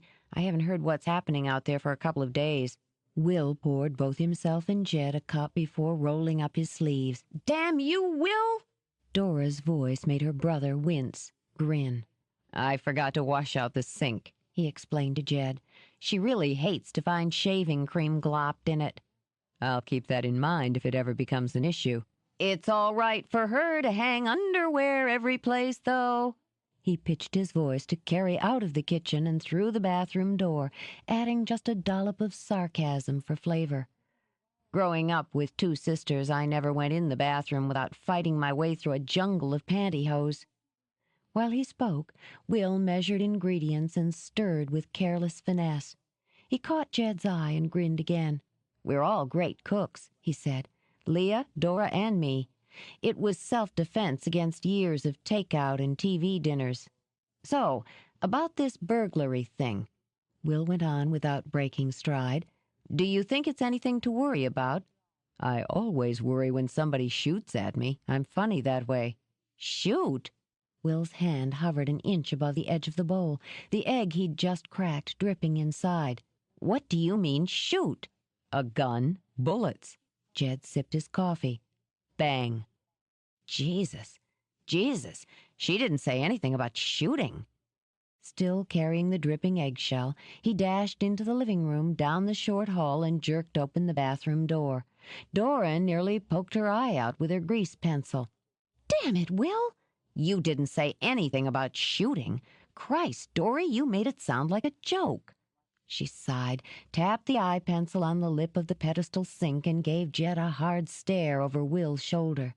She should have looked silly with one eye lined and the other naked.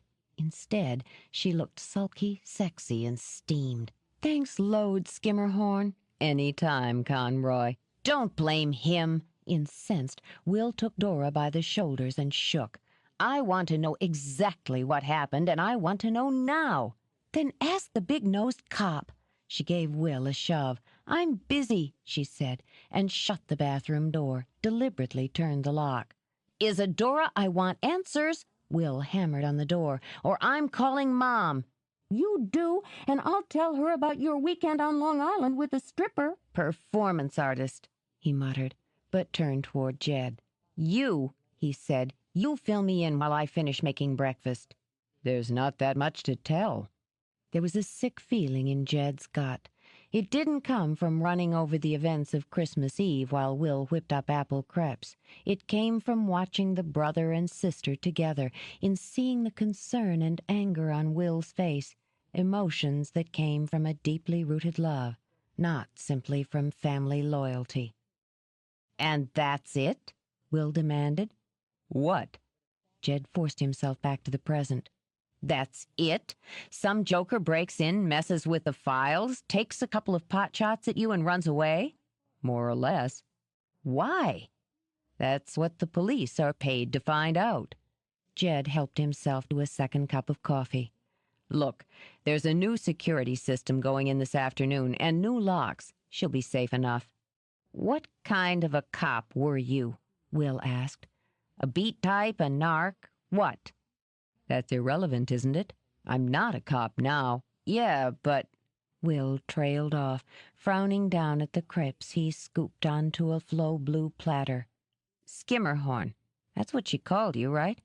Kind of name sticks in the mind. I remember something from a few months ago. I'm a news junkie. Will rattled it around in his mind as he might lines long ago memorized. Captain, right? Captain Jedediah Skimmerhorn. You're the one who blew away Donnie Speck, the drug lord. Millionaire cop in shootout with drug baron. Will remembered. You made a lot of headlines. And headlines end up lining bird cages. Will would have pressed, but he remembered more. The assassination of Captain Skimmerhorn's sister with a car bomb. I guess anyone who could take out a top-level creep like Speck ought to be able to look out for my big sister. She can look out for herself, Dora announced. With a juice pitcher in one hand, Dora answered the ringing kitchen phone. Hello? Yes, Will's right here. Just a minute. Dora fluttered her lashes. Marlene. Oh. Will scooped 2 crepes onto his plate and gathered up his fork. This might take a while. After taking the phone from his sister, he leaned against the wall. Hello, gorgeous. His voice had dropped in pitch and was as smooth as new cream. Baby, you know I missed you. I haven't thought of anything else. When I get back tonight, I'll show you just how much. Sick, Dora muttered. Why didn't you tell him the whole story? Dora shrugged, kept her voice low. I didn't see any need to worry my family. They tend to be dramatic under the best of circumstances. If my mother finds out I've got a stomach virus, she immediately diagnoses malaria and starts calling specialists. Can you imagine what she'd have done if I told her someone shot holes in my wall? Jed shook his head, savoring the crepes. She'd have called the CIA, hired 2 bulky bodyguards named Bubba and Frank. As it was, she stuck me with Will. He's all right, Jed said, just as Will made kissy noises into the phone and hung up. Before he'd taken 2 steps, the phone rang again. Hello? Will's eyes gleamed. Heather, darling. Of course I missed you, baby. I haven't been able to think of anything else. I'll get everything straightened out by tomorrow night and show you just how much. Nice touch, Jed said, and grinned into his coffee. You would think so. Since he's busy making love through AT&T, I'm turning off the television. She rose, had nearly tapped the off button when a bulletin stopped her. There are still no leads in the Christmas tragedy in Society Hill, the reporter announced. Prominent socialite Alice Lyle remains in a coma this morning as a result of an attack during an apparent burglary in her home sometime December 24th. Mrs. Lyle was found unconscious. Muriel Doyle, Lyle's housekeeper, was pronounced dead at the scene. Both Mrs. Lyle and her housekeeper were discovered by Mrs. Lyle's niece Christmas morning. Alice Lyle, the widow of Harold T. Lyle of Lyle Enterprises, remains in critical condition. A Philadelphia police spokesperson states that a full investigation is underway. Oh, God! Hugging her elbows, Dora turned back to Jed. I know her. She was in the shop before Christmas, buying a gift for her niece. It's a wealthy neighborhood, Jed said carefully. Lyle's a prominent name. Burglaries can turn ugly. She bought a couple of doorstops, Dora remembered, and she was telling me how her niece was expecting a baby. She shuddered. How awful! You can't take it inside. Jed got up to turn off the television himself. Is that what they teach you in cop school? She snapped, then immediately shook her head. Sorry. That's why I never listen to the damn news. The only thing I read in the paper are the classified section and the comics. She pushed her hair back and struggled to shake off the mood. I think I'll go down and open up early. Leave Will to clean up the mess before he goes back to New York. This time, he didn't resist the urge to brush his knuckles along her jawline. The skin there was as soft as rose petals. It's tough when they're not strangers. It's tough when they are. She lifted a hand, touched his wrist. Is that why you quit? He dropped his hand. No. I'll head out to the hardware. Thanks for breakfast. Dora merely sighed when the door closed behind him. Will, when you finish your obscene call, do the dishes. I'm going down to the shop. I'm finished. He popped out of the kitchen and snagged the juice. You're full of secrets, aren't you, Dory? How come you didn't tell me that your tenant was the big bad cop who took down Donnie Speck? Who's Donnie Speck? Geez, what world do you live in? He nibbled on little bits of crepe while he cleared the table. Speck ran one of the biggest drug cartels on the East Coast, probably the biggest. He was crazy, too, liked to blow people up if they messed with him. Always the same M.O., a pipe bomb triggered by the ignition. Jed arrested him? Arrested? Hell! He whacked him in a real old-fashioned gunfight. Killed him? Dora asked through dry lips. Is that why he had to leave the force? Shit, I think he got a medal for it. It was all over the news last summer. The fact that he's the grandson of L.T. Bester Incorporated got him a lot of press, too. Bester Incorporated? As in large quantities of money? None other. Real estate, Dora. Shopping malls. Philadelphia doesn't have too many loaded cops. That's ridiculous. If he was loaded, why would he be renting a one-bedroom apartment over a curio shop? Will shook his head. You're a Conroy, and you're questioning eccentricity? I lost my head a minute.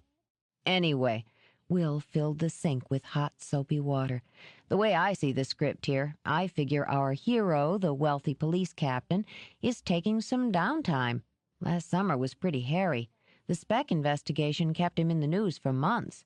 Then when his sister was killed in the car explosion... Wait! She gripped Will's arm. His sister? They figured it was Speck, but I don't think they ever proved it. Oh, that's horrible. Paling, she pressed a hand to her grinding stomach. Horrible. Worse. He saw it happen. The headline said, Police Captain Watches Sister's Fiery Death. Pretty tough. Poor Jed, Dora murmured. The tabloids got a lot of play out of it, too. Can't remember it all, but there were lots of hints of scandal in the Skimmerhorn-Bester clan. The sister'd been divorced 3 or 4 times. The parents used to have public brawls. I think there was some stuff about Jed getting in scrapes as a juvenile. You know how people like to read about wealthy families suffering. No wonder he wants to be left alone. But, she continued after a moment, that's not the answer. Leaning over, she kissed Will's cheek. Lock up when you leave. See you New Year's? Wouldn't miss it. Dora? Do what he tells you. I like having you around. I like being around. She grabbed her keys and headed downstairs. Customer traffic was light through the morning, which gave Dora time to think. What she didn't know about Jed Skimmerhorn could apparently fill a football stadium. The fascinating tidbits Will had dropped only made her lack of knowledge seem more acute. Good morning, Izzy, my darling daughter. Quentin swept into the shop with mink earmuffs clamped over his mane of striking pewter-colored hair. He was wearing an ankle-length shearling coat, a Christmas gift from his wife. Dad, just the man I want to see. It's rewarding to be wanted by your children. Proves a man's worth in his middle years. Ah, Terry, a vision as always. He strode over to the redhead, took her hand, and bowed theatrically over it. A credit to the Liberty Players, to your humble director as well as Dora's parlor. What? No clientele this morning? A couple of browsers, one exchange, and a brisk sale of a $20 door knocker in the shape of a roaring hippo, Dora reported. I imagine the malls are packed. Terry, you can handle things out here, can't you? blindfolded and hog-tied. Dad? Dora took her father's arm and drew him out of the main shop into one of the smaller display rooms. What do you know about Jed Skimmerhorn? No? To stall for time, Quentin took out a roll of spearmint certs. Let's see. He's about 6'1", I'd say, 175 pounds, athletically proportioned, mid-30s, Anglo-Saxon lineage from his coloring. Cut it out. I know you, Quentin D. Conroy. Leah might think you'd rent the apartment to some chain-wielding biker with Born to Raise Hell tattooed on his chest, but I know better. Quentin blinked, clearly shocked. Leah said such a thing? A serpent's tongue, by God! He slapped his fist into his palm. Don't change the subject. Whatever there is to know about Skimmerhorn, you know, or he wouldn't be living here. So spill it. What's this business about his being from some wealthy family? The Bester Skimmerhorn clan, Quentin confirmed. Wearily, he slipped out of his coat and folded it lovingly over a balloon-backed chair. Most of the money is from his mother's side, though the Skimmerhorn branch aren't exactly pikers. Jed is the heir, if you will, as there is only himself and a couple of distant cousins remaining on the dwindling family tree. So he really is independently wealthy, Dora murmured. I'll be damned. Independence was apparently more important. Quentin coughed gently into his hand. His cheeks pinked. You know I dislike repeating gossip, Izzy. You'll only have to say it once. He chuckled, patted her cheek. My girl is quick, very quick. Well, then, rumor is that young Jed joined the police force against his family's wishes. They disapproved of his choice of career and threatened to cut him off. His voice had dropped into its storytelling mode, rich and perfectly paced. In any case, the parents were notorious socialites. I say notorious, literally. They were given to public displays of bickering. It was no secret that they detested each other, but neither would divorce the other due to the convoluted financial connection between Bester and Skimmerhorn. Heartwarming, Dora murmured. Oh, indeed. Jed made a name for himself on the police force. He gained a reputation for being part bloodhound, part terrier, sniffing out clues and getting his teeth into a case. Quentin smiled, enjoying his own analogy. A bit over a year ago, he was made captain, a position many feel would have been a stepping stone leading to chief of police. Then there was Donnie Speck. Will told me. Speck killed Jed's sister. That's the general assumption.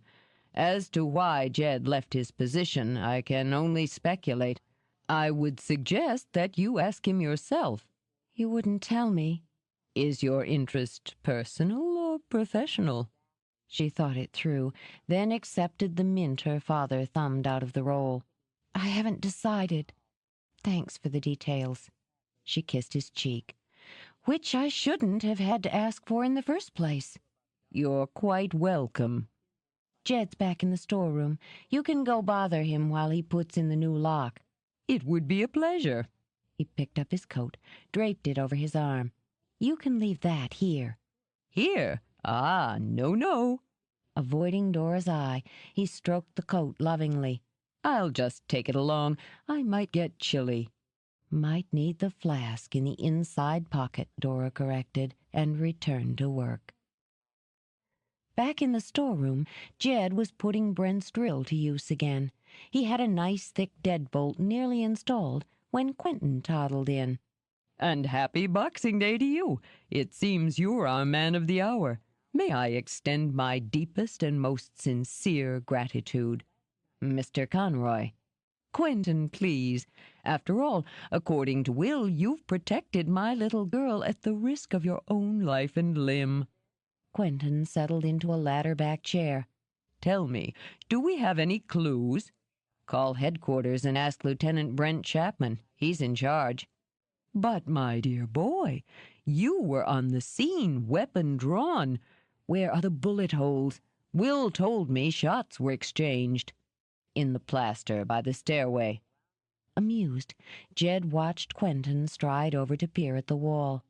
He wouldn't have been surprised if the man had pulled a magnifying glass and a deerstalker out of his pocket. Curious, isn't it? You know, I once played Poirot in a little theater production of Orient Express. And Will played a drug dealer with Stallone. Quite a family. One must play the villain as well as the hero to fully develop one's art. We have theater in our blood, you know, although Izzy's seems to lean more toward props. He came back and settled himself again. He stretched back, crossed his legs at the ankles, and folded his hands on his trim belly. Do you have the time? Jed twisted his wrist to read his watch. Couple of minutes shy of noon. That's fine, then. Satisfied, Quentin reached in his coat for his flask. Don't bring that near me. Quentin smiled genially. I'm afraid I'd filled it with what we might call my high test the other day. We have a much lower octane today. I'll pass just the same. Well, here's to all the girls I've loved. Quentin took a slow drink, sighed, then tucked the flask away again. Dora might pop in at any time. I had another reason for dropping by this morning. I'd like to renew the invitation to our annual New Year's Eve party at the theater. My wife would like to thank you personally for looking out for our Izzy. I'm not big on parties. I'd consider it a personal favor if you'd at least drop in. After this incident, I'm concerned about Izzy driving there alone. Having planted the seed, Quentin snuck one more nip before making his exit. With business slowed to a crawl, Dora left Terry in charge and spent most of the afternoon reorganizing her files.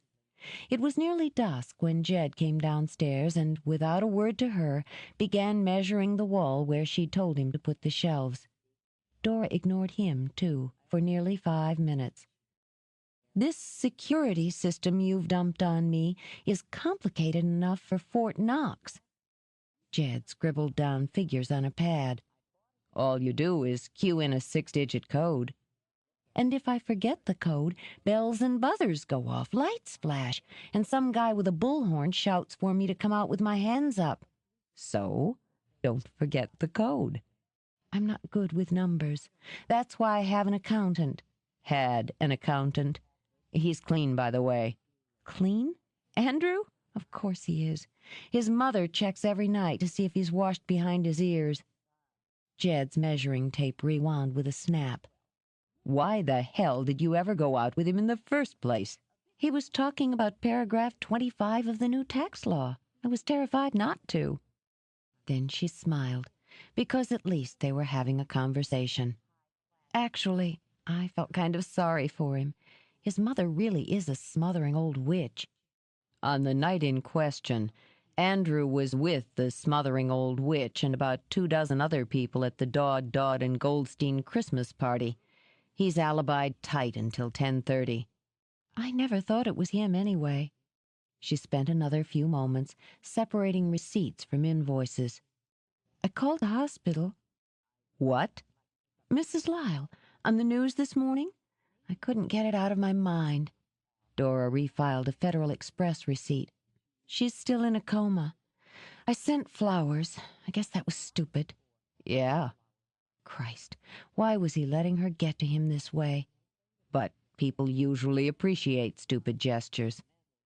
"I do." Dora let out a long breath and shoved back from her desk. "Skimmerhorn, you want to get out of here?" I'm almost finished with the measurements. Then I'll get out of your way. "No, I mean out." Restlessly, she pulled her hand through her hair. "Do you want to go get a pizza, see a movie? I don't want to face this pile of paperwork right now." It's a little early for a movie. "It won't be after the pizza." She put on her best persuasive voice.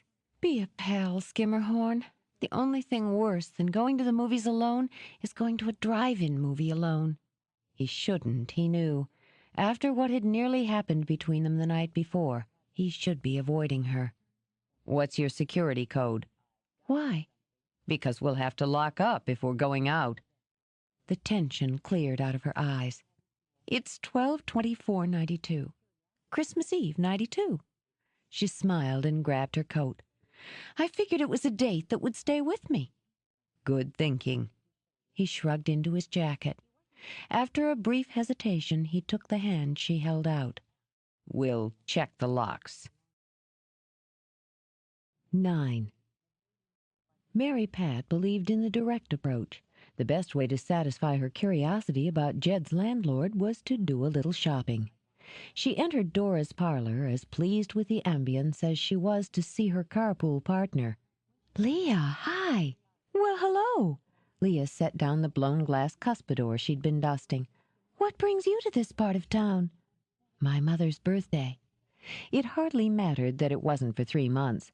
I loved the biscuit barrel Jed bought me from here, and I thought I might find something unique. Unique we have. How are the kids?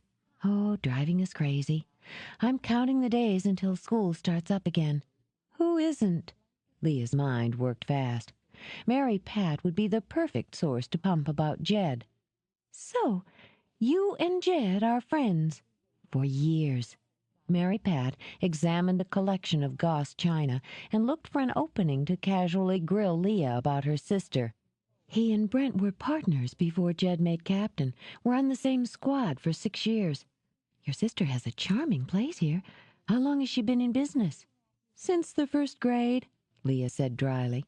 She always liked to wheel and deal, but officially for about 3 years. A hard-edged businesswoman, Mary Pat wondered. A profit hound? She certainly has some beautiful things. She edged over a price tag on a Deco cocktail shaker, let out a soundless whistle.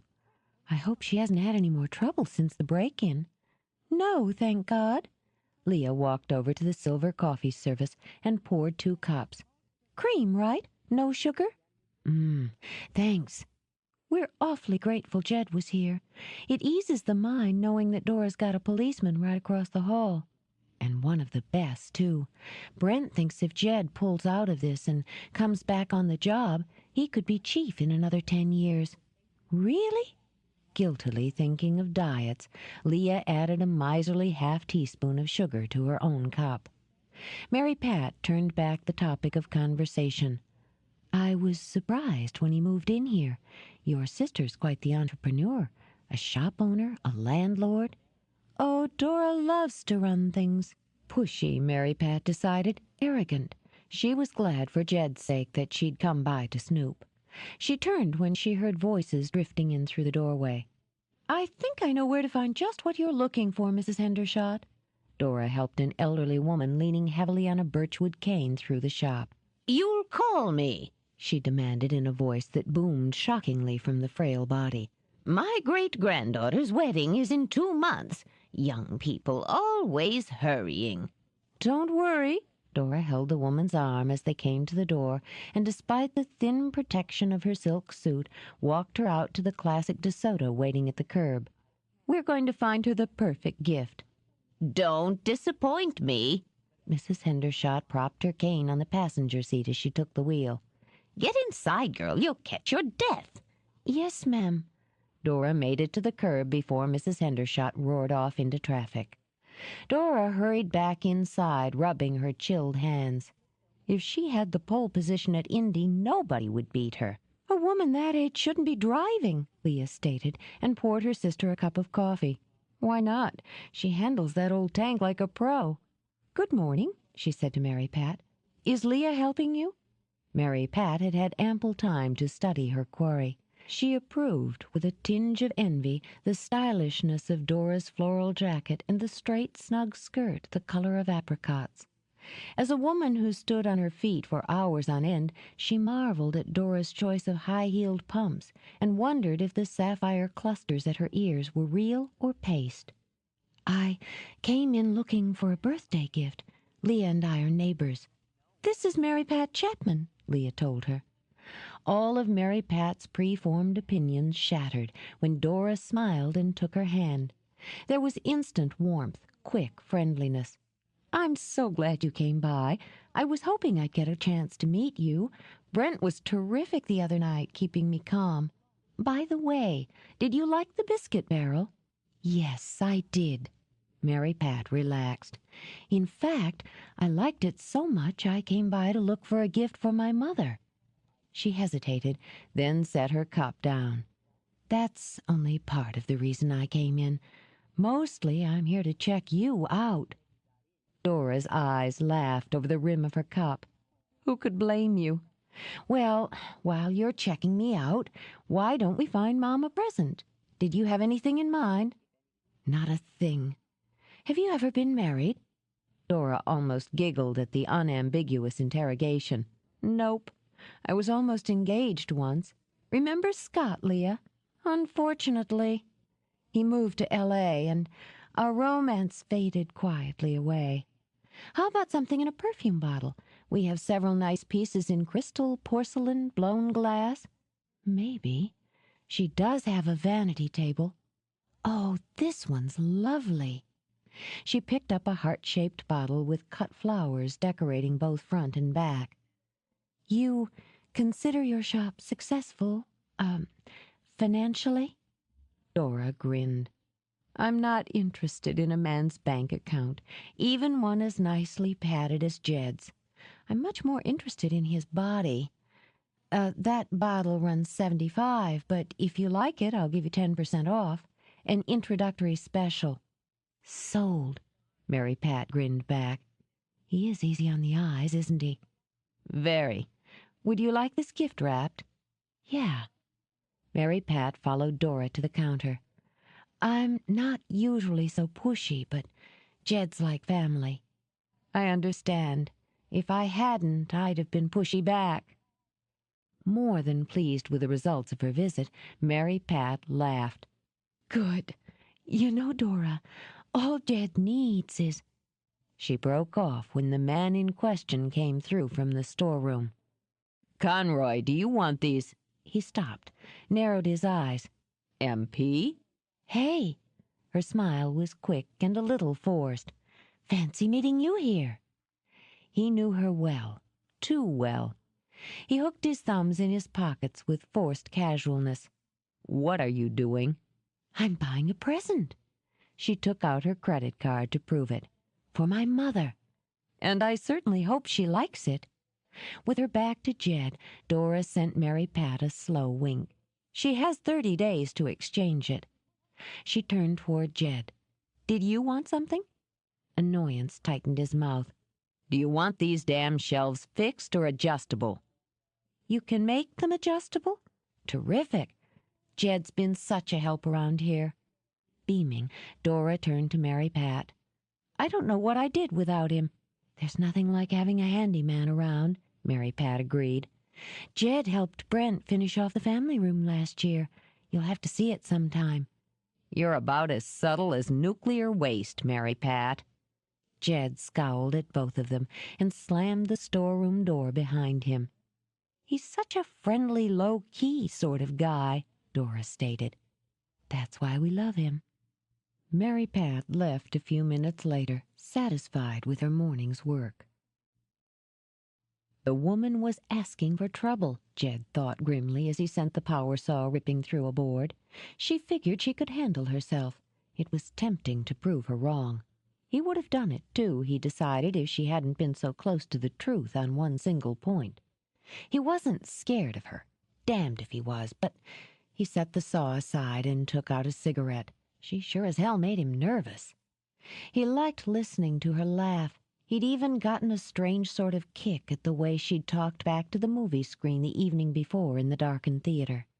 She didn't have any problem with conversation, he mused. Hell, he imagined he could sit alone with her for an hour without saying a word, and there wouldn't be any holes in the conversation. He'd be stupid not to admit he liked the way she looked. Big eyes and short skirts. She wasn't any wilty pushover either. He admired the way she'd taken on the accountant, her fists raised and fire in her eye. Jed caught himself grinning and crushed the cigarette under his boot. He wasn't going to let her get to him. He didn't need the headache, didn't want the complication, didn't care for the feeling of being sucked into a situation by his hormones. Maybe he'd spent some time, too much time, imagining peeling Isadora Conroy out of one of those trim suits she wore. That didn't mean he was going to act on it. After all, he mused, he'd been raised to be suspicious, cynical, and aloof in the best Skimmerhorn tradition. His years on the force had only heightened the tendency. As long as he didn't trust the lady, he could keep his hands to himself. 10 minutes of standing out in the cold cooled his blood. Jed gathered up lumber and headed back inside. She was still there, sitting at her desk. Before he could come up with an appropriately sarcastic comment, he saw her face. Her cheeks were dead white, her eyes dark and gleaming. "Bad news?" he said, and carefully deleted any interest from his voice. When she didn't answer, he set the lumber aside. "Dora?" He stepped in front of the desk, said her name again.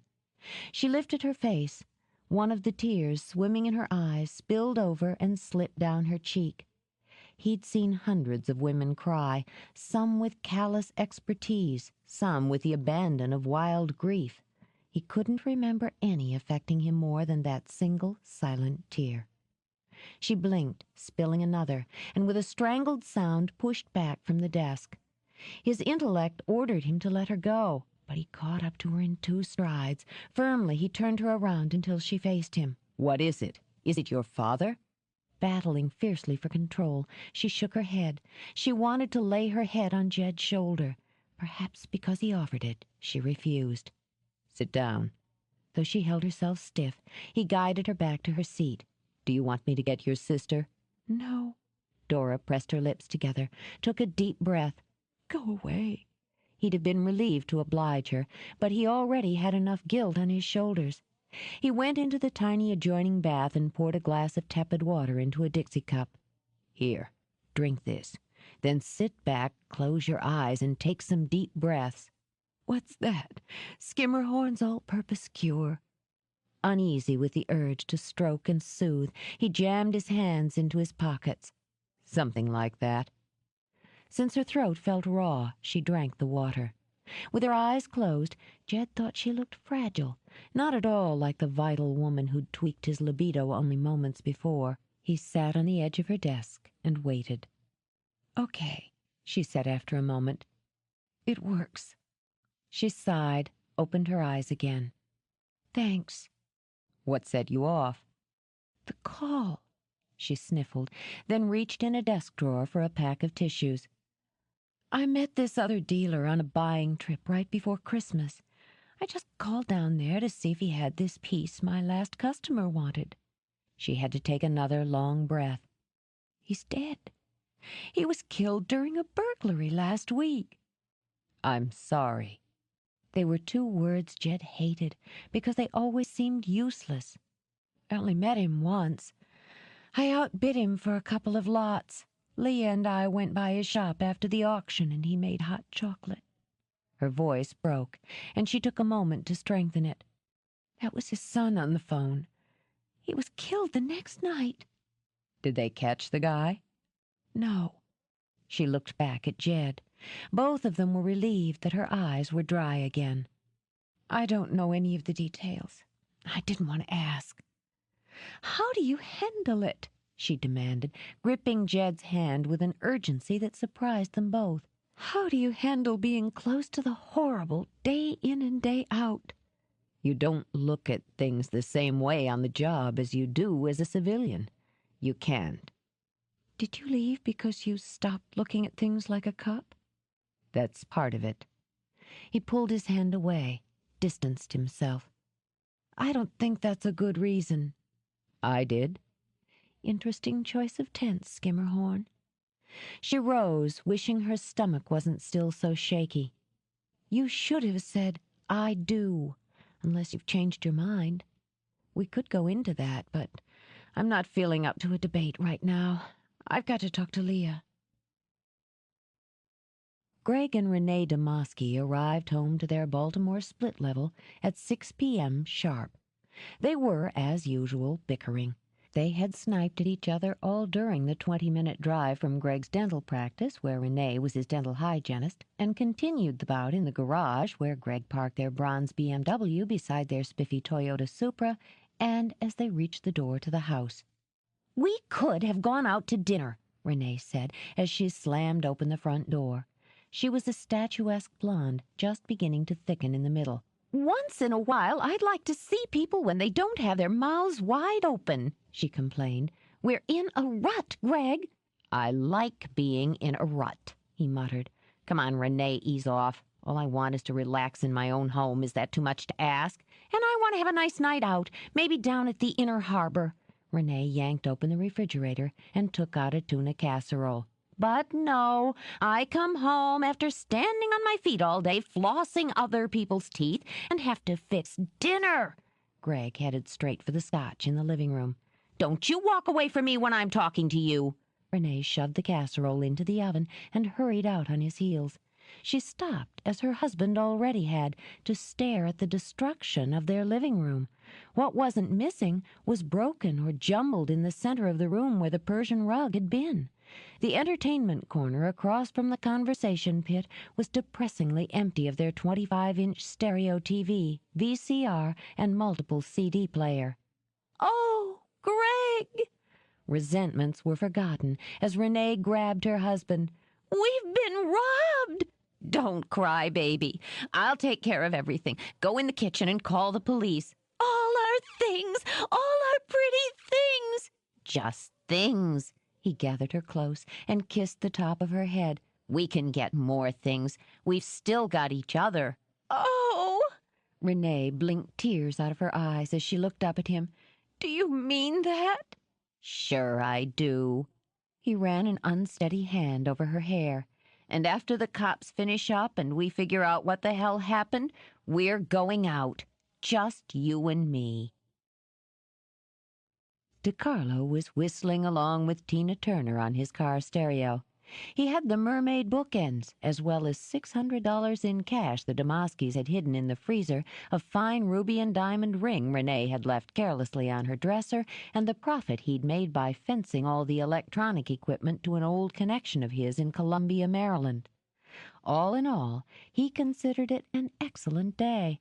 Making it look like a random burglary had helped pay his traveling expenses. He was going to treat himself to a first-class hotel after he'd picked up the parrot in Virginia. That would leave only another quick trip to Philly for the painting. In another day or two, Finley would have to admit just how reliable and how creative Anthony DiCarlo could be. And, DiCarlo mused, he was bound to earn a substantial reward for services rendered. 10. A well-mannered fire simmered in the grate of the Adam fireplace. It threw pretty, dancing lights over the oriental carpet and silk-papered walls. A distinguished vermouth picked up the subtle lighting and sparkle in the heavy, faceted baccarat glass. Van Cliburn played an elegant Chopin etude. Tasteful hors d'oeuvres had been offered on Georgian silver by the aged and discreet butler. It was exactly the sort of room Jed had skulked through during his childhood, with the carefully placed bric-a-brac whispering of old money. But there was a subtle difference here. In this room, in this house, he had known some transient happiness. In this room, he hadn't been threatened or berated or ignored. Yet it still reminded him painfully of the boy he had been. Jed rose from the miserably uncomfortable Louis XIV side chair to pace his grandmother's front parlor. In evening clothes, he looked the part of the Bester Skimmerhorn heir. It was only his eyes, as he stared down at the flickering fire, that reflected the other paths he'd chosen and the internal struggle to find his true place. He wouldn't have minded a visit. Of all of his relatives, Honoria was the only one he'd had generous feelings for during his youth. As fate would have it, she was the only relative he had left. But the command performance grated. He'd refused to take Honoria to the winter ball, twice, directly and concisely. She had simply ignored his refusal, and using a combination of guile, guilt, and tenacity, had wheedled him into dragging out his tux. "Well, Jedediah, you're still prompt." Honoria stood in the parlor doorway. She had sharp New England cheekbones and brilliant blue eyes that missed little. Her snowy hair was softly coiffed around her narrow face. Her lips, still full and oddly sensuous, were curved, smugly. Honoria knew when she'd won a match, whether it be a rousing game of bridge or a battle of wills. "Grandmother." Because it was expected, and because he enjoyed it, Jed crossed over to take her hand and lift it to his lips. "You look beautiful." It was quite true, and she knew it. Her Adolfo gown of royal blue set off both her eyes and her stately figure. Diamonds glittered at her throat, at her ears, at her wrists. She enjoyed the gems because she had earned them, and because she was vain enough to know they would turn heads. "Pour me a drink," she ordered, in a voice that still carried a hint of Boston from her youth. "That will give you time to tell me what you're doing with your life." "We won't need much time for that."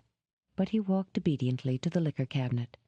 He remembered when she had caught him filching from that same cabinet nearly 20 years before, how she had insisted that he drink from the decanter of whiskey, and keep drinking while she watched, steely-eyed. And after, when he'd been miserably sick, she had held his head for him. "When you're old enough to drink like a man, Jedediah, you and I will share a civilized cocktail. Until then, don't take what you can't handle." "Sherry, grandmother?" he asked, and grinned. "Now why would I want an old woman's drink when there's good whiskey around?" Silks rustling, she sat near the fire. "When am I going to see this hovel you've moved yourself into?" "Any time you like, and it's not a hovel." She snorted and sipped at the whiskey in a heavy crystal tumbler. "A drafty apartment above some seamy little shop." "I haven't noticed any drafts." "You had a perfectly adequate home." "I had a 20-room mausoleum that I hated." He'd known this was coming. After all, it was from her he'd inherited the tenacity that had made him a good cop. Rather than face the chair again, he leaned against the mantel. "I've always hated it." "It's wood and brick," she said dismissively. "It's a foolish waste of energy to hate the inanimate. In any case, you would have been welcome here, as you always were." "I know." They'd been through it all before, but because he wanted to erase the concern from her eyes, he grinned. "But I didn't want to interfere with your sex life." She didn't miss a beat. "You'd hardly have done so from the East Wing. However, I have always respected your independence." And because she sensed some subtle lightening in him since the last time she'd made the offer, she let that part of the argument rest. "When do you intend to go back to your badge and your work?" His hesitation was brief. "I have no intention of going back." "You disappoint me, Jedediah, and I think you disappoint yourself." She rose regally. "Fetch my wrap. It's time we left." Dora loved a party. One of her favorite ways to reward herself for a hard day was to primp, dress up, and spend an evening in a crowd. It didn't matter if she knew a single soul, as long as there were plenty of people, chilled champagne, music, and interesting food. As it happened, she knew a great many people attending the winter ball. Some were friends, some were customers, some were patrons of her family's theater. She was able to entertain herself by mingling, moving from group to exchange pecks on the cheek and fresh gossip. Though she'd taken a chance wearing the strapless white gown, the press of bodies heated the room and kept her comfortable. "Dora, darling, you look fabulous." Ashley Draper, a social climber of the first order who had recently shed her second husband, swooped down on Dora in a cloud of opium. Because Ashley fell slightly below the borders of friendship, Dora was amused by the quick air kiss. "You look radiant, Ashley." "You're a dear to say so, even though I know I'm a bit washed out. Right after the first of the year, I'm going to spend a week at the Green Door. The holidays are so fatiguing, aren't they?" "God knows how we get through them." Dora popped a stuffed olive into her mouth. "I thought you'd be in Aspen." "Next week." Ashley waved a fuchsia-tipped hand toward another couple. "What a ghastly dress," she murmured through her smiling lips. "It makes her look like a stuffed eggplant." Because it was a killingly accurate statement, Dora laughed and remembered why she tolerated Ashley. "Are you here, Stag?" "Lord, no." Ashley scanned the crowd. "My escort's that amazing hunk of beefcake with the Samson locks." Once again, Ashley's description was on the money. Dora picked him out quickly. My, an artist, Ashley purred. I've decided to be a patron. Speaking of the men in our lives, I heard that Andrew broke off your business association. Did you? It only amused Dora that Andrew, or more likely his mother, had twisted the facts. Let's just say I'm looking for someone a bit more substantial to stand between me and the IRS. And how is your little shop doing? Oh, we managed to sell a trinket now and again. Yes. Finances didn't interest Ashley as long as the alimony check came on time. We missed you the other night at the Burgerman's, Christmas Eve. I was unexpectedly detained. I hope he was worth it, Ashley purred, then grabbed Dora's hand in a crushing grip. Look here, she lowered her voice to confidential tones. It's the grande dame herself. She rarely puts in an appearance here. Who? Curiosity piqued, Dora craned her neck. She lost the rest of Ashley's hissed explanation the minute she saw Jed. Surprise, surprise, she murmured. Excuse me, Ashley, I have to go see a man about a tux. And he did look fabulous in it, she mused, as she circled the ballroom to come up behind him. She waited until he'd procured 2 glasses of champagne. I know, she said at his shoulder. You went back on the force, and now you're under cover. She caught his soft oath as he turned. What is it? An international jewel thief? A ring of insidious pâté burglars? Conroy, do you have to be everywhere? I have an invitation. She tapped her beaded evening bag. How about you, Copper? Christ, it's bad enough I have to be here at all without Jedediah. Honoria's authoritative voice halted any complaints. Have you lost whatever slight degree of manners I managed to teach you? Introduce your friend to your grandmother. Grandmother? On a quick laugh, Dora took Honoria's narrow-boned hand. Really? I'm delighted to meet you, Mrs. Skimmerhorn, even though it destroys my theory that Jed was hatched from a very hard-shelled, very stale egg. His social graces are lacking. Honoria studied Dora with growing interest. And it's Mrs. Rogers, my dear. I was briefly married to Walter Skimmerhorn, but rectified the matter as soon as humanly possible. I'm Dora Conroy, Jed's landlord. Ah. There was a world of expression in the single syllable. And how do you find my grandson as a tenant? His temperament's a bit unreliable. Dora shot a look at Jed, pleased by the fire in his eyes. But he appears to be neat enough, and he's certainly not rowdy. I'm relieved to hear it.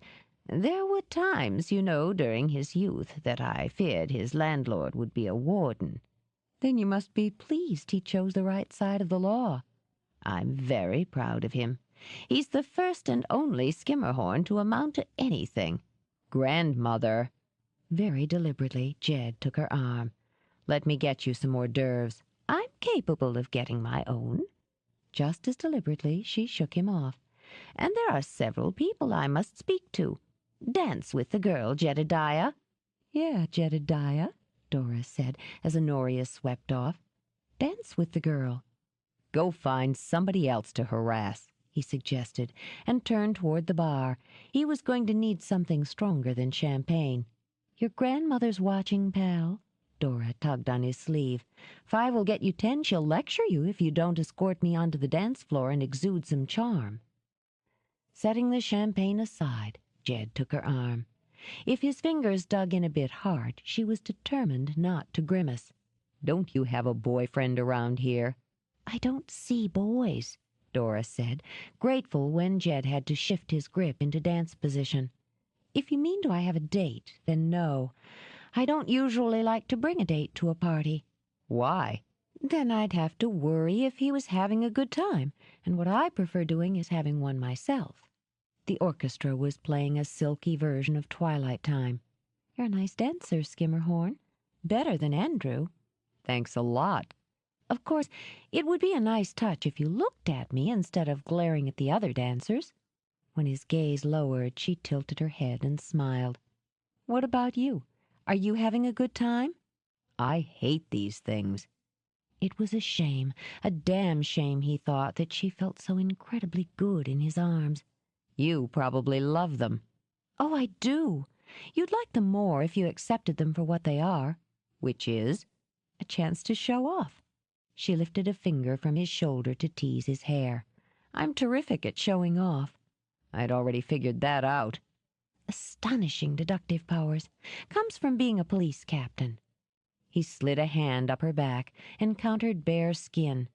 Do you ever go out at night in anything that doesn't glitter? "Not if I can help it.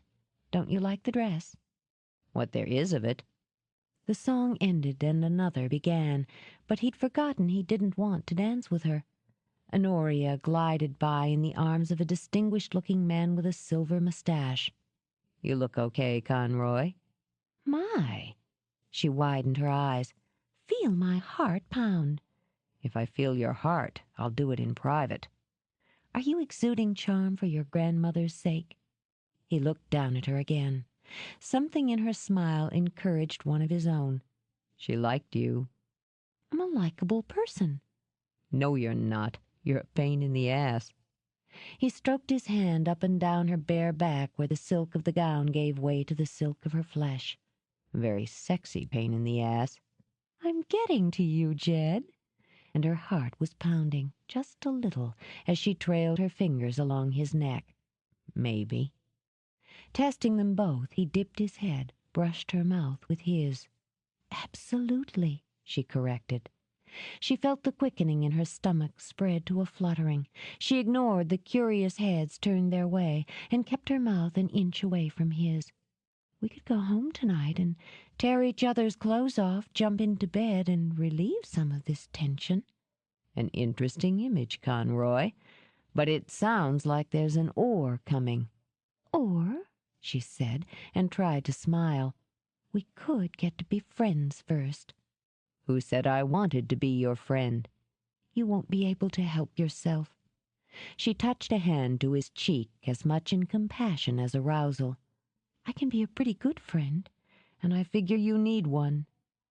She moved something in him, no matter how hard he tried to stand against it. How do you figure that?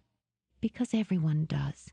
Because it's hard to be alone in a room full of people, but you are."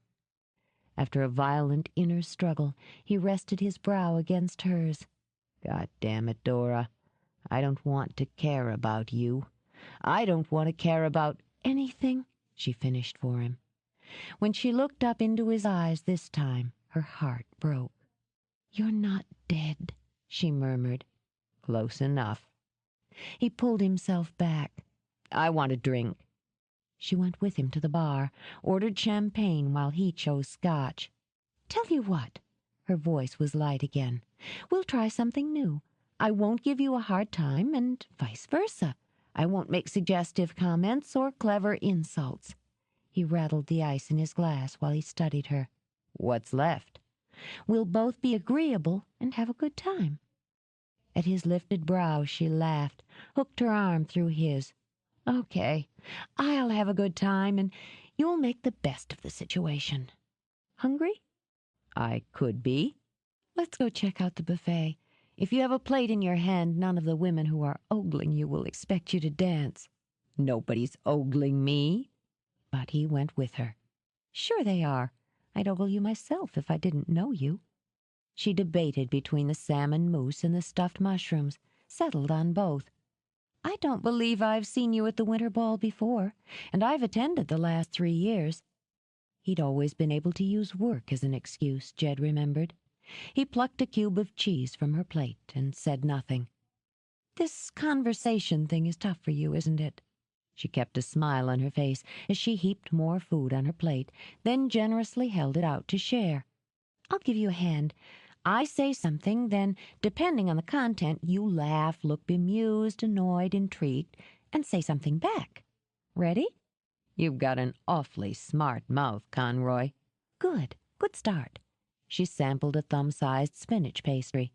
"Tell me, is your grandmother the Honoria Rogers who purchased the Qing Dynasty cloisonné enamel candle holder in the form of an elephant at Christie's a few months ago?" I don't know about elephants, but she's the only Honoria Rogers I'm aware of. Gorgeous piece. At least it looked terrific in the catalog. I couldn't get up to New York, but I put in a couple of telephone bids during that auction. Not on the Ching, though, out of my range. I'd love to see it sometime. If you're wrangling for an invitation, you should talk to her. Just making chit-chat, Skimmerhorn. Try one of these, she invited with her mouth full, and picked up another pastry. Incredible! Before he could accept or refuse, she had it up to his mouth and in. Great, huh? I don't like spinach. Grimacing, he washed it down with scotch. I used to be the same way, but my father got me hooked on it by singing Popeye the Sailor Man. I was 20, she said earnestly, and naive. When his lips quirked, she lifted her glass in toast. There now, and you look so pretty when you smile. Dora, darling. With her young artist in tow, Ashley glided up to the buffet. How do you manage to eat like that and stay so slim? Just a little agreement I have with Satan. Ashley laughed gaily and gave Jed one long sweeping glance, what Dora would definitely term an ogle. Isadora Conroy, Heathcliff. She presented her date as though he were the prize stud at a thoroughbred farm. I discovered him in this marvelous little gallery on South Street. Oh? Dora didn't bother to remind Ashley that her shop was on South. I've always wanted to discover something, like Christopher Columbus or Indiana Jones. Because Heathcliff only looked baffled, she took pity on him. After passing her plate to Jed, she offered a hand. Ashley tells me you're an artist. I am. He does the most sensual life studies. Ashley stroked Heathcliff's arm as a woman might a favored pet. You simply must see them sometime. Top of my list. I don't believe you've introduced us to your escort. I don't have one. That's an odd term, don't you think? It sounds as though you'd need someone along because you couldn't find where you were going yourself. Personally, I have an excellent sense of direction. Dora. Ashley gave another quick, tinkling laugh. You're such a wit. Only half, Jed said under his breath. Dora spared him the mildest of glances. Jed Skimmerhorn, Ashley Draper, and Heathcliff. Oh, I recognized Captain Skimmerhorn. Ashley held out a hand, waiting until Jed had juggled the plate back to Dora. I should say, the elusive Captain Skimmerhorn. Her fingers glided over his. It's so rare that we're able to tempt you to one of our little affairs. I don't find little affairs tempting. This time Ashley's laugh was low and throaty. I prefer long, steamy ones myself. And how do you two know each other? Dora picked up the ball to save Ashley from one of Jed's nastier comments. Jed and I share a passion, she said, and took a slow, deliberate sip of champagne. For pincushions. Ashley's avid eyes went blank. For... Jed has the most incredible collection. We met at a flea market when we both reached for the Victorian blue satin and lace heart-shaped, pins included. She gave a fluttery, romantic sigh. You collect pincushions? Ashley asked Jed. Since I was a child. It's an obsession. And he's such a tease. Dora gave him an intimate look over the rim of her glass. He keeps dangling his horse's hoof with plated mounts under my nose, and he knows perfectly well I'd do anything to have it. Negotiations, he trailed a fingertip down the line of her throat, are open. How fascinating, Ashley murmured. Oh, it is, Dora agreed. Oh, there's Magda and Carl. Excuse us, won't you? I simply have to catch up. Pincushions? Jed muttered against her ear as they lost themselves in the crowd. I thought about sardine dishes, but they seemed so pretentious. You could have told her the truth. Why? He thought about it. Simplicity? Too boring. Besides, if she knew you lived across the hall from me, she'd start hanging around my apartment, hoping to seduce you. We wouldn't want that, would we? Lips pursed in consideration, Jed glanced over his shoulder to give Ashley a thorough study. Well? She'd only use you and toss you aside, Dora assured him. "I see your grandmother over there. Should you join her?" Not if you're going to grill her about candle holders. That hadn't been her intention, exactly. "You're just afraid she'll make you dance with me again. Tell you what, I really will go talk to Magda and Carl, and you can catch up with me later if you like." He took her arm, frowned down at his own hand, and removed it. "Stick around." "What a charming invitation. Why?" "Because if I'm going to be trapped in here for a couple more hours, it might as well be with you." "Poetry. Sheer poetry. How can I resist? Let's go see if your grandmother wants some nibbles. I promise not to bring up candle holders unless it seems appropriate." "Jed?" A hand clamped on his shoulder. Jed braced, turned. "Commissioner?" Jed said, both his face and voice neutral. "Good to see you." Police Commissioner James Riker gave Jed a quick but thorough study. What he saw obviously pleased him as his thin, dark face creased in a smile. "You're keeping fit, I see." "Yes, sir." "Well, you were overdue for a vacation, God knows. How was your Christmas?" "Fine." Because he couldn't ignore Riker's pointed look toward Dora, Jed did his duty. "Commissioner Riker, Dora Conroy." "Hello." As both her hands were full, Dora beamed him a smile instead of a handshake. "So you're in charge of keeping the law and order in Philadelphia?" "I'm in charge of keeping men like Jed on the job." If Riker couldn't feel the tension shimmering off Jed, she could. The need to protect clicked in. Dora smoothly changed the course. "I suppose most of your work now is administrative." "Yes, it is." "Do you miss the action?" She smiled, handing Jed her empty glass. "In fiction, cops always miss the action." "As a matter of fact, I do, from time to time." "I have to ask. I have this bloodthirsty nephew who'll want to know. Were you ever shot?" If the question surprised him, Riker covered it well. "No, sorry." "That's all right. I'll lie." "I hope you'll forgive me, Miss Conroy, but I need to steal Jed for a minute. The mayor would like a word with him." Dora gave way graciously. "Nice to have met you, Commissioner Riker." "My pleasure. I'll only keep Jed a moment." Trapped, Jed handed her back her empty glass. "Excuse me." Oh, he really hated this, she mused as she watched him walk away. It hadn't shown, not in his face, not in his eyes, but he hated it. A man faced a firing squad with more enthusiasm.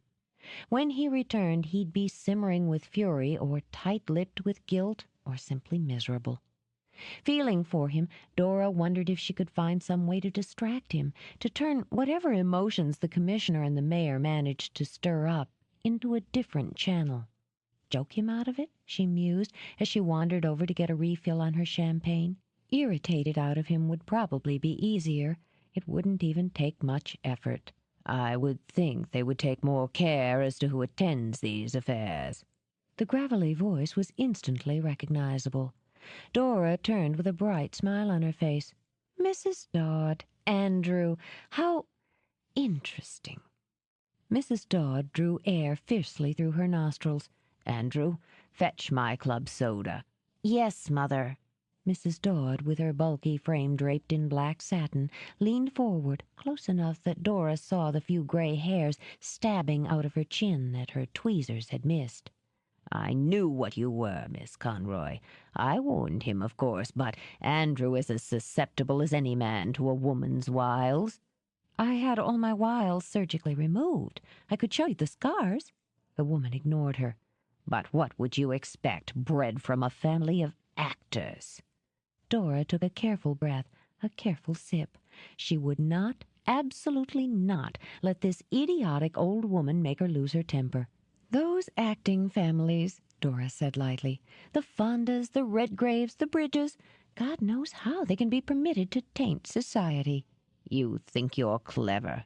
"Mother, here's your drink." Mrs. Dodd swept Andrew and the club soda back with a violent gesture. "You think you're clever," she said again, her voice lifting enough to have several onlookers murmuring, "but your little tricks didn't work." "Mother, be still, Andrew." There was fire in her eyes now. She was the mama bear protecting her cub. "Yes, Andrew, be still." Dora's smile was tiger-sharp. "Mother Dodd was about to tell me about my little tricks. Do you mean the one when I told your slimy son to get his hand out from under my skirt?" The woman hissed in anger. "You lured him into your apartment, and when your pathetic seduction failed, you attacked him because he recognized you for exactly what you are." There was a laser gleam in Dora's eye now. "Which is?" "Whore," she hissed. "Slut. Floozy." Dora set down her glass to free her hand. She balled it into a fist and gave serious consideration to using it. She settled for upending her plate on Mrs. Dodd's heavily lacquered hair. The resulting screech should have shattered crystal. With salmon mousse dripping into her eyes, Mrs. Dodd lunged. Dora braced for the attack, then gave out a howl of her own as she was snatched from behind. "Jesus Christ, Conroy," Jed muttered as he dragged her toward the ballroom doors. "Can't I leave you alone for 5 minutes?" "Let me go!" She might have taken a swing at him, but he locked her arms at her sides. She had it coming. "I don't feel like bailing you out of jail." He strode toward a sitting area with cushy chairs and potted plants. He heard the orchestra strike up Stormy Weather. Perfect. "Sit." He punctuated the order with a shove that had her tumbling into a chair. "Pull yourself together." "Look, Skimmerhorn, that was my own personal business." "You want me to have the commissioner haul you in for disturbing the peace?" he asked mildly. "A couple hours in the tank would cool you off." He would, too, she thought viciously. Dora huffed, tapped her foot, folded her arms. "Give me a—" He already had a cigarette lit and was handing it to her. "Thanks." She fell into silence. He knew her routine. She would take 3, maybe 4 quick, shallow puffs, then stab it out. 1, he counted. 2. She shot him a furious glare. 3. "I didn't start it." Her lips moved into a pout as she crushed out the cigarette. Jed decided it was safe to sit. "I didn't say you did." "You didn't threaten to have her arrested." "I figured she was going to have enough problems picking pimentos out of her hair. Want a drink?" "No." She preferred to sulk. "Look, Skimmerhorn, she was insulting me, my family, women in general. And I took it," she said righteously. "I took it even when she called me a tramp, a slut, a whore." A great deal of his amusement faded. "She said that to you?" "And I took it," Dora barreled on, "because I kept telling myself she was just a crazy old lunatic. I was not going to cause a scene. I was not going to lower myself to her level. Then she went too far. She went 1 step too far." "What did she do?" "She called me a floozy." Jed blinked, gamely struggled to swallow the tickle at the back of his neck. "A what?" "A floozy," she repeated, slapping her fist on the chair. "Let's go take her down." Dora's chin came up. Her eyes narrowed. "Don't you dare laugh." "I'm not. Who's laughing?" "You are, damn it. You're biting your tongue right now to hold it back." "I am not." "You are, too. You're slurring your words." "It's the scotch." "Like hell."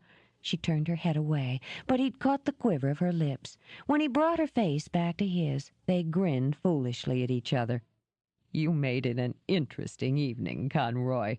"Well—" Her temper spent. She giggled, then leaned back to rest her head on his shoulder. "I was trying to think of some way to distract you so you wouldn't be upset from the mayor and Riker." "Why should I be upset?" "They were pressuring you, weren't they?" Though he didn't move, she felt a part of him shift away. "Lucky for me, Mrs. Dodd came along, so I didn't have to invent something." "So you dumped food on her head to lift my spirits?" "No. It was strictly a selfish act. But it did have a nice side benefit." She turned her head. "Give me a kiss, will you?" "Why?" "Because I'd like one.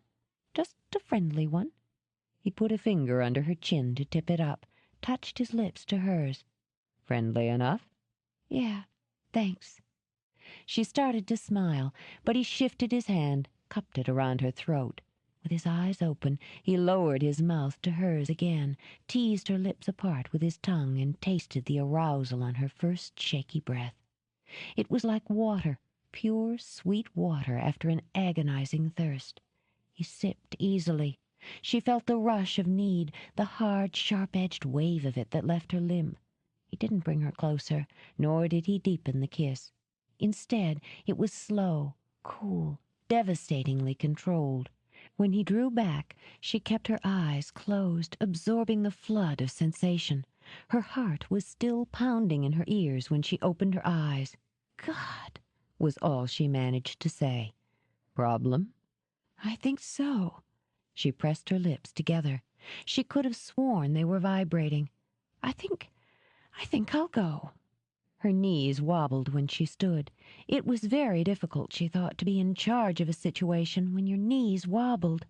She pressed a hand to her stomach where the hard ball of need had hotly lodged. "God," she said again, and walked away. 11. The new security system on Dora's building brought to Carlo a great deal of irritation. The extra time needed to bypass it and to get through the sturdier locks completely wrecked his schedule. He'd hoped to get in and out of the storeroom by midnight, for surely if the Conroy woman had bought the damn painting was inside, regardless of what the idiot red-headed clerk had told him on Christmas Eve. Now he'd be lucky to be inside by midnight, and worse, a nasty sleet was beginning to fall. His surgeon's gloves were hardly adequate protection against the cold. At least there was no moon, he thought as he worked and shivered. And there were no vehicles in the graveled lot, which meant no one was home. Despite the complications, he could still be in New York by morning. He'd sleep the entire day, then catch a late flight to the coast. Once he'd handed over Finley's toys, accepted the gratitude and a generous bonus, he'd fly back to New York for a rollicking New Year's Eve.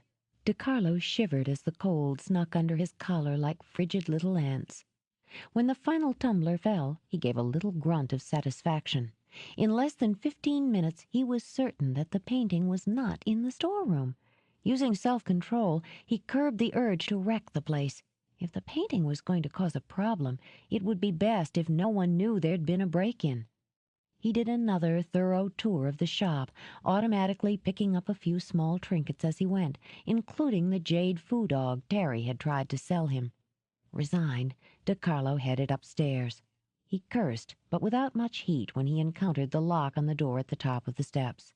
This one was basically for looks, and he was through it quickly. He listened, heard nothing, no radio, television, conversation. Still he moved silently down the hall, peering out the door to be certain the parking lot was still empty. 3 minutes later, he was inside Jed's apartment. That search was over almost before it had begun. There were no paintings on the wall, none tucked into the closets. He found nothing under the bed but a dog-eared paperback copy of Shirley Jackson's The Haunting of Hill House and a balled-up sock. He did find the .38 in the nightstand of some interest, but after a brief examination replaced it. Until he'd found the painting, he couldn't afford to steal anything noticeable. He gave the bench press and weights in the living room a quick glance on his way out.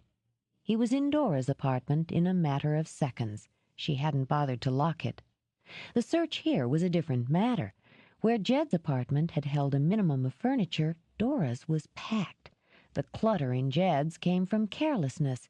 In Dora's, it was a lifestyle.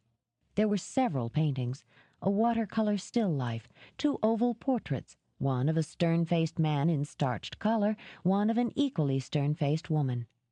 Other art ranged from signed lithographs, advertising posters, and pen-and-ink sketches to the finger paintings stuck to the refrigerator.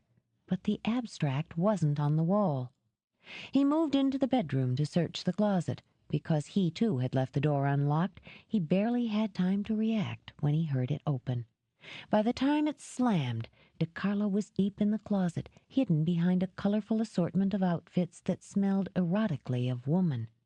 "I have to be crazy," Dora told herself. "Absolutely crazy." She peeled out of her coat, laid it over the back of a chair, and yawned hugely. How did she let her parents talk her into it? Why had she let them talk her into it? Still muttering to herself, she walked straight to the bedroom.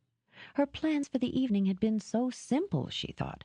A nice solitary meal of grilled chicken and wild rice, a long fragrant bath with a glass of Chardonnay as a companion. She'd intended to top it all off with a good book by the bedroom fire. But no, she thought, and switched on the Tiffany lamp beside the bed. Oh, no, she had to fall into that old family trap of the show must go on. Was it her fault that 3 stagehands had come down with the flu? Was it her fault she'd let her father badger her into joining the union? Absolutely not, she decided, tugging her tight-fitting black cashmere sweater over her head. I didn't give them the damn flu. I didn't have to feel obligated to jump into the void just because I have an IATSE card.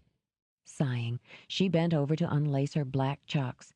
Instead of a quiet, relaxing evening at home, she'd answered her mother's frantic call for help and had spent hours handling props and hauling scenery.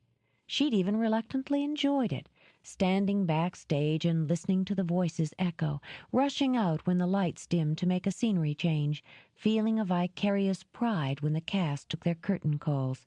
After all, Dora thought with a yawn, what's bred in the bone? Through the 2-inch crack in the closet door, DiCarlo had an excellent view. The more he saw, the more his annoyance at being interrupted faded. The situation had possibilities, previously unexplored ones. The woman who was bending and stretching at the foot of the bed had performed a very intriguing striptease and was now wearing only a couple of very tiny, very lacy black swatches. DiCarlo studied the smooth curve of her bottom as Dora bent to touch her toes. She was beautifully built, in a firm, compact style, and from the way she was moving, it appeared she'd be very, very agile. She'd changed his plans, but DiCarlo prided himself on creative thinking. He'd simply wait until the very pretty, very alone lady had gotten into bed. Dora turned, and he took the opportunity to admire the thrust of lace-trimmed breasts. Very nice, he thought, and smiled in the dark. Very nice indeed. And once she was in bed, DiCarlo figured it would be a simple matter, using his considerable charms and his .22 automatic, to convince her to tell him where the painting was. And after business, pleasure. He might not even have to kill her afterward. Dora shook back her hair, rolled her shoulders. It was as if she were posing, DiCarlo thought. The blood surged into his loins and throbbed impatiently. With her eyes closed and the beginnings of a smile on her face, she circled her head gently. She lifted her hands to the front hook of the bra. The pounding on her door had Dora jolting. In the closet, DiCarlo's breath hissed out in a combination of rage and frustration. "Hold on!" Dora shouted, grabbing a white terry-cloth robe from the foot of the bed. She struggled into it as the pounding continued. Switching on lights as she went, she hurried out to the living room. She hesitated with her hand on the knob. "Jed?" Open up, Conroy. "You gave me a start," she said as she opened the door. "I was just—" The look on his face stopped her. She'd seen fury before, but never quite so intense, and never aimed so fiercely in her direction. Instinctively, she lifted a hand to her throat and stepped back. "What?" What the hell did you think you were doing? Going to bed," she said carefully. Do you think because I pay you rent, you can use your fucking key and poke through my things any time you want? She lowered her hand again, gripped the knob firmly. "I don't know what you're talking about." Cut the crap. Jed snagged her wrist and yanked her into the hall. I know when my place has been tossed. "You're hurting me." Her attempt at sternness failed miserably. She was afraid, really afraid he could do a lot worse. You took that risk when you messed with my privacy. Enraged, he shoved her up against the opposite wall. Her muffled cry of surprised pain only added to his fury. What were you looking for? He demanded. What the hell did you think you'd find? "Let go of me!" She twisted, too terrified for denials. "Take your hands off me!" You want to go through my things? His eyes burned into hers. The animal was out of the cage, was all she could think. You figure because you've got me churned up inside you can paw through what I keep in my drawers, in my closet, and I'll let it go? He jerked her away from the wall and, pushed by his own demons, dragged her stumbling after him. Fine. He slammed his door open, shoved her inside. "Take a look now. Take a good one." Even her lips had lost color. Her breath shuddered in and out through them. He was between her and the door. There was no possible hope of getting past him toward escape. As her heart drummed hard against her ribs, she saw by his face there was no chance of reason. "You're out of your mind." Neither of them heard DiCarlo slip down the hall and away. They stood 2 feet apart, with Dora tugging with a shaking hand at the robe that had fallen off her shoulder. "Did you think I wouldn't notice?" He moved too quickly for her to evade, grabbing her robe by the lapels and yanking her to her toes. Seams gave way with quick pops. "I was a cop for 14 goddamn years. I know the signs." "Stop it!" She shoved against him. The sound of her robe ripping at the shoulder was like a scream. Tears of terror and rage sprang to her eyes, drenching them, clouding her vision. "I haven't been in here. I haven't touched anything." "Don't lie to me." But the first seed of doubt squeezed through his fury. "Let me go!" She tore free, falling back and ramming hard into the table. Slowly, like a woman waiting for the tiger to spring again, she backed away. "I haven't been in here. I just got home 10 minutes ago. Go feel the hood of my car, for Christ's sake. It's probably still warm." Her voice hitched and sputtered in time with her heart. "I've been at the theater all night. You can call. Check." He said nothing, only watched her edge for the door. Her robe had fallen open. He could see her muscles quiver and the sheen of panic sweat. She was crying now, fast, choking sobs as she fumbled with the doorknob. "Stay away from me," she whispered. "I want you to stay away from me." She fled, leaving his door swinging open and slamming her own. He stood exactly where he was, waiting for his own heartbeat to slow, waiting for some grip on control, however slippery. He hadn't been wrong. God damn it, he hadn't been wrong. Someone had been inside. He knew it. His books had been moved, his clothes run through, his gun examined. But it hadn't been Dora. Sickened, he pressed the heels of his hands to his eyes. He'd snapped. No surprise there, he thought, dropping his hands. He'd been waiting to snap for months. Wasn't that why he turned in his badge? He'd come home after a miserable day of dealing with lawyers and accountants and bankers, and he'd snap like a twig.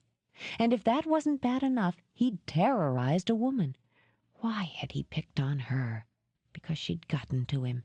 She'd gotten to him, and he'd found the perfect way to make her pay the price. "Nice going, Skimmerhorn," he berated himself, and headed for the kitchen. And the whiskey. He stopped himself before he poured the first glass.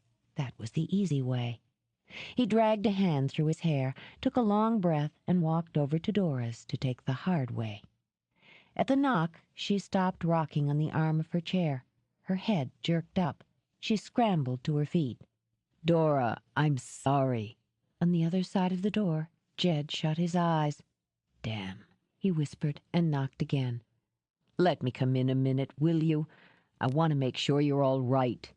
The silence dragged on, tightening his chest. "Just give me a minute. I swear I won't touch you. I want to see if you're okay, that's all." In frustration, he turned the knob. Her eyes widened as she watched it rotate. Oh God, she thought in panic. She hadn't locked it. A little sound caught in her throat. She lunged for the door just as Jed opened it. When she froze, he saw the wild fear on her face, something he'd seen on too many faces over too many years. He hoped he remembered how to diffuse fear as skillfully as he'd remembered how to incite it. Very slowly, he lifted his hands, palms out. "I'll stay right here. I won't come any closer." She was shaking like a leaf. "I won't touch you, Dora. I want to apologize." "Just leave me alone." Her cheeks were still wet, but her eyes were dry now, dry and terrified. He couldn't walk away until he'd eased that fear. "Did I hurt you?" He swore at the stupidity of the question. He could already see the bruises. "Of course I hurt you." The way she'd cried out when he'd shoved her against the wall played back in his head and made his stomach clench. "Why?" The fact that she would ask surprised him. Does it matter? I don't have any excuses. Even an apology's pretty lame after what I did. I'd like to— He took a step forward, stopping when she flinched. He'd have preferred a fist to the gut. I'd like to say it was justified, but it wasn't. I want to know why. Her hand clenched and unclenched on the neck of her robe. You owe me why? It was a hot ball in his throat. He couldn't be sure which would be more painful, holding it there or spitting it out. But she was right. He owed her why. Speck tossed my house a week after he killed my sister. Neither his face nor his voice gave away what it cost him to tell her. He left a snapshot of her and a couple of newspaper clippings about the explosion on my dresser. The nausea surged almost as violently as it had all those months ago. He paled as he fought it back. He just wanted me to know he could get to me any time. He wanted to make sure I knew who was responsible for Elaine. When I came home tonight and I thought you'd been in, it brought it back. She had a beautifully expressive face. He could read every emotion perfectly. The fear and the anger that had been building to combat it faded away. In their stead were flickers of sorrow, understanding, and, like salt to his wounds, sympathy. Don't look at me like that. His tone was curt and, she thought, defensive. It doesn't change what I did, or the fact that I was capable of doing worse. She lowered her eyes.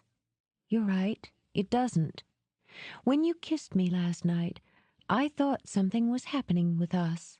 Really happening. She lifted her gaze again, and her eyes were cool. But it can't be, or else this wouldn't have happened. Because you'd have trusted me. That hurts too, Jed. But that's my mistake. He knew what it was to feel helpless, but had never expected to feel it with her. I can move out if you want, he said stiffly. I can leave tonight and pick up my stuff later. It isn't necessary, but you do what you want. Nodding, he stepped backward into the hallway. Are you going to be all right? For an answer, she walked to the door, closed it quietly, and turned the lock. She found the flowers on her desk in the morning. Daisies, a little wilted and smelling of far-off spring, were stuffed into a Minton vase. Sternly, Dora quashed the first surge of pleasure and ignored them. He hadn't moved out. That much had been clear from the monotonous thud of weights bumping the floor when she'd passed his door earlier. She wasn't about to let that please her either. As far as she was concerned now, Jed Skimmerhorn was a paying tenant, nothing more. No one was going to terrify her, threaten her, and break her heart, then lure her back with a straggling bunch of daisies. She would cash his monthly check, nod to him politely if they happened to pass in the hall, and get on with her own life. It was a matter of pride. Since Terry and Leah were handling the shop, she took out her accounts payable, opened the checkbook for Dora's parlor, and prepared to work. A few minutes later, she snuck a peek at the daisies and caught herself smiling. Then the sound of boots coming down the stairs had her firming her lips and staring at her electric bill. Jed hesitated at the base of the stairs, searching for something reasonable to say. He would have sworn the temperature had dropped 10 degrees since he'd come into the storeroom. Not that he could blame her for giving him the chill, he decided, but it only made him feel more foolish for buying flowers on the way back from the gym. If you're going to be working in here, I can finish up those shelves later. I'll be doing paperwork for a couple of hours, she said. She didn't glance up. I've got some stuff to do downtown. He waited for a response, got nothing. Do you need anything while I'm out? No. Fine. Great. He started back upstairs. Then I'll finish them up this afternoon, after I go out and buy myself a hair shirt. Dora lifted a brow, listened to the top door slam. Probably thought I'd throw myself in his arms because he bought me flowers. Jerk. She looked over as Terry walked through from the shop. Men are all jerks. Normally, Terry would have grinned, agreed, and added her own examples. Instead, she stood in the doorway, wringing her hands. Dora, did you take the J-Dog upstairs? The little Chinese piece. I know you like to shift things around. The foo dog? Lips pursed, Dora tapped her pen on the desk. No, I haven't circulated any inventory since before Christmas. Why? Terry gave a breathless laugh, a sickly smile. I can't find it. I just can't find it anywhere. It probably just got moved. Leah might have— I've already asked her, Terry interrupted. Her voice sounded weak. I showed it to a customer the other day. Now it's gone. Don't panic. Dora pushed away from her desk. Let me take a look around. I might have moved it myself. But she knew she hadn't. Dora's parlor might have looked like a homey, cluttered space where treasure and trash were carelessly arranged side by side, but there had always been a method to the arrangement, Dora's method. She knew her stock and its place down to the last silk postcard. Leah was busy with a customer and only sent her sister a quick, concerned look, then continued to show tobacco jars. It was in this cabinet, Terry said quietly. I showed it Christmas Eve right before closing, and I'm positive I saw it here yesterday when I sold the Dalton figure. They were side by side. I would have noticed if it had been missing then. All right. Dora patted Terry's shoulder soothingly. Let's look around. Even the first glance was alarming. Dora homed in on a satin wood bonheur. She made sure to keep her voice calm and low. Terry, have you sold anything this morning? A tea set, the Meissen, and a couple of cigarette cards. Leah sold the mahogany cradle and a pair of brass candlesticks. You didn't sell anything else? No. Terry's already pale cheeks went whiter. What is it? Something else is gone? The vinaigrette, the enamel one that was there. Dora controlled a curse. And the inkwell that was beside it. The pewter? Terry turned to the bonheur, groaned. Oh, God, Dora!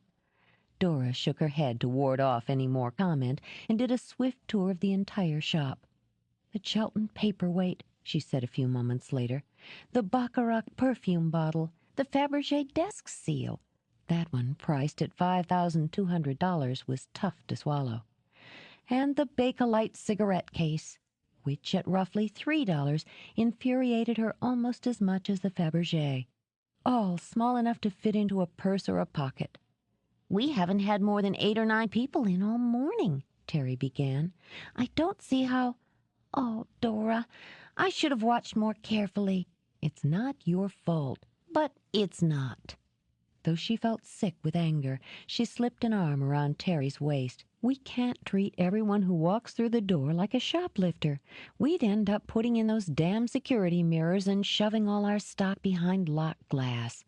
It's the first time we've been hit this hard. Dora, the Fabergé! I know. I'll report it to the insurance company. That's what they're for. Terry, I want you to take your lunch break now. I couldn't eat. Then go for a walk. Go buy a dress. It'll make you feel better. Terry blew her nose. Aren't you mad? Mad? I'm furious. Her eyes narrowed and snapped. I'm hoping they come back and try to lift something else so I can break all their sticky little fingers. Now, go clear your head. Okay. She blew her nose again and left Dora alone in the small side parlor. Bad? Leah asked when she stuck her head in. Bad enough. Honey, I'm sorry. No, I told you to lock things up. Leah sighed. I figure this should prove I was right, but after working here these past few weeks, I understand why you don't. It would spoil the atmosphere. Yeah. Defeated, Dora rubbed at the beginning of a headache between her eyes. You can buy a lot of atmosphere for $10,000.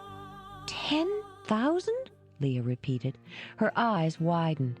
$10,000? Oh, my God, Dory. Don't worry. I'm insured. God damn it. Look, put up the close sign for an hour. Go out and get some lunch or something. I want to go in the back and have a tantrum, and I'd like privacy. Are you sure? Leah took one look at the glint in her sister's eyes. You're sure? I'll lock up. Thanks. 12. Jed wondered if going back to the cop shop for the first time since his resignation was just another way to punish himself. He could have set up a meeting with Brent elsewhere and avoided the wrenching that he was now a civilian. But Jed walked into his old precinct, the place where he'd spent 8 of his 14 years on the force, because he knew he had to face it. After the way he'd spun out of control the night before, he admitted there were plenty of things he was going to have to face. Everything was the same. The air still smelled of spilled coffee, underwashed bodies, and stale smoke, all with a much nastier undertone of disinfectant.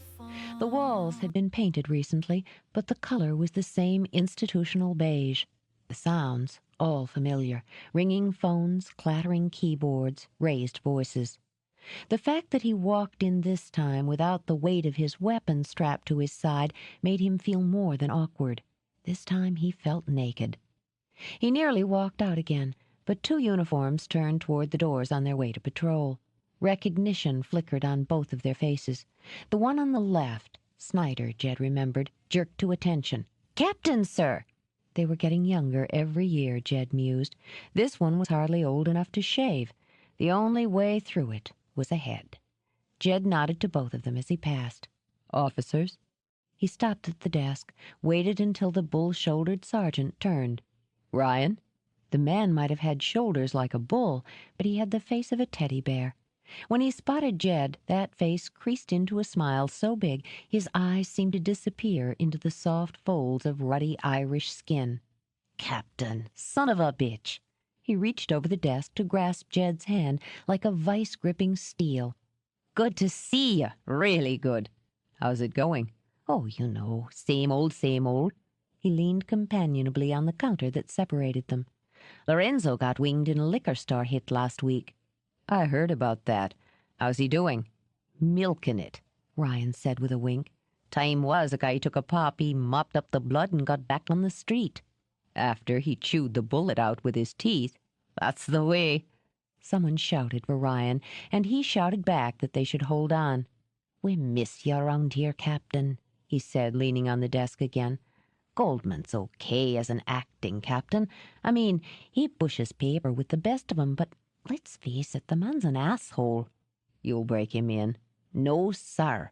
Ryan shook his head. "Some you do, some you don't. The men knew they could talk to you straight. Knew they'd find you on the street as often as you'd be riding the desk.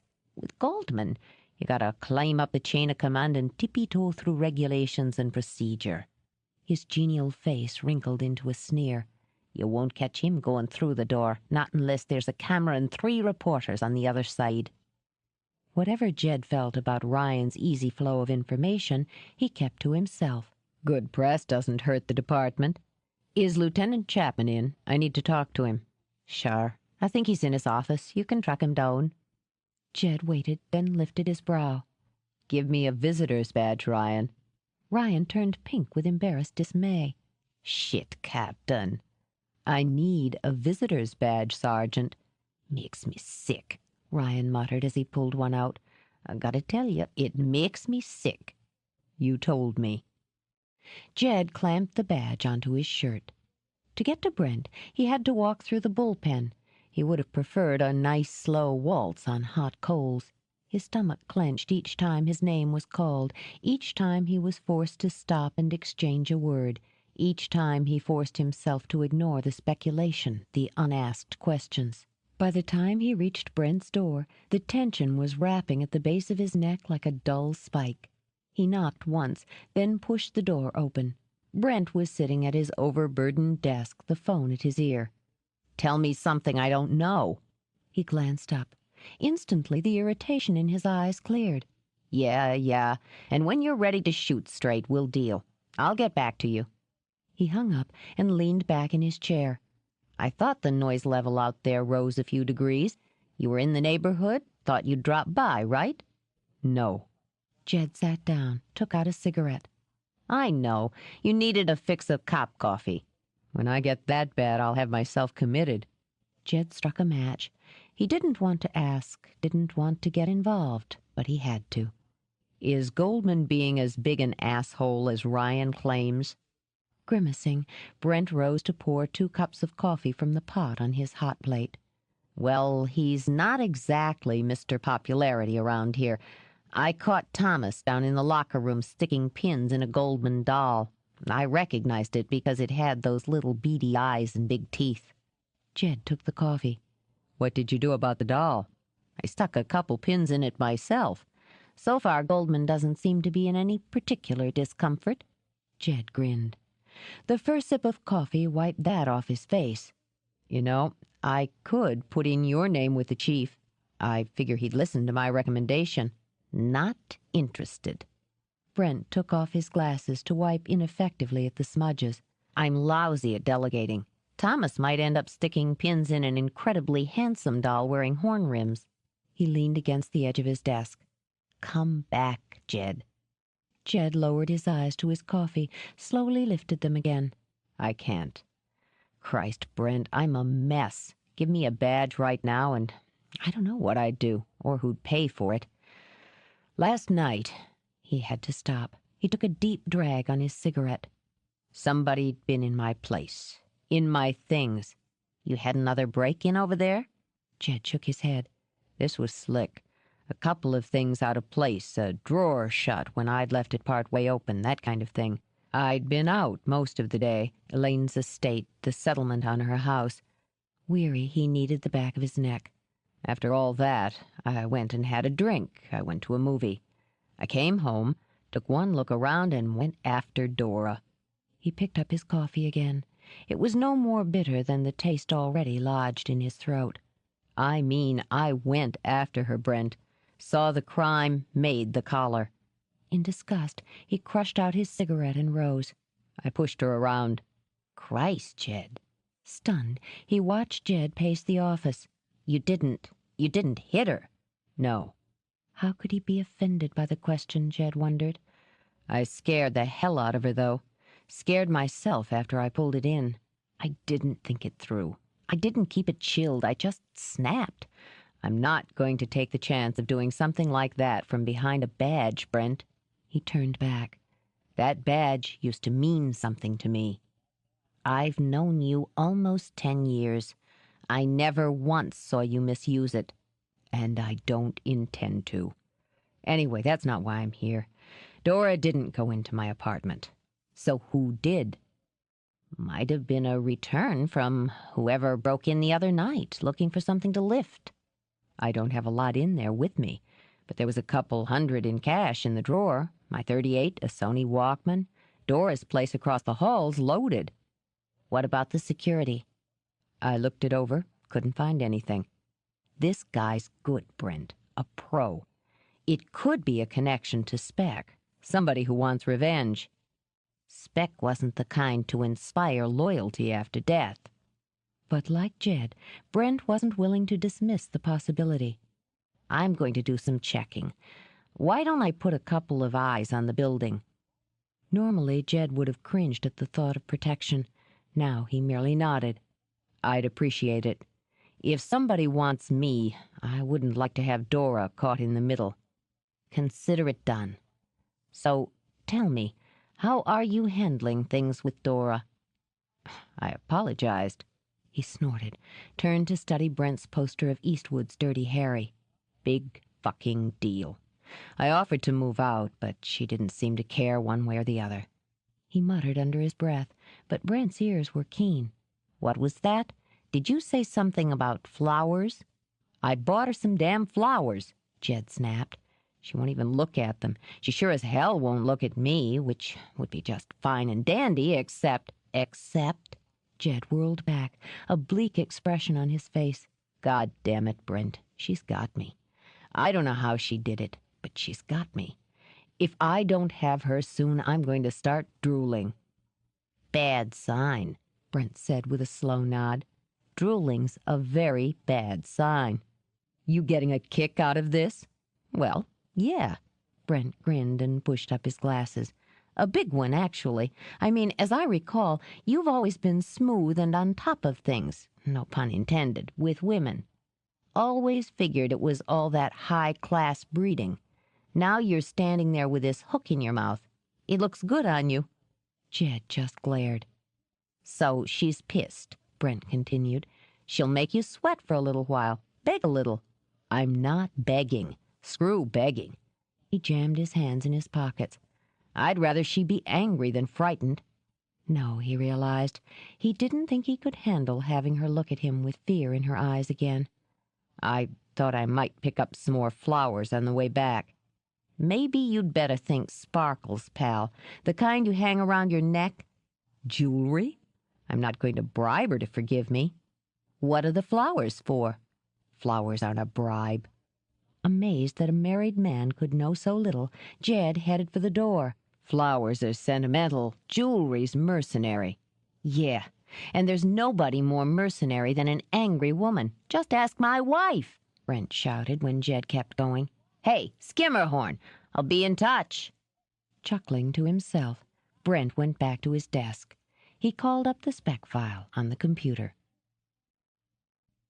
Jed was surprised to find Dora still at her desk when he returned. He'd been gone more than 3 hours, and in the short time he'd known her, he'd never seen her huddled with paperwork for more than half that time. Dora seemed to prefer the contact with customers, or perhaps it was the satisfaction of collecting money. Probably both. It didn't surprise him that she ignored him every bit as completely as she had that morning, but this time he thought he was prepared. "I got you something." Jed set the large box on the desk in front of her.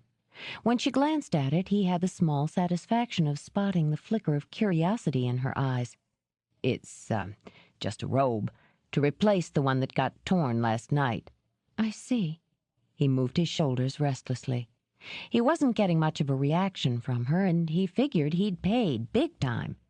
Poking around a woman's lingerie department with the sales clerk beaming at him had made him feel like a pervert. At least he'd been able to settle for practical terry cloth. "I think I got the right size, but you might want to check." Carefully, she closed her checkbook and folded her hands on top of it. When she looked up at him, the curiosity had been replaced by glittering anger. "Let me get this straight, Skimmerhorn. Do you think that a bunch of pathetic flowers and a robe are what it's going to take to clear the path?" She didn't give him a chance. "You figure a handful of daisies will charm me into sighs and smiles? Is that what you think? I don't know how you've played it before, pal, but it doesn't work that way with me." She rose from the desk, slapped her palms down on the department store box, and leaned forward. If eyes were weapons, he'd have already bled to death. "Inexcusable behavior isn't reconciled by a couple of lame gifts and a hangdog expression." She caught herself on the edge of a shout and paused to fight for control. "You should keep going," Jed said quietly. "Get the rest of it out." "All right, fine. You muscle your way into my apartment flinging accusations. Why? Because I was handy, and because you didn't like the way things were moving between us. You didn't even consider that you might be wrong. You just attacked. You scared the bloody hell out of me, and worse." She pressed her lips together and turned away. "You humiliated me because I just took it. I just stood there trembling and crying. I didn't even fight back." Now that she'd admitted it, she felt calmer and faced him again. "I hate that most of all." He understood that all too well. "You'd have been crazy to take me on in the mood I was in." "That's not the point." "It is the point." He felt anger stirring again, viciously self-directed. "For Christ's sake, Dora, you were facing a maniac who had you by better than 50 pounds. What were you going to do, wrestle me to the ground?" "I know self-defense," she said, lifting her chin. "I could have done something." "You did." He remembered the way her terrified tears had diffused him.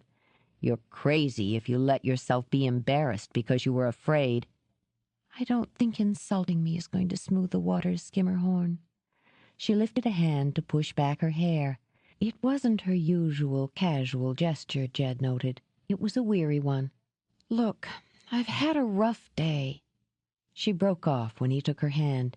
Even as she stiffened, he gently straightened her arm. She'd pushed up the sleeves of her jacket to work. There was a light trail of bruises on her forearms, marks he knew would match the press of his fingers. "I can keep saying I'm sorry." His eyes were eloquent. "That doesn't mean a hell of a lot." He released her, tucked his hands away in his pockets. I can't tell you I've never put bruises on a woman before, because I have, but it was always in the line of duty, never personal. I hurt you, and I don't know how to make it up to you." He started for the steps. "Jed," there was a sigh in her voice.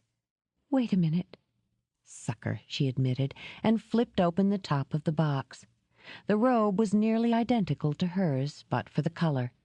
She smoothed a finger down the deep green terry cloth lapel. They didn't have a white one. He wasn't sure if he'd ever felt more foolish in his life. "You wear a lot of bright colors, so—" "It's nice. I didn't say I was forgiving you." "Okay." "I'd just prefer if we could put things back on some reasonable level. I'm not comfortable feuding with the neighbors." "You've got a right to set the rules." She smiled a little.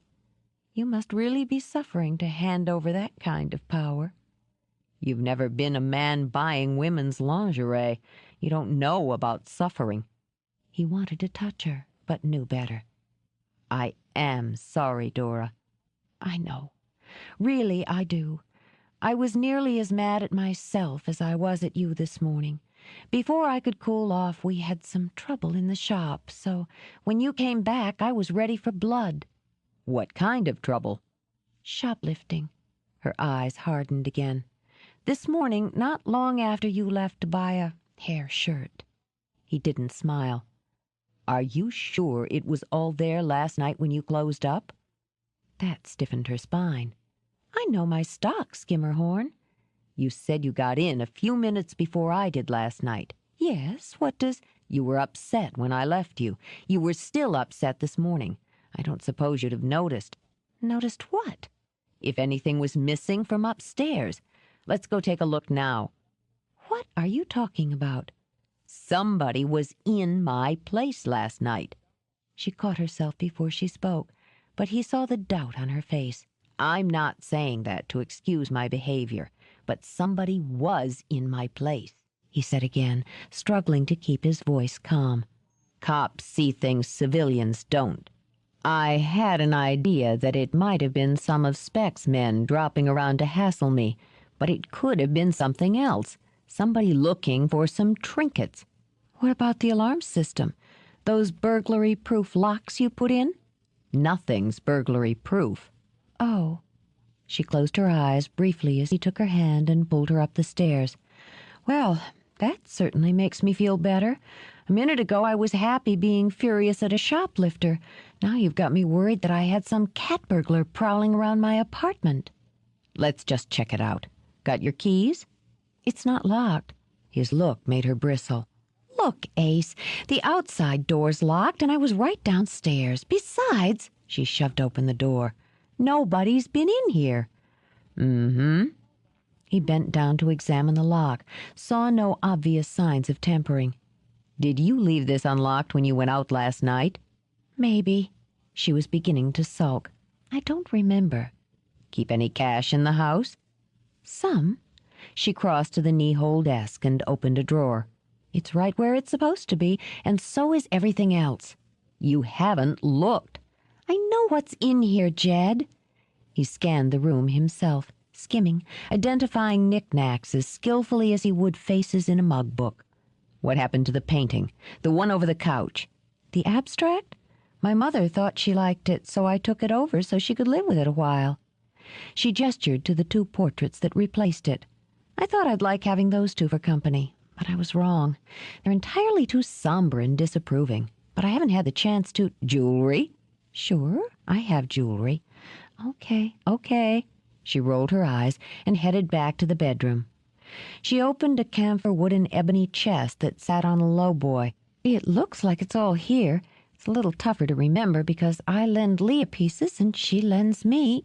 She took out a velvet pouch and shook out a pair of emerald earrings. "If anybody was going to riffle through here, they'd go for these. They're the real thing." "Nice," he said after a cursory glance. It didn't surprise him that she had enough jewelry to adorn a dozen women. Dora enjoyed quantity. Nor did it surprise him that her bedroom was as crowded and homey as her living room, or as subtly feminine. "Some bed." I like it. It's a Louis XV reproduction. I bought it from a hotel in San Francisco. I couldn't resist that headboard. It was high, covered with deep blue brocade, and gently curved at the top. She'd added a lushly quilted satin spread and an army of fussy pillows. I like to sit up late and read with a fire going. She closed the jewelry box. One of the things that sold me on this building was the size of the rooms and that I could have a fireplace in my bedroom. It's, as my father would say, the cat's meow. She grinned. Sorry, Captain. It doesn't look like I have a crime to report. He should have been relieved, but he couldn't ignore the tickle at the back of his neck. Why don't you give me a list of the stolen goods? Brent, can have some men check out the pawn shops. I've already reported it. Let me help. This time he went with the urge to touch her, to see if she'd back away. But when he ran a hand down her arm, she only smiled. So he was forgiven, he thought, just that simply. All right, it wouldn't be smart to turn down the services of a police captain over a simple shoplifting. Let me... She started forward, but he didn't move with her or aside. All she accomplished was to come a step closer. Her heart stuttered in her chest with an emotion that had nothing to do with fear. Nothing at all. The list's downstairs. I think you should know. You were right. That's always good to know. What was I right about this time? I was tangled up about what was happening between us. Oh. It came out shaky. She couldn't help it. What was happening between us? His eyes darkened. She thought of the cobalt glass on display in the shop. I was wanting you. I was wondering what it would be like to undress you and to touch you and to feel you under me. I was wondering if your skin tasted like it smelled. She stared at him while her stomach muscles danced. Is that what was happening? On my end, it was making me a little crazy. And it's better now? He shook his head. Worse. Now I can imagine doing all those things in that bed. If you want to pay me back solid for last night, all you have to do is tell me you're not interested. She let out the air that had backed up in her lungs. Interested wasn't precisely the word she would have chosen. I think... On a weak laugh, she pushed both hands through her hair. I think I'm going to say I'm going to consider your offer carefully and get back to you on it. You know where to find me. Yeah, I do. He hadn't expected to fluster her, but he was enjoying it. You want to have dinner? We could discuss the terms. The quick, wild fluttering of her heart made her feel very young and very foolish. I can't. I have a date with my nephew. She picked up a silver-backed brush from her bureau, set it down again. He's at that stage where he detests girls, so every now and again I take him out to the movies or the arcade. A kind of guy's night out. You're a girl. Not to Richie. She picked up the brush again, twisting the handle through her hands. I don't mind sitting through 90 minutes of zombie mercenaries from hell. That makes me one of the guys. If you say so. He flicked a glance down to her nervous hands and grinned. We'll try a guy's night out later, then. Sure. Maybe tomorrow. I think I can work it into my schedule. Gently, he took the brush from her restless fingers and laid it aside. Why don't we go get that list? When they'd passed safely out of the bedroom, Dora let out a small, relieved breath. She was definitely going to think this over, as soon as some of the blood returned to her head. Got your keys downstairs? Chet asked her when they stepped into the hall. What? Oh, yeah. Good. He turned the lock before shutting the door. DeCarlo might have enjoyed his luxurious suite at the Ritz-Carlton with its soft, king-sized bed, a fully stocked honor bar, excellent room service, and masseuse on call. He might have enjoyed it if he'd had the painting in his possession. Instead, he fumed. Without the man in apartment 2's ill-timed arrival, DeCarlo figured he would have had the painting, or known its whereabouts. He hesitated to call Finley. There was nothing to report for the night's work but failure, and he still had until January the 2nd. Coming up empty for one night played hell with his schedule, but in reality it was only a delay, not a disaster. He chewed another nut and washed it down with the Beaujolais left over from his lunch. It baffled him that the man knew his apartment had been searched. Leaning back, DiCarlo went over his moves of the night before, step by step. He hadn't disturbed anything. He'd resisted taking even easily fensible merchandise from the two apartments. What he'd taken from the store below would be attributed to simple shoplifting. Since the man suspected the woman next door had entered his apartment, his plans didn't change. All he had to do was go back in, DiCarlo decided. He'd do exactly what he had planned to do the night before. Exactly. Only this time, he would go in knowing he'd kill the woman when he'd finished. 13. The temperature had dipped to a brisk 14 degrees under a dazzling night sky splattered with icy stars and sliced by a thin, frosty moon. The shops along South Street were locked up tightly, and traffic was light. Occasionally, someone stepped out of one of the restaurants, huddled inside a warm coat, and made a dash for a car or the subway. Then the street would be quiet again, with only the splash from the street lamps to light the way. DiCarlo spotted the police cruiser on his first circle of the block.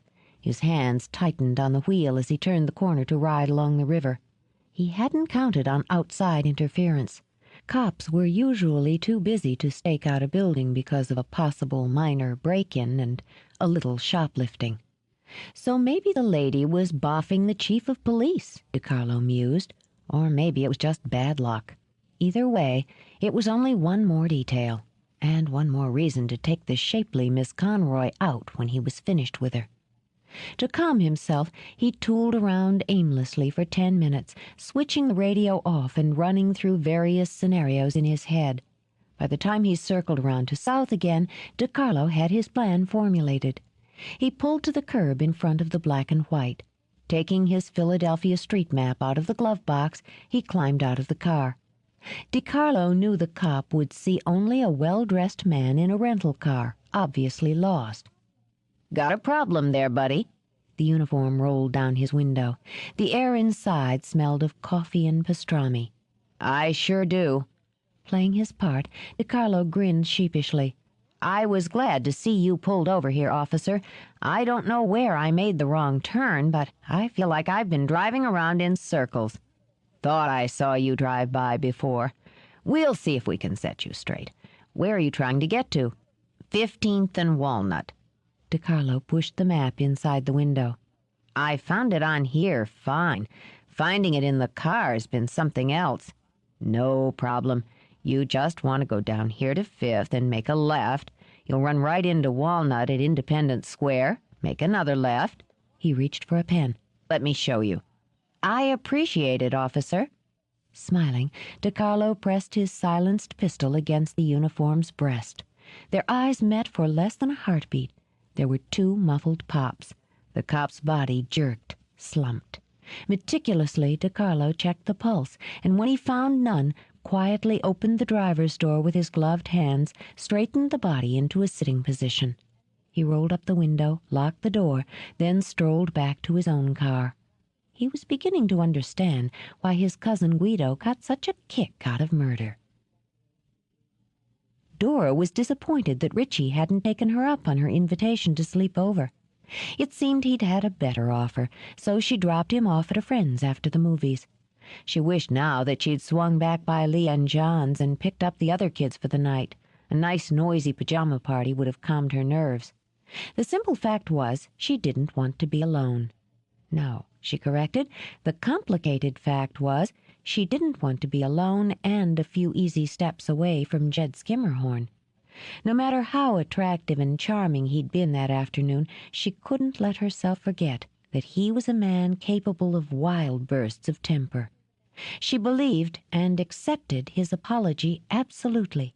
She even understood a portion of his motivation. That didn't negate the fact that he was a crate of dynamite set with a very short fuse. She didn't want to be in harm's way when and if he exploded again. Then again, she had a temper of her own. She might have had a longer fuse, but pound for pound, she'd gauge her explosive quality equal to his. Maybe that was just what he needed, she reflected, a woman who would stand up to him, fight back, win as often as she lost. If he had someone who understood the need to kick inanimate objects now and again, it might help him open up. It might help him squeeze out the poison in the wounds that troubled him. It might— "Hold it, Dora," she mumbled. "You're getting this backwards. It's not what he needs, it's what you need." And what she didn't need was to take on a lover with more problems than a Eugene O'Neill play. She turned into the little gravel lot behind the shop, no matter how cute he was when he smiled. The T-bird was gone. Dora frowned a moment, then shook her head. For the best, she thought. If he wasn't around, she couldn't think about knocking on his door and inviting trouble. Her boots crunched over the gravel, clattered up the back stairs that she usually took in a run. After entering the code into the alarm system, she unlocked the door, then secured it behind her. She wouldn't tempt fate and listen for Jed's return, she decided, but make an early night of it. A pot of tea, a fire, and that book she'd been trying to read. The perfect remedies for a troubled mind. And with any luck, they would also erase the effects of Scream If You Dare, the horror movie she'd treated Richie to that evening. She let herself into her apartment and turned on the Christmas tree. The cozy colored lights never failed to cheer her.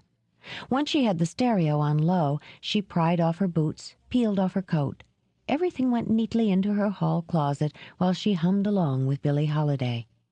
In her stockinged feet, she padded into the kitchen to heat the kettle.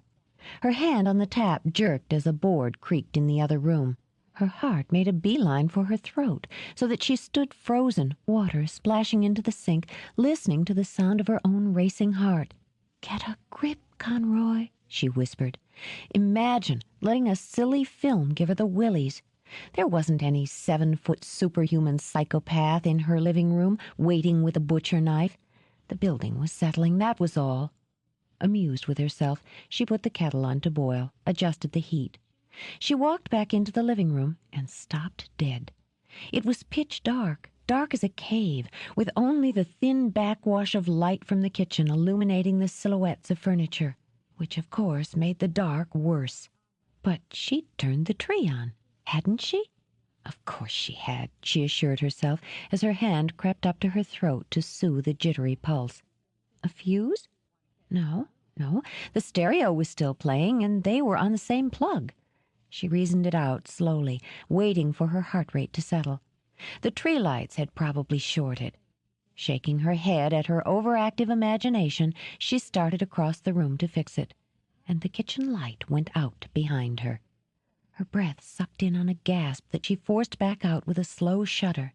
Slippery little fingers of fear slid over her skin. For a full minute she didn't move, listening to every sound. There was nothing but her own drumming heartbeat and shallow breathing. Lifting a hand to her head, she laughed. Of course there was nothing. A bulb blew, that was all. Creative imagination was a killer, she mused. All she had to do was— A hand clamped over her mouth, an arm snaked around her waist. Before she could think to struggle, she was yanked back against a hard body. "You don't mind the dark, do you, honey?" DeCarlo kept his voice at a whisper for practical purposes and to add another element to her fear. "Now you stay real still and keep real quiet. You know what this is?" He loosened his grip enough to slip his gun under her sweater, to run the side of it up over her breast. "It's a big, mean gun. You don't want me to have to use it, do you?" She shook her head, squeezing her eyes tight when he stroked her flesh with steel. All capacity for thought vanished. "Good girl. Now I'm going to take my hand away. If you scream, I'll have to kill you." When he removed the hand from her mouth, Dora pressed her lips together to stop them from trembling. She didn't ask what he wanted. She was afraid she knew. "I watched you the other night in the bedroom when you took off your clothes." His breath quickened as he slipped his free hand between her legs. "You had on black underwear. Lacy. I liked it." She groaned, turning her head away as he rubbed through the wool of her slacks. Watched her. He'd watched her was all she could think, repulsed. You're going to do that little striptease for me again, right after we take care of a little business." I have money," she managed. She kept her teeth clenched, her eyes straight ahead as she fought to distance her mind from what he was doing to her body. "A few hundred in cash. I'll give it to you." "You're going to give me all sorts of things. Does this one fasten in the front, too?" He toyed with her bra as she whimpered. "Oh, yeah, that's just fine. What color is it?" When she didn't answer, he pressed the barrel of the gun against her heart. "You want to answer me when I ask you a question." "Red." "Panties, too?" A flush of shame rose up on her clammy skin. Yes, they're red." "You are a hot one." He laughed, finding himself amazingly aroused by her trembling plea to stop. It was a bonus he hadn't expected. "We're going to have a real good time, baby, and nobody'll get hurt, as long as you give me what I want. Say you understand." "Yes." "Yes, what?" She bit down on the terror. "Yes, I understand." "Good. Real good. First, I want you to tell me where it is. Then we'll get down to the party." Tears were shimmering in her eyes, burning them. She thought she'd been scared the night before with Jed, but that was nothing compared to the ice-edged horror that clawed through her now. And she was doing nothing but whimpering, shaking, and waiting to be victimized. She forced her trembling chin to firm. She wasn't helpless, wouldn't be helpless. He might rape her, but she wouldn't make it easy. "I don't know what you're talking about." She didn't have to fake the shudders and hoped he thought she was completely beaten when she went limp against him. Please don't hurt me. I'll give you whatever you want if you don't hurt me." "I don't want to have to." God, he felt hard as iron. Every time he slid the gun over her flesh, she quivered and his blood sizzled. Those bleeding hearts who called rape a crime of violence were full of shit, he realized. It was about power. All about power. "You cooperate, and we'll get on fine." He slipped the barrel of the gun under the front hook of her bra, sliding it slowly up and down the valley between her breasts. "Now, I looked all through the place and couldn't find it. You tell me where the picture is, and I'll take the gun away." "The picture?" Her frantic mind whirled. Cooperate, he'd said, and he'd take the gun away. So she'd cooperate. But she wouldn't be powerless. "I'll give you the picture. Any picture you want. Please, move the gun.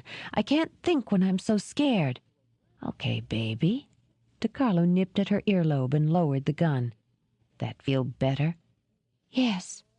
"You didn't say thank you," he said, and teased her by bringing the gun back up her torso again. She shut her eyes. "Yes, thank you." Satisfied that she recognized who was in charge, he moved the gun again. "Much better. Just tell me where it is, and I won't hurt you." "All right." She cupped her left fist with her right hand. "I'll tell you."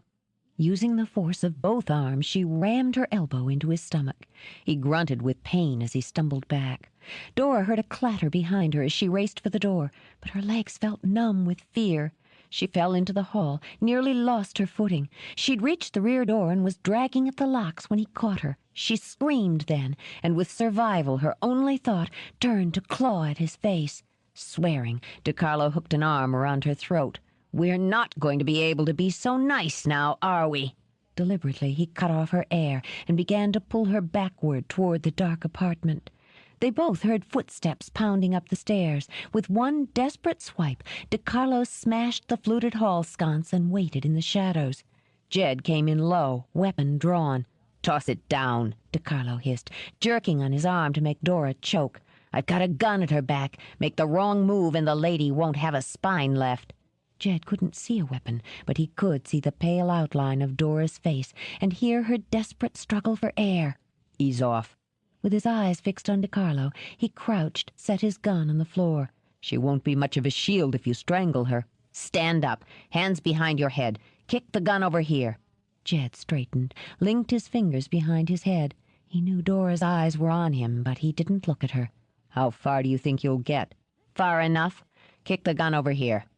Jed nudged it halfway between himself and Dora, knowing the man who held her would have to come closer if he wanted it. Close enough, Jed figured, and they'd have a chance. Sorry, Jed said. looks like I missed the extra point. Back against the wall, goddammit. DiCarlo was beginning to sweat now. Things weren't going the way they were supposed to. But he had the woman, and if he had the woman, he'd get Finley's painting. Shifting, he began to sidestep down the hall toward the open door with Dora between him and Jed.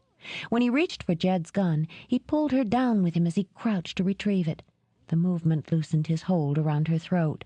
Even as Jed prepared his move, she sucked in her breath.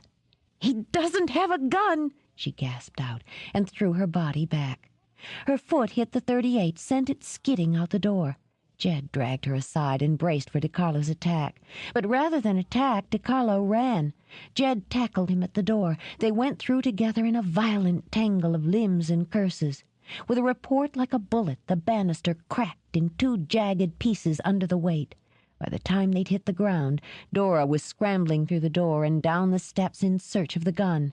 A blow glanced off Jed's kidneys. Another caught him low in the gut. He plowed his fist into the other man's face and had the satisfaction of seeing blood splatter. "I can't find it!" Dora shouted. Get the hell out of here! Jed blocked the foot DiCarlo kicked toward his head and heaved his opponent backward. Instead, she let out an outraged howl when DiCarlo grabbed part of the broken banister, taking a vicious swing that missed Jed's face by inches. Teeth bared, she took 3 running steps and leaped on DiCarlo's back. She bit down enthusiastically on his neck and drew blood before he flung her aside. Pain exploded as her head hit the edge of a step. Dora reared up, managed to gain her feet again, but her vision doubled, tripled, then blacked out completely as she crumpled to the ground. When she opened her eyes again, everything swam in and out of focus, and it hurt. Dora let her eyes shut and tried to slip back into the void. No, you don't. Come on, baby, open up. Jed tapped Dora's cheeks with the back of his hand until the annoyance had her moaning and opening her eyes again. "Cut it out!" She shoved his hand aside and started to sit up. The room revolved like a carousel. Not so fast. Very much afraid her eyes were going to do that slow roll to the back of her head again, Jed eased her back down. Try staying awake, but do it horizontal. "My head!" She touched a tentative hand to the back of her head and hissed in reaction. "What hit me?" It was what you hit. Just relax. How many fingers? He held a hand in front of her face. 2. Are we playing doctor? Though he worried about a concussion, at least her vision and speech were clear. I think you're okay. The flood of relief was instantly dammed by temper. Not that you deserve to be after that idiotic move of yours. What were you doing, Conroy? Riding piggyback? I was trying to help. It all came rushing back, much too quickly, much too clearly. Her fingers gripped his, reminding him that he was still holding her hand. "Where is he?" This time, despite the flash of pain, she pushed herself up. "Did he get away?" Yeah, he got away. Damn it. I'd have had him if you... Her eyes narrowed. Dared him. "If I what?" You went down like a tree. I thought you'd been wrong about the gun. The memory brought on a fast, greasy wave of nausea. The idea that he'd shot you kind of took my mind off bashing his face in. It turned out all you'd done was crack that amazingly hard head of yours. "Well, why didn't you go after him?" She tried to shift, noticed she was wrapped in a crocheted afghan like a moth in a cocoon. I guess I could have left you there, unconscious, freezing, bleeding. "Bleeding?" Gingerly, she checked her head again. "Am I bleeding?" You didn't lose much. But he began to shift into his professional mode. You want to tell me what that was about. I don't suppose it was another of your dates gone wrong. She stared at him, then looked away. "Should we call the cops?" I did. Brent's on his way. "Oh." She glanced around the apartment. "He did have a gun before. I don't know what happened to it." It was under the table. I've got it." Her smile was weak and didn't last. "You've been busy." You took your sweet time coming around. Another couple of minutes and I'd have called an ambulance. Lucky me. Enough stalling. He sat beside her, took her hand again, too gently for her to refuse the contact. Tell me what happened. Exactly what happened. I guess you were right about somebody breaking in here yesterday. It seems he was in here, too. I really didn't notice anything moved or taken, but he said he'd seen me undressing. She hesitated. And since he described my style of underwear, I have to believe him. He recognized the signs, humiliation rushing through the fear, shame jockeying with anger. Dora, I can have Brent call in a woman officer if it would be easier for you. No. She took a deep breath. He must have been hiding in here somewhere. The bedroom again, maybe. I went right into the kitchen to make tea. I left the water on. I took care of it. Oh, good. I'm fond of that kettle. She began to toy with the fringe of the Afghan. Anyway, when I came back in here, the tree was off. I just turned it on, so I figured the plug had come out of the socket or something. I started to go over and fix it, and the light in the kitchen went off. He grabbed me from behind. Her voice had started to shake. Nora cleared her throat. I would have fought back. I like to think I'd have fought back, but he put the gun under my sweater and started to rub it over me. She gave a weak laugh. I guess some guys really do look at a gun as a phallic symbol. Come here. He gathered her close, easing her throbbing head onto his shoulder. While his own rage ate through him, he stroked her hair. It's all right now.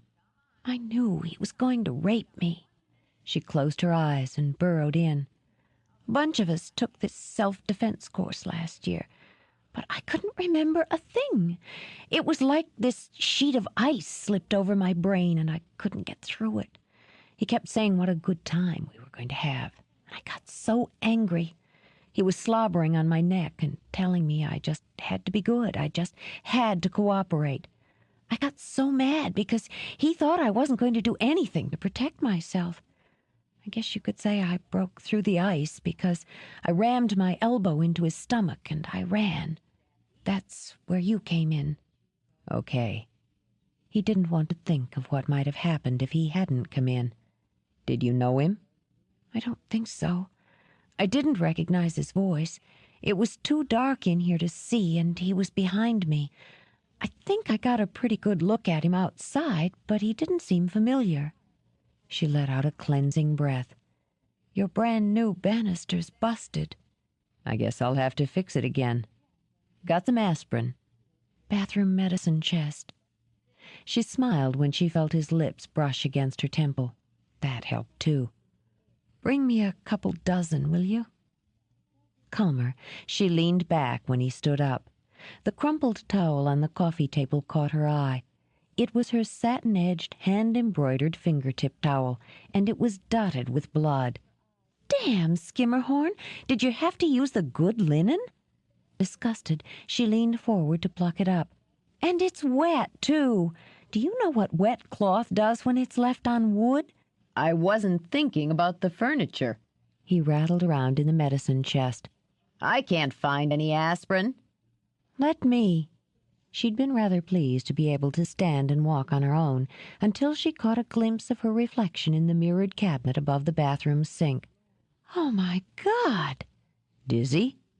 Sharp-eyed for signs of fainting, he took her arms, prepared to sweep her up. No, revolted. The only makeup left on my face is what's smeared under my eyes. I look like something out of the Addams Family. Reaching up, she took a small blue apothecary bottle from the top shelf. Aspirin. Why isn't it in the right bottle? Because plastic aspirin bottles are ugly and offend my impeccable sense of style. She shook out 4, handed the bottle back to Jed. How do you know they aren't antihistamines? Because antihistamines are in the amber bottle, aspirin is in the blue one. She ran water into a porcelain cup and downed the pills in one swallow. She winced at the sound of the knock on her door. The grandmother of all headaches was setting up residence just under her skull. Is that the cavalry? I imagine. Stay here. She watched him, eyes widening as she saw the gun hooked in the back of his jeans. He reached for it and stood at the side of the door. Yeah? It's Brent. It's about damn time. He yanked open the door, and a portion of his bottled-up fury descended onto his former partner. What the hell kind of cops are you putting on these days when an armed rapist can stroll right by them and break into a locked building? Traynor was a good man. Brent's mouth was tight and grim. He looked over Jed's shoulder to where Dora was standing in the bathroom doorway. Is she all right? No, thanks to Philadelphia's finest. If I hadn't... He broke off because the look in Brent's eyes had finally penetrated his temper. Was? Dead. Twice in the chest, close range. So close there are fucking powder burns on his shirt. Dora's steps slowed as she saw the look they exchanged. What is it? What else happened? I asked Brent to put a man on the building in case whoever broke in came back. Jed took out a cigarette. He came back. He struck a match. And the cop's dead. Dead? The color that had come back into her cheeks washed away. I want you to sit down, Jed said flatly, and run through the whole thing again, step by step. How was he killed? But she already knew. He was shot, wasn't he? Let's sit down, Dora. Brent started to take her arm, but she shook him away and stepped back. Was he married? That's not. Don't tell me it's not my concern. She slapped a hand onto Jed's chest before he could finish the sentence. A man was outside trying to protect me. Now he's dead. I want to know if he had a family. He had a wife, Brent said quietly, while guilt gnawed at him with small, dull teeth. 2 kids, both in high school. Hugging her arms, she turned away. Dora. Jed started to reach out, to touch her, but let his hand fall back to his side again. When a man or woman joins the force, they know what the risks are. Shut up, Skimmerhorn. Just shut up. I'm going to make coffee. She pushed back her tousled hair. We'll go over it again. Later, they sat at Dora's dining room table, going over her statement point by point. Funny he'd come back. We've got to figure 3 times. Brent checked his notes. And taking out a cop to get inside. Not the pattern of your usual rapist. I wouldn't know. The more frightened I was, the better he liked it. She recited the lines as if rehearsing for a play. I could tell he was excited, that he didn't want it to happen too quickly, because he kept talking. He said... She opened her eyes. I forgot. He said something about a picture. He wanted pictures? Brent asked. No, I don't think that was it. He wanted a specific picture, wanted me to tell him where it was. I wasn't really listening then because I knew I had to do something or he was going to rape me. What kind of pictures do you have? All sorts, I suppose. Family pictures, snapshots of vacations and birthday parties. Nothing anyone would be interested in. When's the last time you took any? Jed questioned. What did you take them of? I took some at Christmas at Leah's. I haven't even had them developed yet. Before that, she pulled a hand through her hair, holding it back from her face before she let it go. Christ, I don't know for certain. Weeks, probably months. I'd like to have that film developed, if you don't mind. Brent smiled. It never hurts to check. I'll go get it. It doesn't fit, Jed said when she left the room. A guy doesn't kill a cop, then walk across the street to rape a woman and raid her photo album. Well, we have to start somewhere. He wanted a picture. We'll look at her pictures. Maybe she took a shot of something she shouldn't have. Maybe. But he couldn't make the piece fit into the puzzle. Did you get a good enough look at him for a make? 6 foot, 170, dark hair, dark eyes, slim build. He had on a cashmere coat, gray, and a navy or black suit with a red tie. Funny a guy wearing a suit and tie for a rape. It's a funny world. Here's the film. She set the container on the table. There were a couple shots left, but I don't think I'll be using them. Thanks. Brent pocketed it. I'd like you and Jed to work with the identikit. It's a little toy we have to help put together a composite. Sure. The show must go on, she thought miserably.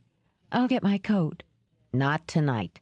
Brent adjusted his glasses and rose. You need some rest. You do a better job of it tomorrow. If you think of anything else, you call any time. I will. Thanks. When they were alone, Dora stacked the cups and saucers. It was still too difficult to look Jed in the eye. I haven't gotten around to thanking you. You're welcome. He put his hands over hers. Leave them. I should probably take you to the hospital. Let them examine that hard head of yours. I don't want doctors poking at me. She pressed her lips together to keep her voice from quavering. I don't want anybody poking at me. The aspirin's taking the edge off the headache. It doesn't do much for a concussion. Neither does anything else. She turned her hands under his, linked fingers in a plea for understanding. Don't push, okay? Who's pushing? He slipped his hands from hers to tip her head back and examine her eyes.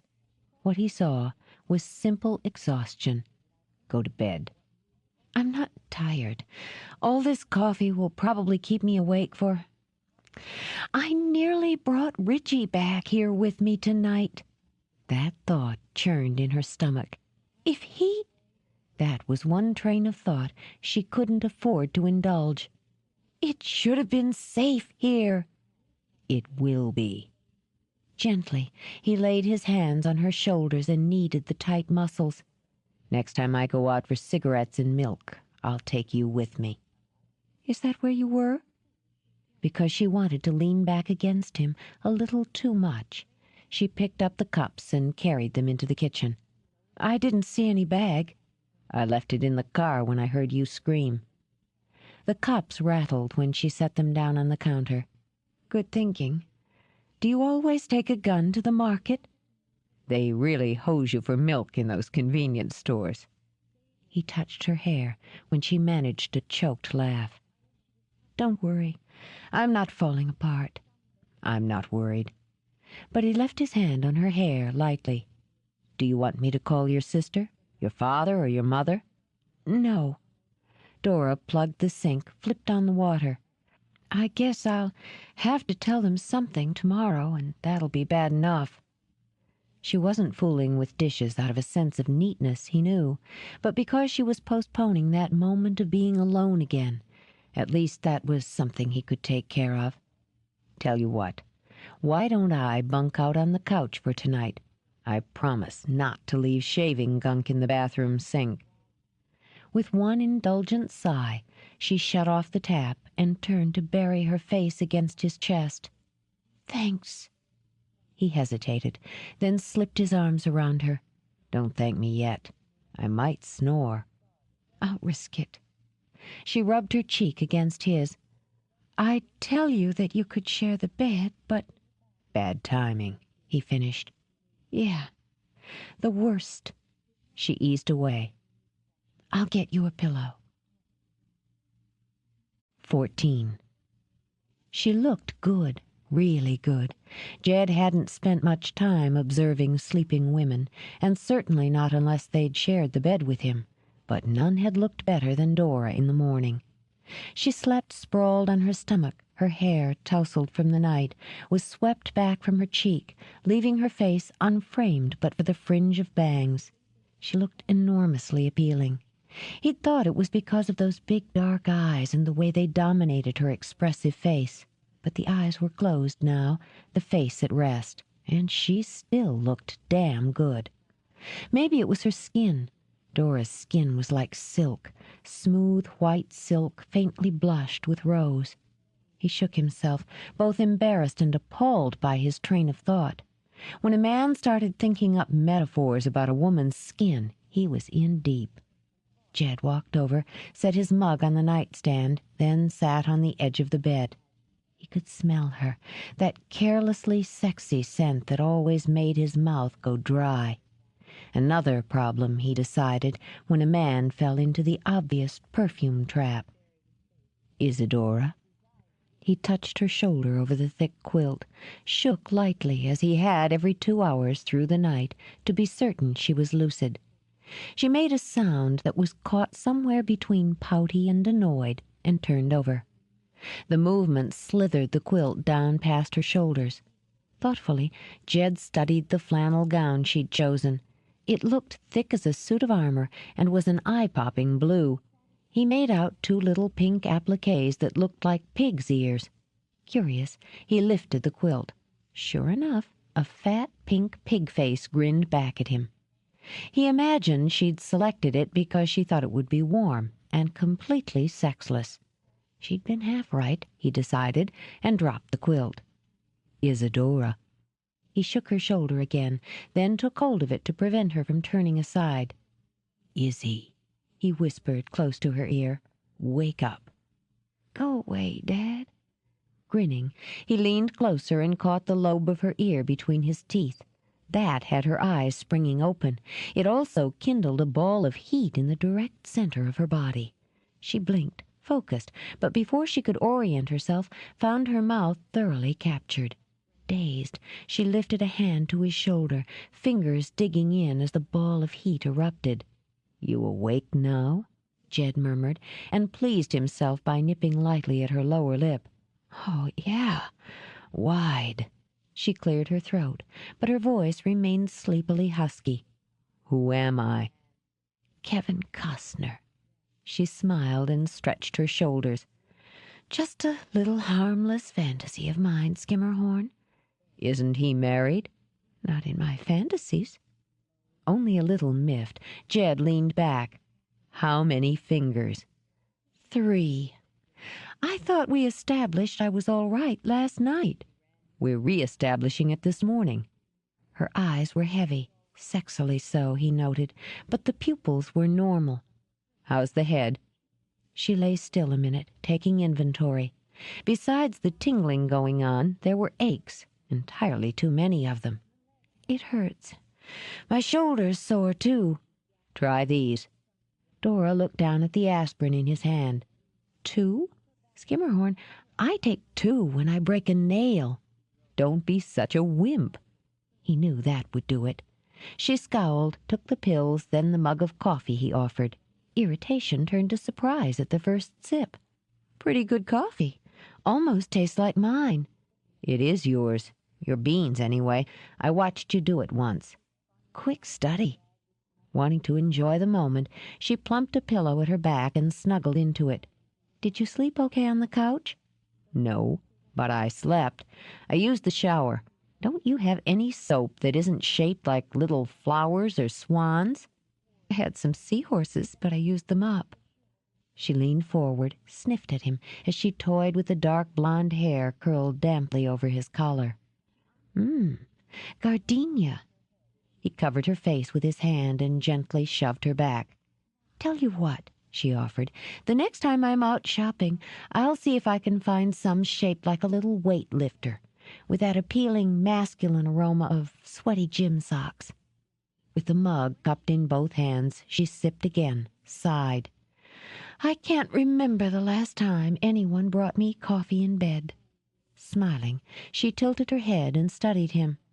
With his hair damp from her shower, his chin shadowed with stubble, and his eyes nearly as annoyed as they were beautiful, he made a very appealing picture. You're a tough one to figure, Skimmerhorn. You had to know with minimal effort you could have been in here with me last night. You knew what buttons to push, but you didn't push them. You were hurt and you were tired. But he'd thought about it. Oh, yeah, he'd thought about it.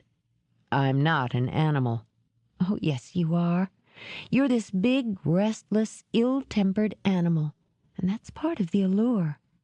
She ran her fingers along the cheek he hadn't bothered to shave. All those hard muscles and that bad attitude. There's something irresistible about knowing you have an equal capacity for mean as you do for kindness. I'm a sucker for bad boys with soft hearts. He took the hand she pressed to his cheek, intended to push it away, but she linked her fingers with his and sat up to kiss him. very softly, very sweetly, so that every muscle in his body throbbed in reaction. "You're pressing your luck, Dora." "I don't think so."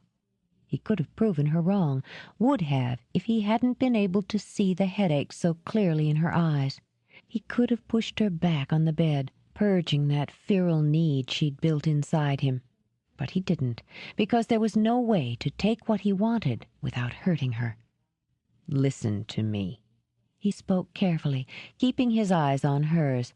"You don't know me.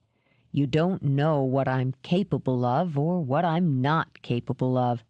The only thing you can be sure of is that I want you, and when I'm certain you're 100%, I'm going to have you. I won't ask." "There's no need for that, since I've already answered yes." "And I won't be kind." He looked down at their joined hands and deliberately let hers go. "It won't matter a damn to me if you're sorry after." "When I make a choice, I don't play the hindsight game. I also know you're not warning me. You're warning yourself." He dropped his hands and rose. "We've got other things to deal with today. What are you doing about the shop?" "We're closed today." "Good. We've got to get down to the station house. Get yourself together, and I'll make some breakfast." "Can you?" "I can pour milk on cold cereal." "Yummy." She tossed the quilt aside as he started out. "Oh, Conroy," he said over his shoulder, "I like your pig." While Jed and Dora were sharing a box of cornflakes, DeCarlo paced his New York apartment. He hadn't slept. He'd worked his way through half a bottle of Cutty Sark during the long night, but the effects couldn't dull his fevered mind or give him peace. He couldn't go back to Philadelphia. The dead cop was one thing, but he'd left behind 2 witnesses, 2 who had certainly seen his face well enough for an ID. They'd make him, DeCarlo thought grimly, and poured another glass. And they'd tie him to the dead patrol. If there was one thing DeCarlo knew about cops, it was that they were relentless in pursuing anyone who'd killed one of their own. So not only couldn't he return, but he'd need to go underground, at least until the weather chilled. A couple of months, he mused. 6 at the most. That was no problem. He had plenty of contacts, plenty of liquid cash. He could spend a nice warm winter in Mexico, swilling margaritas. Once the cops finished chasing their tails, he would return. The only hitch was Edmund J. Finley. DeCarlo studied the merchandise he'd stacked against the wall beside his Christmas tree. They looked like sad, neglected presents, unwrapped and unwanted. The bookends, the parrot, the eagle, Lady Liberty, the china dog. Counting the figurine he'd already delivered, that made 6 out of 7. Anyone but Finley would consider that a success. It was only one lousy painting, he thought. Christ knew he'd given it his best shot.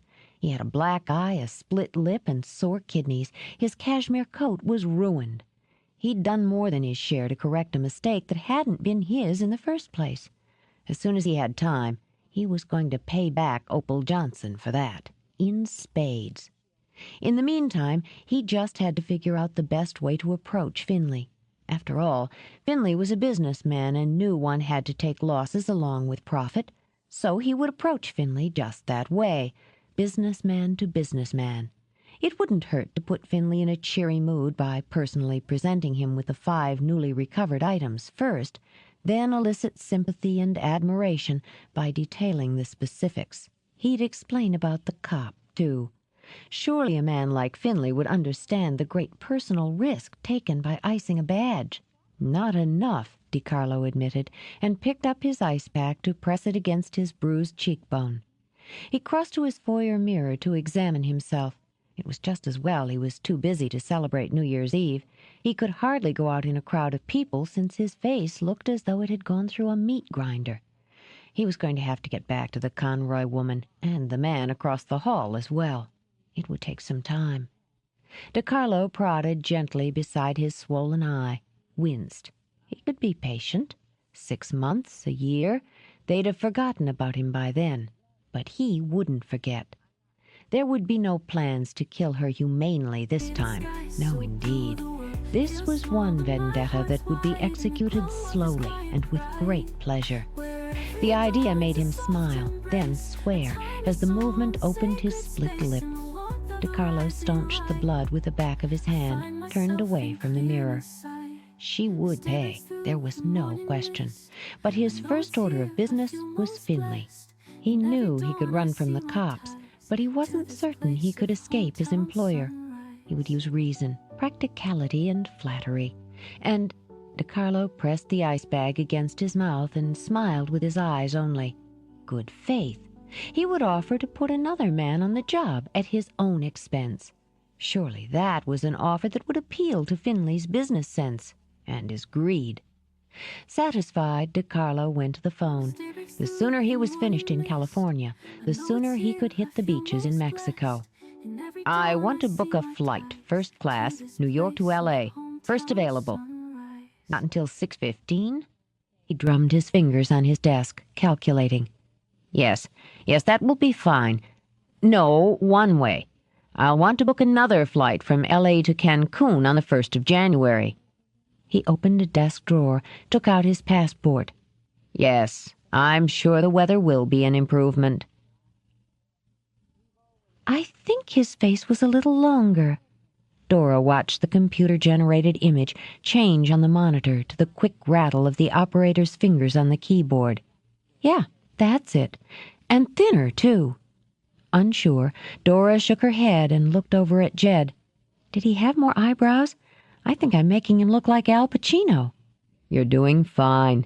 Finish going through your impressions, then we'll add mine. Okay. She closed her eyes and let the dark image come back, but the quiver of panic came with it, and she opened her eyes again. I only got a quick look. She reached for the ice water she'd requested. I think he had more hair than that, and it might have had some curl in it. Okay. The operator tried on a different hairstyle. How's that? It's closer. Maybe his eyes were heavier. You know, more lid. Like this? Yes, I think. She let out a sigh. I don't know. Jed moved behind her chair, laid his hands on her shoulders, and automatically began to knead out the tension. Thin out the lips and nose, he ordered. The eyes were deeper set. Yeah, that's it. She was right about the eyebrows, a little heavier. More. Square off the chin some. How do you do that? Dora whispered. I got a better look at him than you, that's all. No, that wasn't all, she thought. Not nearly all. He'd seen what she'd seen, but he'd absorbed and filed and retained. Now she was watching the image of her attacker taking shape on the monitor. Now, deepen the complexion, Jed suggested, narrowing his eyes, focusing in. Bingo. That's him. Shaken, Dora reached up to lay a hand over Jed's. That is him. That's incredible. Like a proud papa, Brent patted the monitor. It's a hell of a tool. Jed had to do some fast shuffling to get it in the budget. Dora smiled weakly and forced herself to stare into the computerized eyes. Better than Nintendo.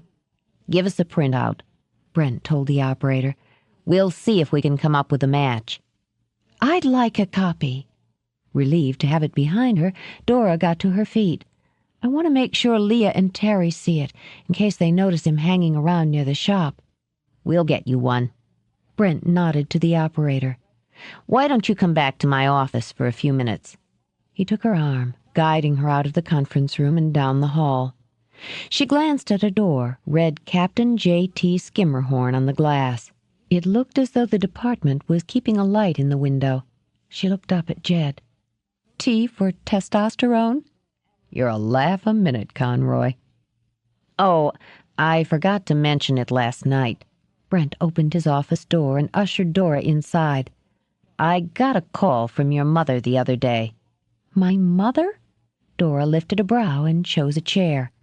An invitation to their New Year's Eve bash at the theater. Oh. Tomorrow, Dora remembered. She'd all but put it out of her mind. I hope you can make it. We're looking forward to it. The Liberty Theater's New Year's Eve bash has quite a rep. Brent reached in a drawer and took out an envelope. "Your pictures. We're keeping copies, but there doesn't seem to be anything unusual about them." She slipped them out and chuckled. The first shot was of Richie's wide-open mouth, taken at super close range. Self-portrait, Dora imagined. She'd have recognized that crooked eye tooth anywhere.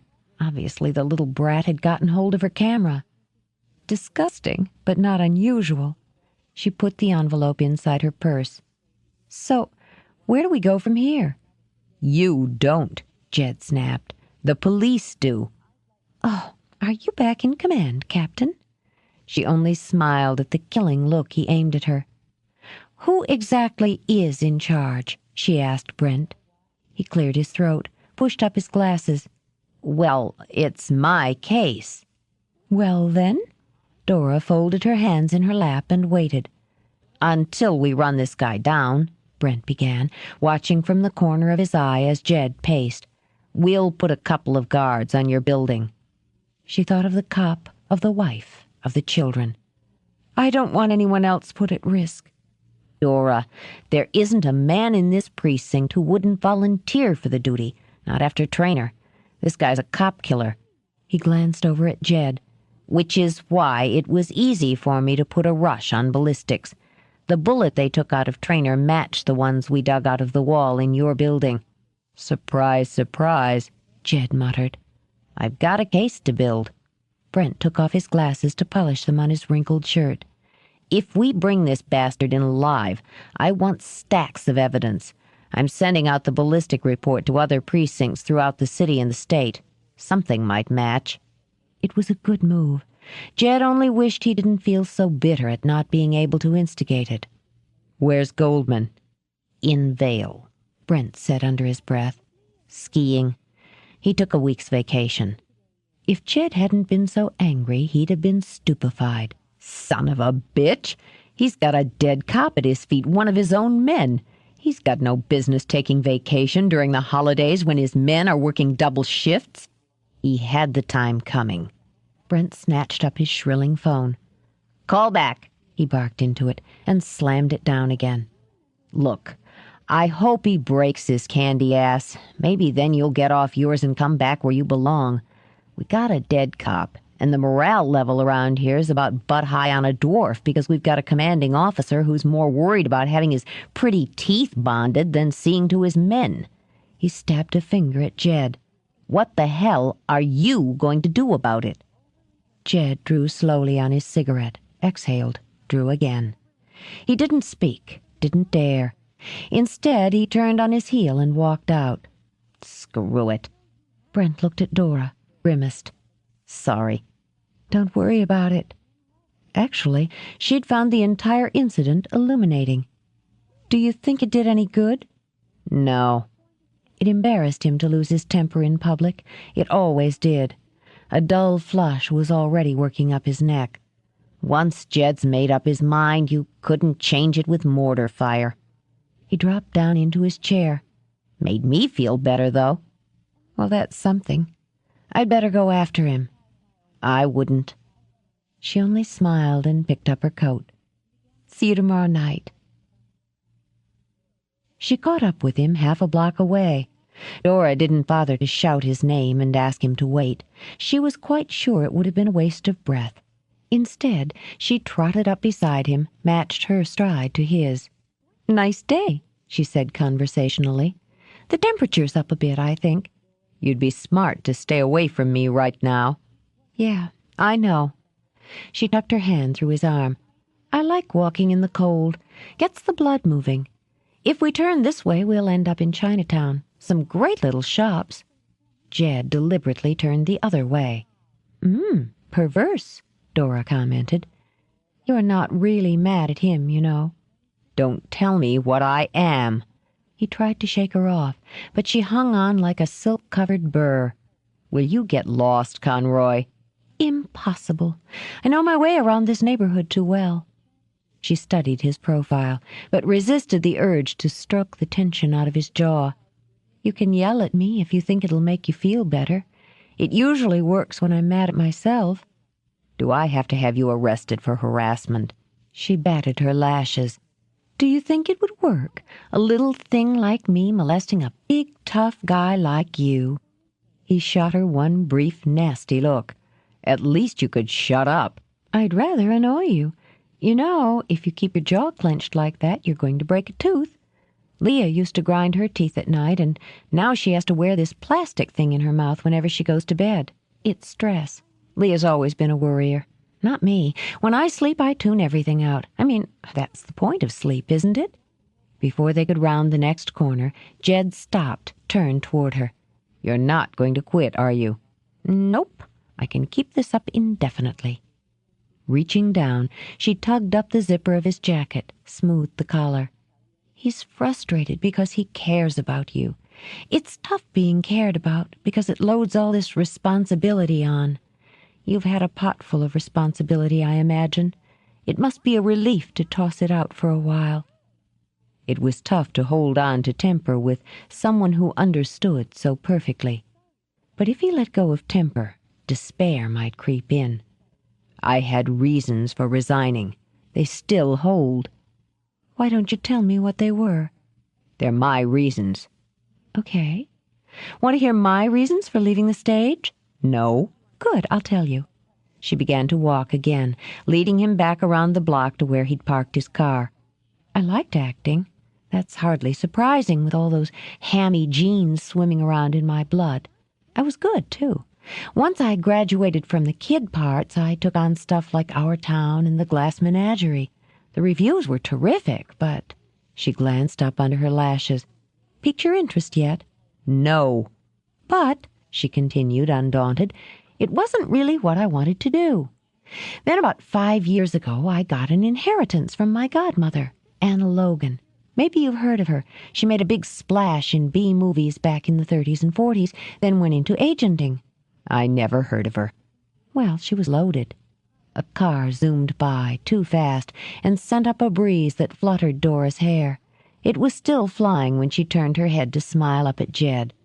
"I was fond of her, too, but she was about 100 years old and had had a hell of a life. Anyway, I took the money and a couple of courses in business management. Not that I needed them. The courses, I mean. Some things are innate." "Is there a point to this, Conroy?" "I'm getting to it. When I told my family what I was going to do, they were upset.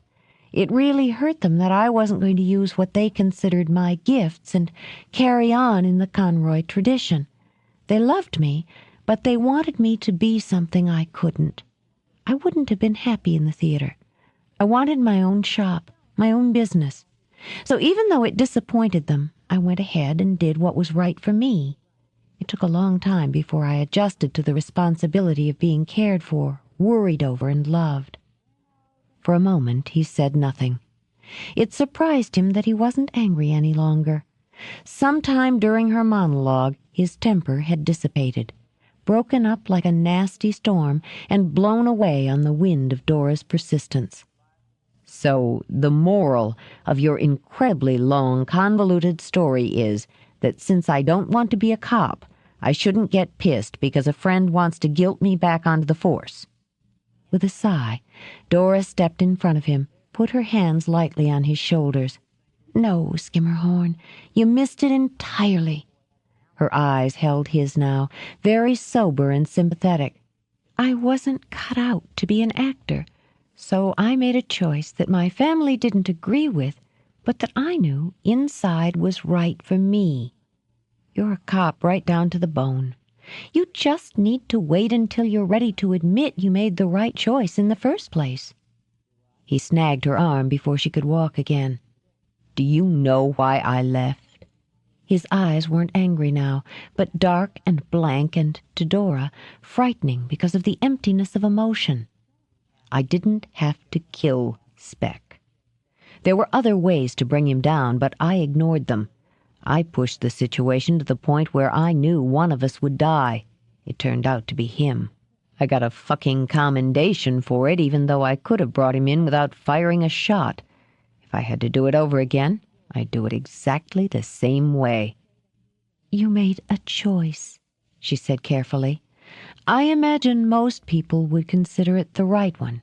Your superiors obviously did." Impatience vibrated from him. It's what I consider that counts. I used my badge for personal revenge, not for the law, not for justice, for myself." "A human frailty," she murmured. "I bet you've had a hell of a time adjusting to the fact that you're not perfect. Now that you have, you'll probably be a better cop when you put that badge back on." He tightened his grip on her arm, yanked her forward an inch. When her chin angled up, he eased off but kept her still. "Why are you doing this?" For an answer, the very simplest answer, she grabbed a handful of his hair and pulled his mouth down to hers. She tasted that impatience in the kiss, but there was something else twined with it. The something else was need, deep and human. "There's that," she said after a moment. "And I guess we'd have to say that, despite what I've always considered my good common sense, I care about you too." She watched him open his mouth, close it again. "Take responsibility for that, Skimmerhorn." Turning away, she walked the few steps to the car, then pulled out his keys. "I'm driving." He waited until she'd unlocked the passenger door and had scooted over to the wheel. "Conroy?" "Yeah?" "Same goes." Her lips curved as she gunned the engine. "That's good.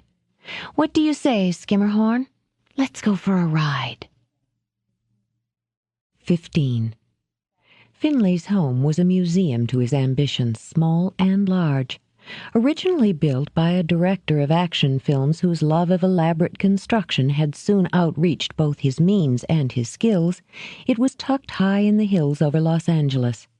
Finley had purchased it during a flat period in the market and had immediately set about installing a more elaborate security system, an indoor lap pool for those rare rainy days, and a high stone wall that surrounded the property like a moat around a castle. Finley was a voyeur, but he objected to being watched. In the third-floor tower, he revamped the director's lofty screening room, adding a bank of television monitors and a high-powered telescope. Gone were the wide reclining chairs. In their place, Finley had chosen a large, plush conversation pit in maroon velvet. He often entertained there, while home movies starring himself flickered on the screen. Naturally, he had hired decorators. He had gone through 3 companies during the 6 months it had taken him to furnish the house to his satisfaction. The walls in every room were white. Some were painted, some lacquered, some papered, but all were in pure virginal white, as was the carpet, the tiles, the bleached wood flooring. All the color came from his treasures, the figurines, the sculptures, the trinkets he had accumulated. In room after room there were acres of glass, in windows, in mirrors, in cabinets, in break fronts, and miles of silks in the drapes and upholstery, pillows, tapestries. Every table, every shelf, every niche held some masterpiece he had hungered for. When one began to bore him, as they always did, Finley shifted it to a less prominent position and set about acquiring more. He was never satisfied.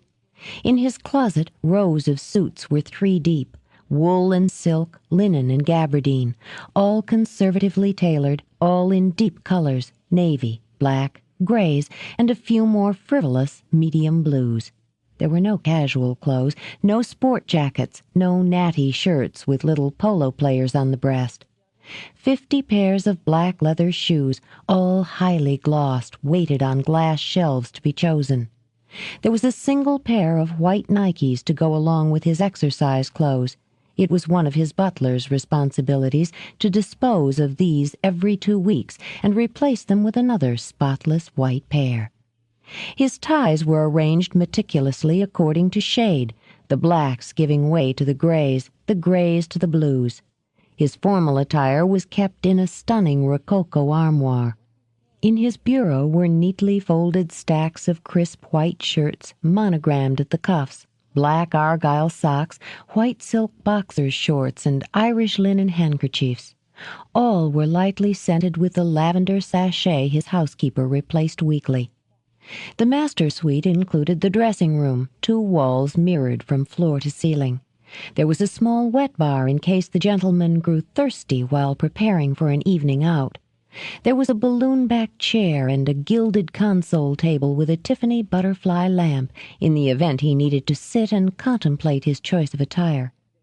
To the right of the dressing room was the master bedroom.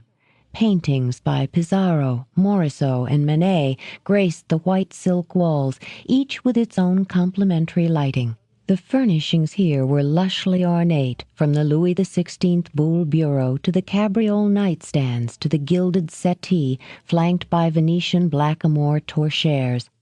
Overhead, a trio of Waterford chandeliers sprinkled light. But the bed was his pride, his joy. It was a massive affair, designed in the 16th century by Wiedemann de Vries. It had 4 posters, complete with tester, headboard and footboard, constructed of oak and deeply carved and painted with cherubs' heads, flowers, and fruit.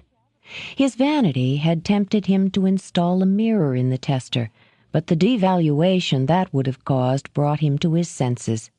Instead, he had a camera discreetly hidden by the carved lintel near the ceiling that aimed directly at the bed, operated by a remote control gun kept in the top drawer of his nightstand. He paused and flicked on the monitor. They were preparing lunch in the kitchen, the pheasant salad he'd requested. He watched the cook and the kitchen maid work in the sunny white and stainless steel room. Finley switched the monitor to the drawing room. He watched DiCarlo sip at the club soda and lime, rattle the ice, tug at his tie. That was good. The man was worried. Overconfidence displeased Finley. Efficiency was vital. Overconfidence bred mistakes. He supposed he should let the poor boy off the hook soon. After all, he had brought the merchandise 2 days ahead of deadline. Initiative was worth something. Perhaps he wouldn't have the boy's arm broken after all. DiCarlo tugged at his tie again. He couldn't shake the feeling that he was being watched. The sensation had him checking his hair, the line of his suit, his fly. He took another swallow and laughed at himself. Anybody would feel as though they were being watched, he decided, if they were stuck in a room with 100 statues and paintings. All those eyes, painted eyes, glass eyes, marble eyes. He didn't know how Finley stood it. He must have an army of servants to dust all this junk, DiCarlo thought. Setting his glass aside, he rose to wander the room. He knew better than to touch. Well aware of how fanatic Finley was about his acquisitions, DiCarlo kept his arms at his sides and his hands to himself. It was a good sign, he concluded, that Finley had invited him to the house rather than demanding an office meeting. It made it friendlier, more personal. Over the phone, Finley's voice had sounded pleasant and pleased. With enough charm, DiCarlo figured he could smooth over the missing painting, convince Finley that it was simply a matter of a little more time. All in all, DiCarlo was certain that they would part amicably, and he could return to the Beverly Hills Hotel to find some willing woman to toast in the new year with him. And tomorrow, he thought, smiling, Mexico. "Mr. DiCarlo, I trust I haven't kept you waiting over long?" "No, sir. I've been admiring your home." "Ah." Finley crossed to a japanned liquor cabinet. "I'll have to give you the grand tour after lunch. Would you like some claret?" He held up a Victorian jug in the shape of a cockatoo. "I have an excellent Chateau Latour." "Thank you." DiCarlo's confidence began to soar. "Dear me." Finley lifted a brow and let his eyes scan DiCarlo's bruised face. "Did you have an accident of some sort?" "Yes." DiCarlo touched the bandage at the back of his neck. The memory of Dora's teeth sinking in had him steaming all over again. "Nothing serious." "I'm glad to hear it. It would be a pity if there was any scarring." He finished pouring the claret.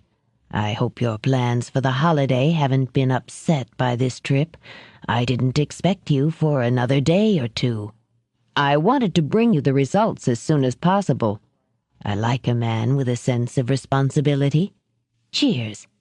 Well satisfied, he tapped his glass against DiCarlo's. He smiled as the door chimes echoed down the hallway. "Ah, that will be Mr. Winesap. He'll be joining us to inspect the merchandise. Mr. Winesap is quite excellent with his lists, as you know." Now, I hope you'll both forgive me, but I can't stem my impatience any longer," he said as Winesap entered. "I must see my treasures. I believe they were taken into the library." He gestured toward the door. "Gentlemen." The hallway was tiled in white marble and wide enough to accommodate a huge box settle and hall rack, while leaving room for 3 to pass abreast. The library smelled of leather and lemon and roses. The latter were arranged in 2 tall Dresden vases set atop the mantel. There were hundreds of books, perhaps thousands in the split-level room, not on wall shelves but in cases and cabinets, some open, some glass-fronted. There was a charming 4-tier revolving bookcase from the Regency period, as well as an Edwardian model Finley had arranged to have stolen from a castle in Devon. He'd wanted the room to have the feel of a country squire's library, and had succeeded very well, adding deep leather chairs, a collection of antique pipes, and a hunting portrait by Gainsborough. In keeping with a cozy theme, the ubiquitous monitors were hidden behind a trompe-l'oeil panel of a bookcase.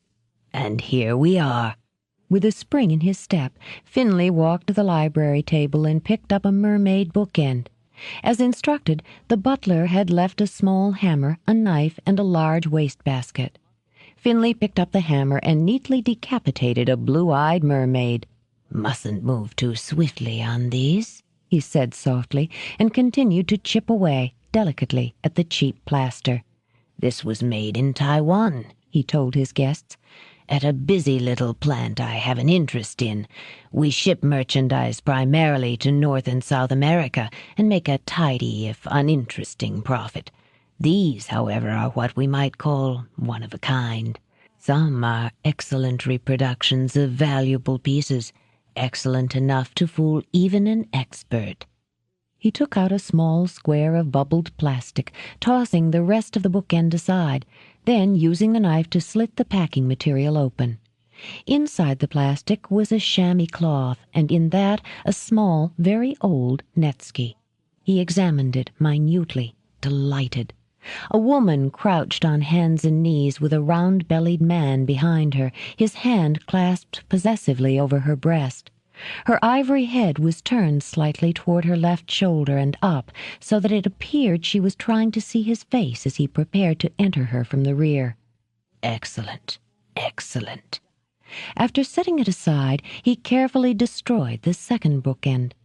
The next piece continued the theme, with a woman kneeling at a man's feet, her head tilting back and a smile on her face as she clutched his erect penis. "Such craftsmanship." Finley's voice shook with emotion. "Over 200 years old, and no amount of technology can improve on it. The Japanese understood and appreciated eroticism in art, while Europeans were covering their piano legs and pretending children hatched under cabbage leaves." He took the knife and disemboweled the parrot. "And here," he said, opening a velvet pouch. "And here." The lightest of tremors passed deliciously through him when he let the sapphire brooch drop into his waiting palm.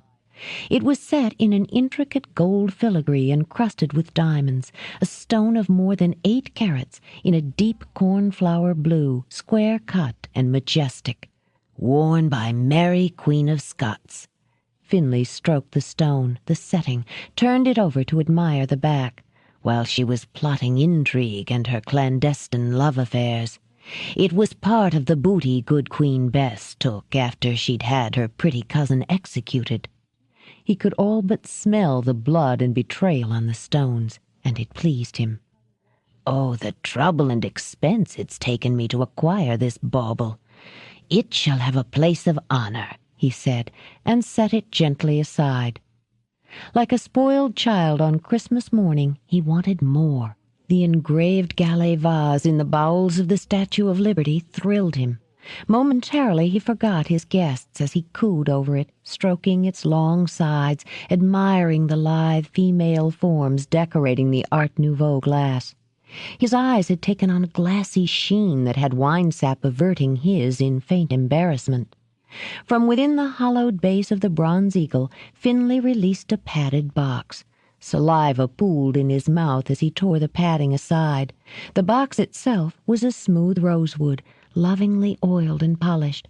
But the lid was the treasure, a micro-mosaic panel commissioned in Imperial Russia for Catherine the Great, perhaps by her canny lover Orlov after he'd murdered her husband and lifted Catherine onto the throne.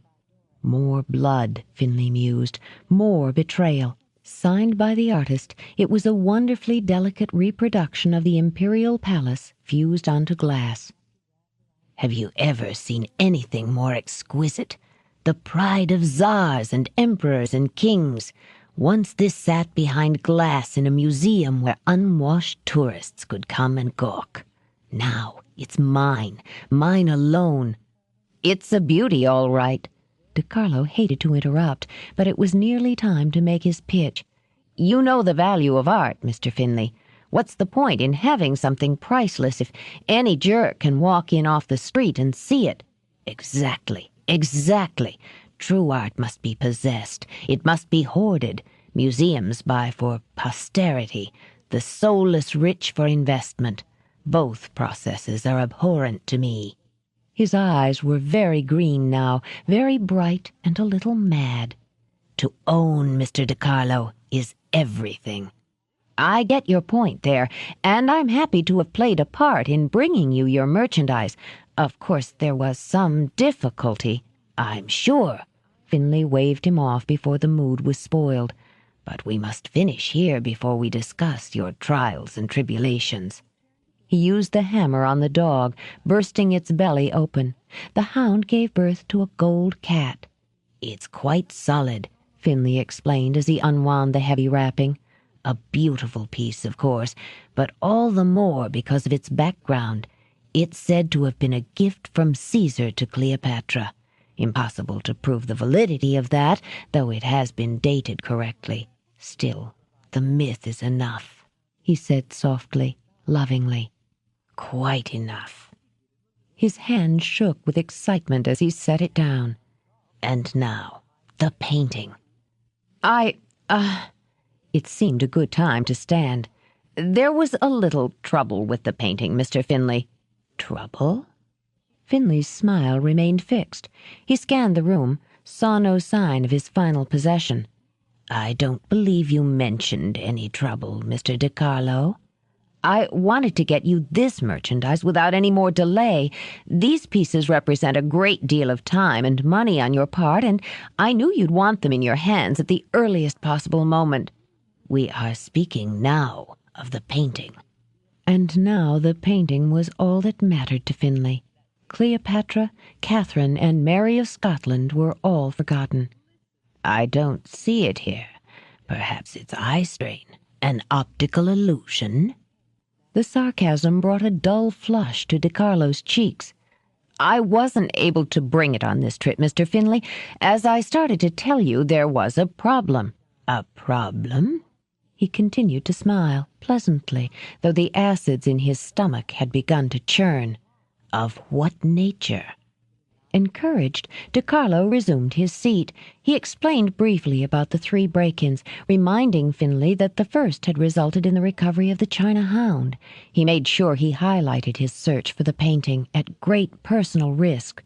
So I'm sure you'll agree, sir, he concluded as though wrapping up a sales meeting, that it would be dangerous for all of us for me to return to Philadelphia at this time.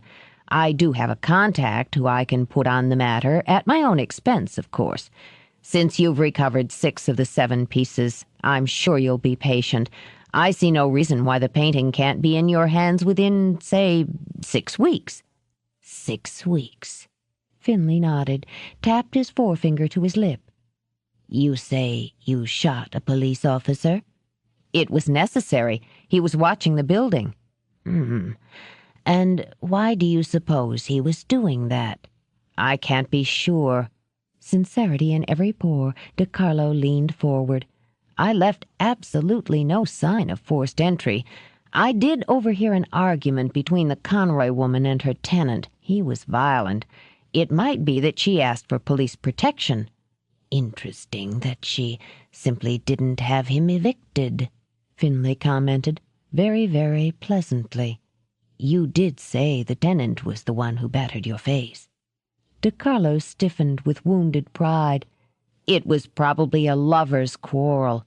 I figure the guy was getting more than a roof over his head out of her. Do you? Finley let the crudeness of the remark pass.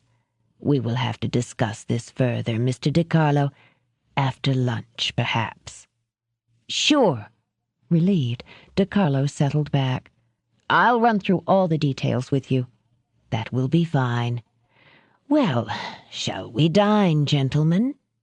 They enjoyed the pheasant salad, along with a chilled brie fumée in the formal dining room with its Victorian furniture and sun-swept garden view. Throughout, Finley kept the conversation away from business. It interfered with the palate, as he explained to DeCarlo.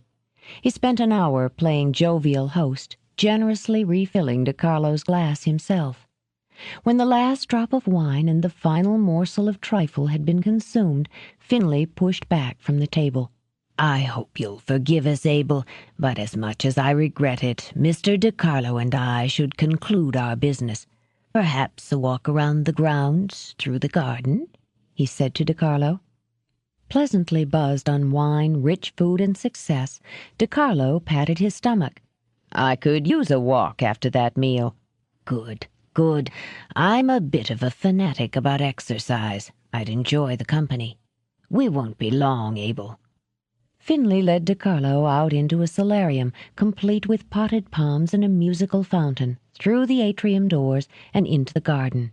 I want to tell you how much I admire you, Mr. Finley, DeCarlo began. Running your business, having a home like this, you sure cut a wide path for yourself. I like to think so. Finley's shoes crunched lightly over the smooth white stones on the garden path. Do you know flowers, Mr. DeCarlo? Just that women are usually suckers for them. Laughing appreciatively, Finley led him through the garden, finally stopping to admire the view. Finley stood looking out over the Los Angeles basin, drawing deeply of the fragrances around him. Flowers, early roses, jasmine. The tang of freshly watered mulch and clipped grass. Your plans, Mr. DeCarlo, Finley said abruptly. What? Oh, it's all simple. I put my man on it. He'll take care of the Conroy woman. Believe me, after he gets through with her, she'll tell him anything. His lips thinned a moment as he grudgingly accepted he wouldn't have the pleasure of beating the painting's location out of her. Like I said, he might have to wait a week or two until things cool off, but he'll snatch her, put on the pressure until she leads him to the painting. And then? He'll whack her, don't worry. DeCarlo smiled a little, professional man to professional man. He won't leave any loose ends. Ah, yes, loose ends. Most inconvenient. And yourself? Me? I figured I'd take a few months in Mexico. Odds are they got a look at me. It was dark, sure, but I don't like to take those kind of chances. If they manage to make me, I'd rather be across the border. Wise, I'm sure. Finley bent over a rosebush, sniffed delicately at a pale pink bud just beginning to part its tender petals. It occurs to me, Mr. DeCarlo, that if they make you, they may involve me, however indirectly. No way, no possible way. Rest easy, Mr. Finley. They'd never tie a man like you with a couple of break-ins in a Philadelphia junk shop. Loose ends, Finley said with a sigh. When he straightened, he held a pearl-handled revolver in his hand, and he was smiling again, charmingly. It's best to snip them off. He fired, aiming just above DeCarlo's belt buckle. The sound echoed over the hills and sent terrified birds screaming skyward. DeCarlo's eyes widened with surprise, then glazed with pain. The unbelievable fire of the pain. Dully he looked down at his belly, pressing a hand against the spreading stain before his knees crumpled beneath him. You disappoint me, Mr. DeCarlo. Finley didn't raise his voice, but bent low to let the words carry. Did you take me for a fool? Did you think so much of yourself that you believed I would take your pathetic excuses and wish you bon voyage?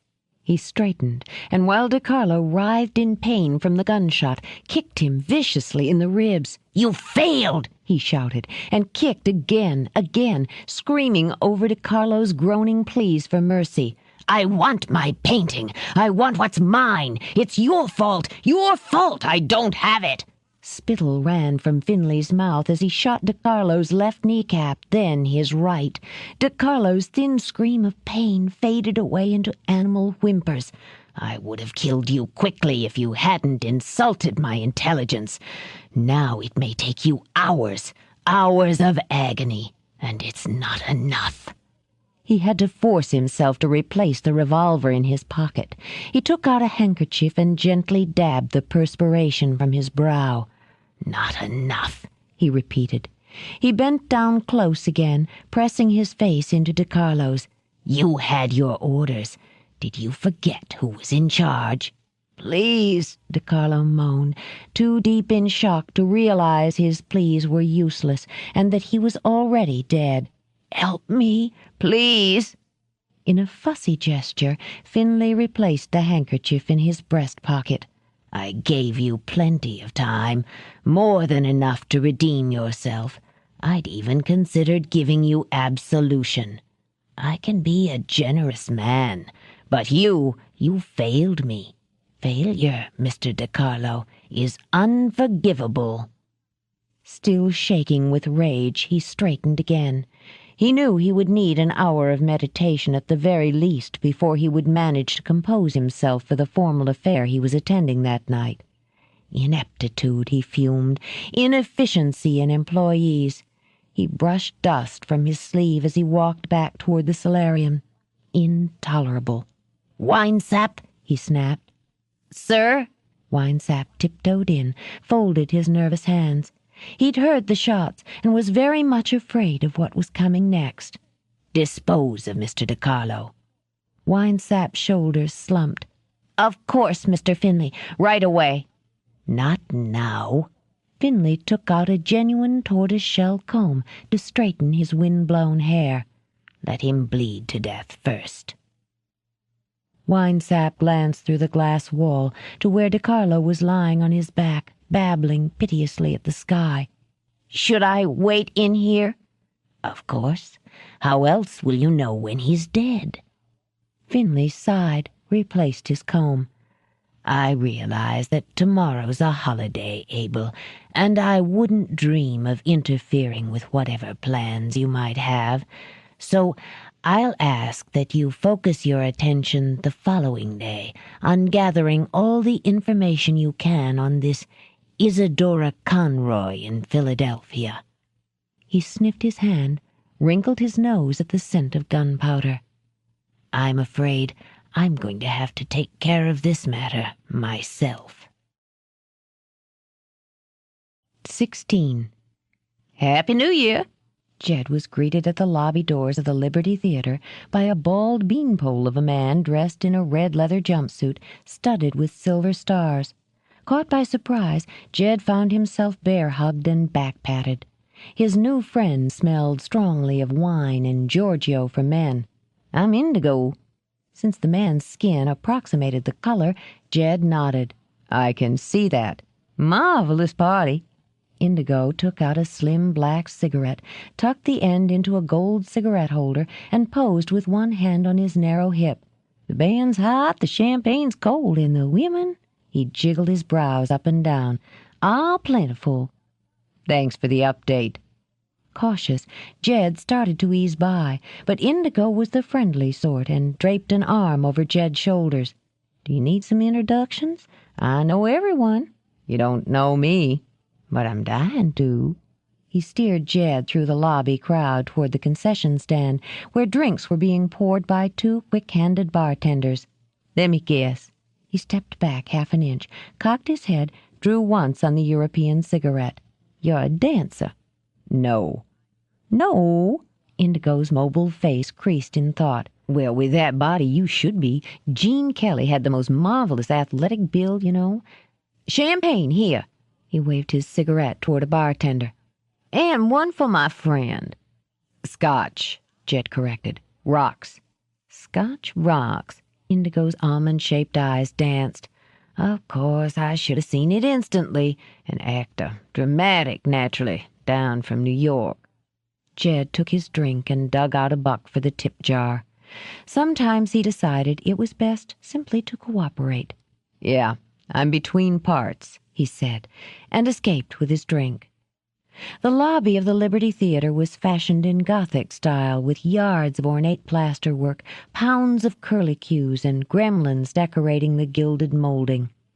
Over the doors that led into the theater itself were bronze masks of comedy and tragedy. Tonight the area was packed with people who all seemed determined to be heard above the din. The space smelled of perfumes and smoke and the popcorn that erupted cheerfully in a machine beside the concession stand. Dora would have told Jed that it quite simply smelled of theater. Guests were milling around, and the attire ranged from white tie to torn Levi's. A group of 3 in somber black sat wedged on the floor in a corner and read aloud from a collection of Emily Dickinson. Through the open doors he could hear the band tear into a blistering rendition of the Stones' Brown Sugar. The winter ball, Jed mused, it wasn't. The house lights were up. He could see people crowded in the aisles, dancing or standing, talking and eating, while on stage the band pumped out rock. In the box seats and mezzanine and into the second balcony were still more partygoers, shooting the noise level towards sonic with the help of the Liberty Theater's excellent acoustics. An instinct in Jed gave a fleeting thought to maximum capacities and fire codes before he set about trying to find Dora in what seemed to be the population of Pennsylvania. Mingling had never been his forte. There had been too many enforced social occasions during his childhood, and too many humiliating public displays by his parents. He would have preferred a quiet evening at home, but since he dragged himself out for this, the least she could do was be available. If she hadn't left for the party so early with the excuse of being needed to help set up and keep her mother away from the caterers, he could have come with her, kept an eye on her. He didn't like the idea of her being alone when her attacker was still loose. Though he could hardly call a gathering of this size being alone, he was uneasy about her nonetheless. Otherwise, he wouldn't be there. 2 parties in 1 week. Jed sipped scotch and worked his way toward the front of the theater. That was more than he'd chosen to attend in a year. He squeezed between 2 women, was offered and refused a spangled party hat, and gave serious consideration to squeezing his way back again and escaping. Then he saw her, and wondered how he could have missed her. She was sitting on the edge of the stage, dead center, in what had to be an avalanche of sound, holding what appeared to be an intimate conversation with 2 other women. She'd done something to her hair, Jed noted, piled it up on her head in a tangle of dark, wild curls that looked just on the edge of control. And her eyes, he thought, watching as she gripped one of her companion's hands and laughed. She'd painted them up so that they looked bigger, deeper, sultry as a gypsy's. Her lips, which continued to curve as they moved to form words he couldn't hear, were a bold, daring red.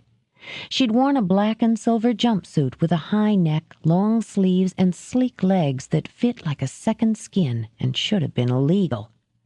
The silver beads splattered over it, caught the stage lights every time she moved, and flashed like lightning. As she'd known they would, he mused. She might have left the stage, but she still knew how to lure the spotlight. He wanted his hands on her. For a moment that thought and the accompanying slap of desire blocked out everything else. Setting his glass on the armrest of an aisle seat, he pushed his way forward against the current of people. But he's a method actor, after all, Dora said, grinning. Naturally, if he's going to pitch the product, he'd want to catch the flu. What I want to know is what happened after he... She broke off when hands hooked under her armpits and lifted her from the stage. She got a quick glimpse of Jed's face before he covered her mouth with his. Fierce, hungry, urgent need rammed into her, cartwheeling from her stomach to her chest so that her heart was stuttering when he released her. "Well, hi." Staggered, she put a hand on his arm for balance. In her spike-heeled boots she was nearly eye-level with him, and the intensity of his look had every pulse point jumping in time with the band's backbeat. "Glad you could make it. This is—" She turned to her two friends and went blank. "Excuse us." Jed pulled her away until he found a corner. He couldn't call it quiet, but at least they didn't have to shout at each other. "What do you call that thing you're wearing?" "This?" She glanced down at the spangled catsuit, then back up at his face. "Sexy. Do you like it?" "I'll let you know as soon as I manage to roll my tongue back into my mouth." "You have such a way with words, Skimmerhorn. Do you want a drink? Some food?" I had a drink. I was met at the door by a 7-foot black man in red leather. He hugged me. "Indigo." Her eyes sparkled. "He's a very sociable sort." "He's got me pegged as an out-of-work actor from New York." Experimentally, he touched a fingertip to one of her curls, wondering what it would take to have them all tumbling down toward her shoulders. "Indigo's a bit flamboyant, but he's an excellent director, and he has a very good eye. It's a good thing you didn't tell him you're a cop." She took Jed's hand and led him backstage, where another bar and a buffet were set up. "He doesn't like them." "I'm not a cop." He started to order another scotch, then opted for club soda while Dora chose champagne. "Why doesn't he like them?" "Oh, he used to work part-time at this club as a bouncer. The cops raided this crap game in the back room and hauled him in." She angled her head, shifted her shoulders, and did a dead-on imitation of Indigo. "Darling, it was a frightful experience. Do you have any idea what kind of people they put in those cells?" "Yeah, criminals." "Don't say that to him. I'm the one who bailed him out, and let me tell you the man was wrecked." In an automatic gesture, she straightened the collar of Jed's shirt. "It would be difficult for you to sympathize, I imagine, as you've only been on the outside of the bars." "I've seen them from both sides." "Oh, well then." With a brisk, practical movement, she brushed the wind-swept hair from his forehead. "You'll have to tell me about that sometime." "Maybe I will. Have you finished grooming me?" "Yes. You look very nice in black. A bit of the rebel, maybe. Sort of James Deanish." "He's dead." "Yes, of course. I meant if he'd lived to see 30. Her smile was thoughtful and amused. "Are all cops so literal-minded, or is it just you?" "It's a matter of fact and fantasy. I'm more comfortable with fact." "Too bad. I spent most of my life steeped in fantasy. You could say laboring over it." She chose a radish rose from the buffet, crunched. "I prefer it to straight reality." "When you were an actress." Her laugh bubbled out, frothy as the wine. "Need I remind you I'm a Conroy? I may not be on the legitimate stages these days, but I'm still an actress." Leaning closer, she nipped teasingly at his earlobe. "If you ever decided to try the stage, I might be tempted to come out of retirement." The lance of heat arrowed straight down the center of his body. "Why don't we just stick with who we are?" "The world will never know what they missed." She glanced down at his drink. "You don't have to play designated driver, you know. We can cab back." "I'll stay with this." He reached out, cupped a hand under her chin. "I want a very clear head when I make love with you tonight." "Oh." She lifted her own glass with an unsteady hand. "Well." He grinned. "Run out of lines, Conroy?" Isadora!" Jed saw a statuesque redhead poured into a glitter of green that slicked down a regal body, then frothed out in stiff fans from the knees to the ankles. As she bore down on them, she looked exotically like a ferocious mermaid. Blessing Trixie's timing, Dora let out a pent-up breath and turned to her mother. "Problem?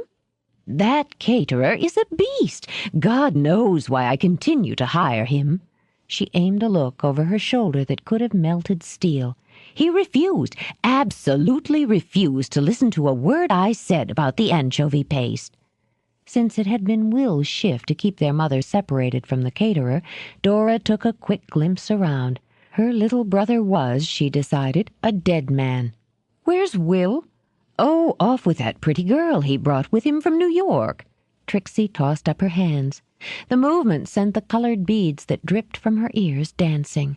A catering crisis left her no time for remembering names. The model! Miss January, Dora said under her breath. Now, the anchovy paste, Trixie began. She drew in a deep breath, preparing to launch into an indignant speech. Mom, you haven't met Jed. Jed? Distracted, Trixie patted her hair. Her face transformed when she took her first good look. Subtly, she angled her chin, swept her mink lashes, and peered at Jed from under them. Flirting, in Trixie's opinion, was an art. I'm thrilled to meet you. Jed understood what was expected when he took her offered hand. He kissed her knuckles. The pleasure's mine, Mrs. Conroy.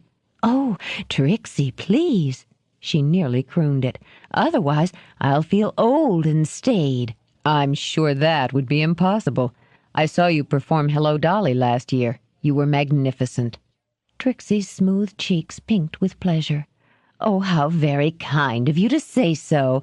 I do adore Dolly Levi. Such a full, richly textured character. You captured her perfectly. Yes. She sighed at the memory. I like him, Dora. Tell me, Jed. My, you have very large hands, don't you? Mom.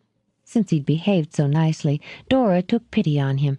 Jed's the tenant Dad found for me. The tenant! The tenant! Instantly, maternal instincts outweighed flirtations. Oh, my dear, dear boy! Overcome with gratitude, Trixie threw her arms around Jed's neck. She had a grip like a linebacker. I am so completely, so irrevocably in your debt. Dora simply ran her tongue around her teeth when Jed shot her a helpless look. It was nothing, he said awkwardly, patting Trixie's back. I just answered an ad. You saved my darling Isadora from that horrible burglar. Rearing back, Trixie kissed both of his cheeks. We'll never be able to repay you for chasing him away and keeping our little girl from being robbed. He narrowed his eyes at Dora over her mother's heaving shoulders. Dora looked aside. I keep an eye on her, Jed said meaningfully. Don't worry. Worry is a mother's lot, dear. With a sad smile, Trixie sighed. There you are, passion flower. In white tie and tails, Quentin swaggered up, still steady after keeping two bartenders hopping. He gave his wife a long, lingering kiss that had Jed's brow raising. I've come to claim my bride for a dance. Of course, dear. Trixie slipped her arms around him, and they began to glide, tango style. Have you met the young man I picked out for Izzy? Yes, just now. On the turn, Trixie tossed back her head and beamed at Jed. He wouldn't have been surprised if a rose had suddenly appeared between her teeth. You have such excellent taste. Izzy, show Jed around the theater. There's more to our humble abode than a simple stage. Quentin winked, dipped his wife, then tangoed her away. Passion flower? Jed asked after a moment. It works for them. Obviously. He couldn't remember ever seeing his parents exchange the most impersonal of embraces, much less a smoldering kiss. The only passion he had ever witnessed between them had been hurled insults and crockery. You never mentioned you'd been here before. What? To the theater, she said, drawing his attention back to her. Hello, Dolly? You didn't ask. He guided Dora away from the crowd near the bar. You didn't tell her, did you? I don't want to upset her. Don't give me that look, she snapped. You saw how she acted when she thought about the break-in. Can you imagine what would happen if I told her some maniac held a gun on me? When he didn't respond, she tapped her foot. I'm going to tell her, in my own way. Your business, Jed said, and took out a cigarette. But if she catches wind of it from someone else, it'll be worse. I don't want to think about it right now. She snatched Jed's cigarette, took one brisk puff, then handed it back. I'll show you around.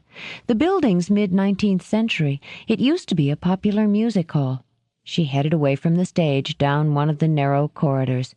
It started getting run down after vaudeville died, barely escaped the wrecking ball a couple of times. After, she pushed open the door to a dressing room.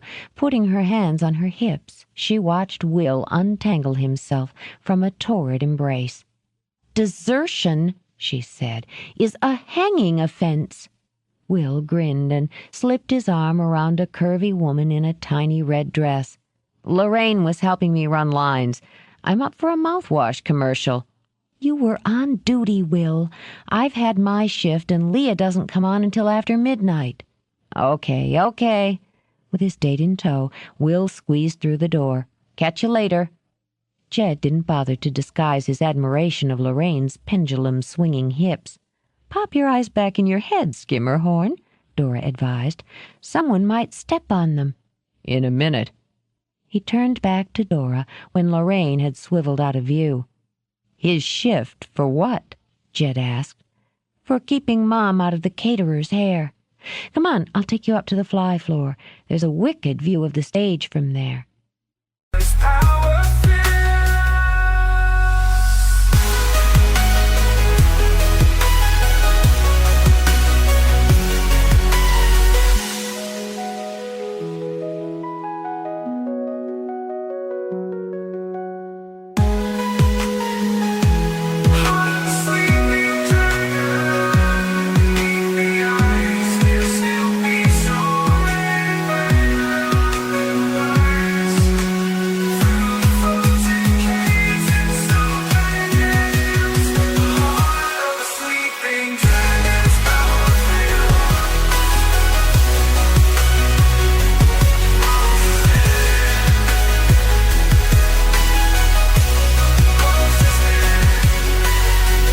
Darling, it was a frightful experience. Do you have any idea what kind of people they put in those cells?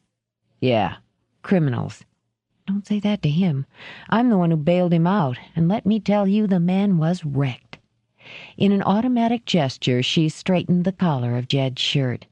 It would be difficult for you to sympathize, I imagine, as you've only been on the outside of the bars. I've seen them from both sides. Oh, well then. With a brisk, practical movement, she brushed the wind-swept hair from his forehead. "You'll have to tell me about that sometime." "Maybe I will. Have you finished grooming me?" "Yes. You look very nice in black. A bit of the rebel, maybe. Sort of James Deanish." "He's dead." "Yes, of course.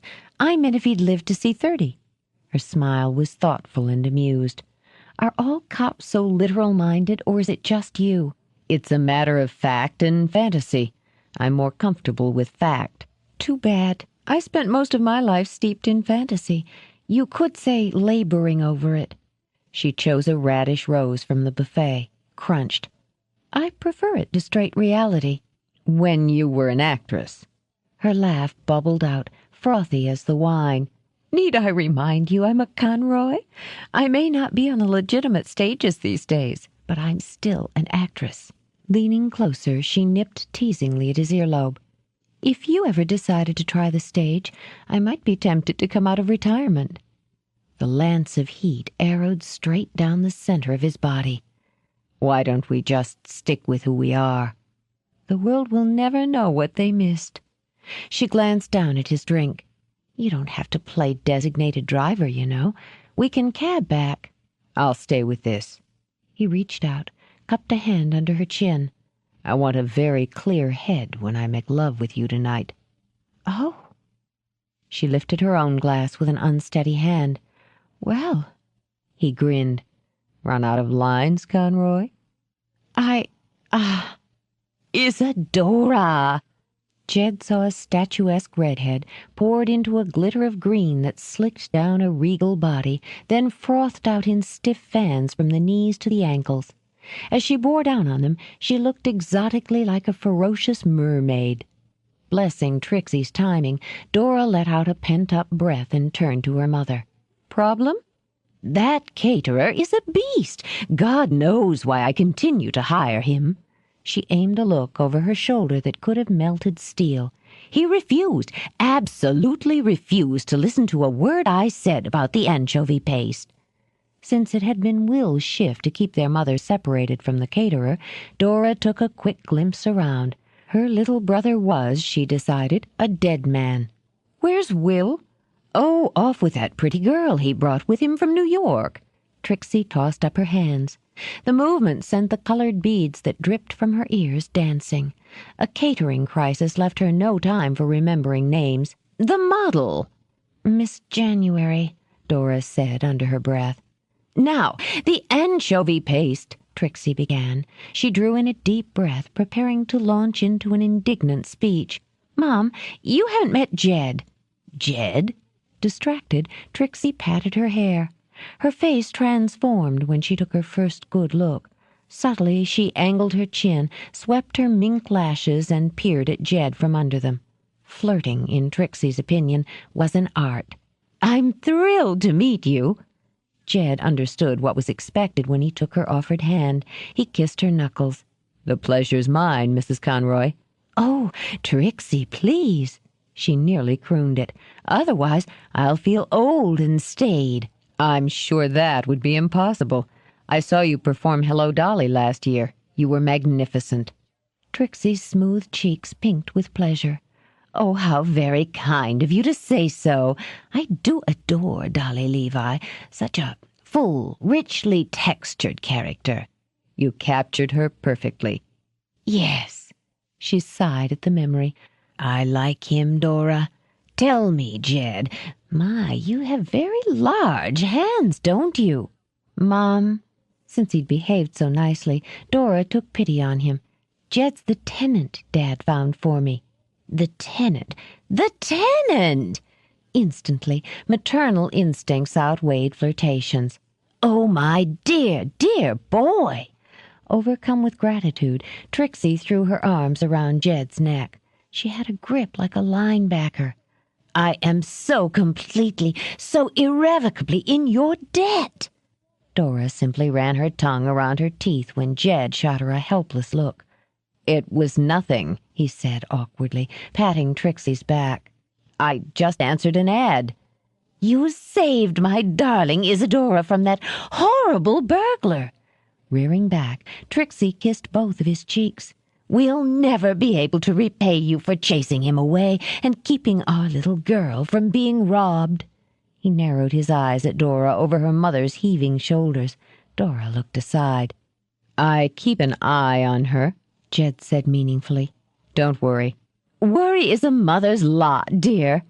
With a sad smile, Trixie sighed. "There you are, passion flower."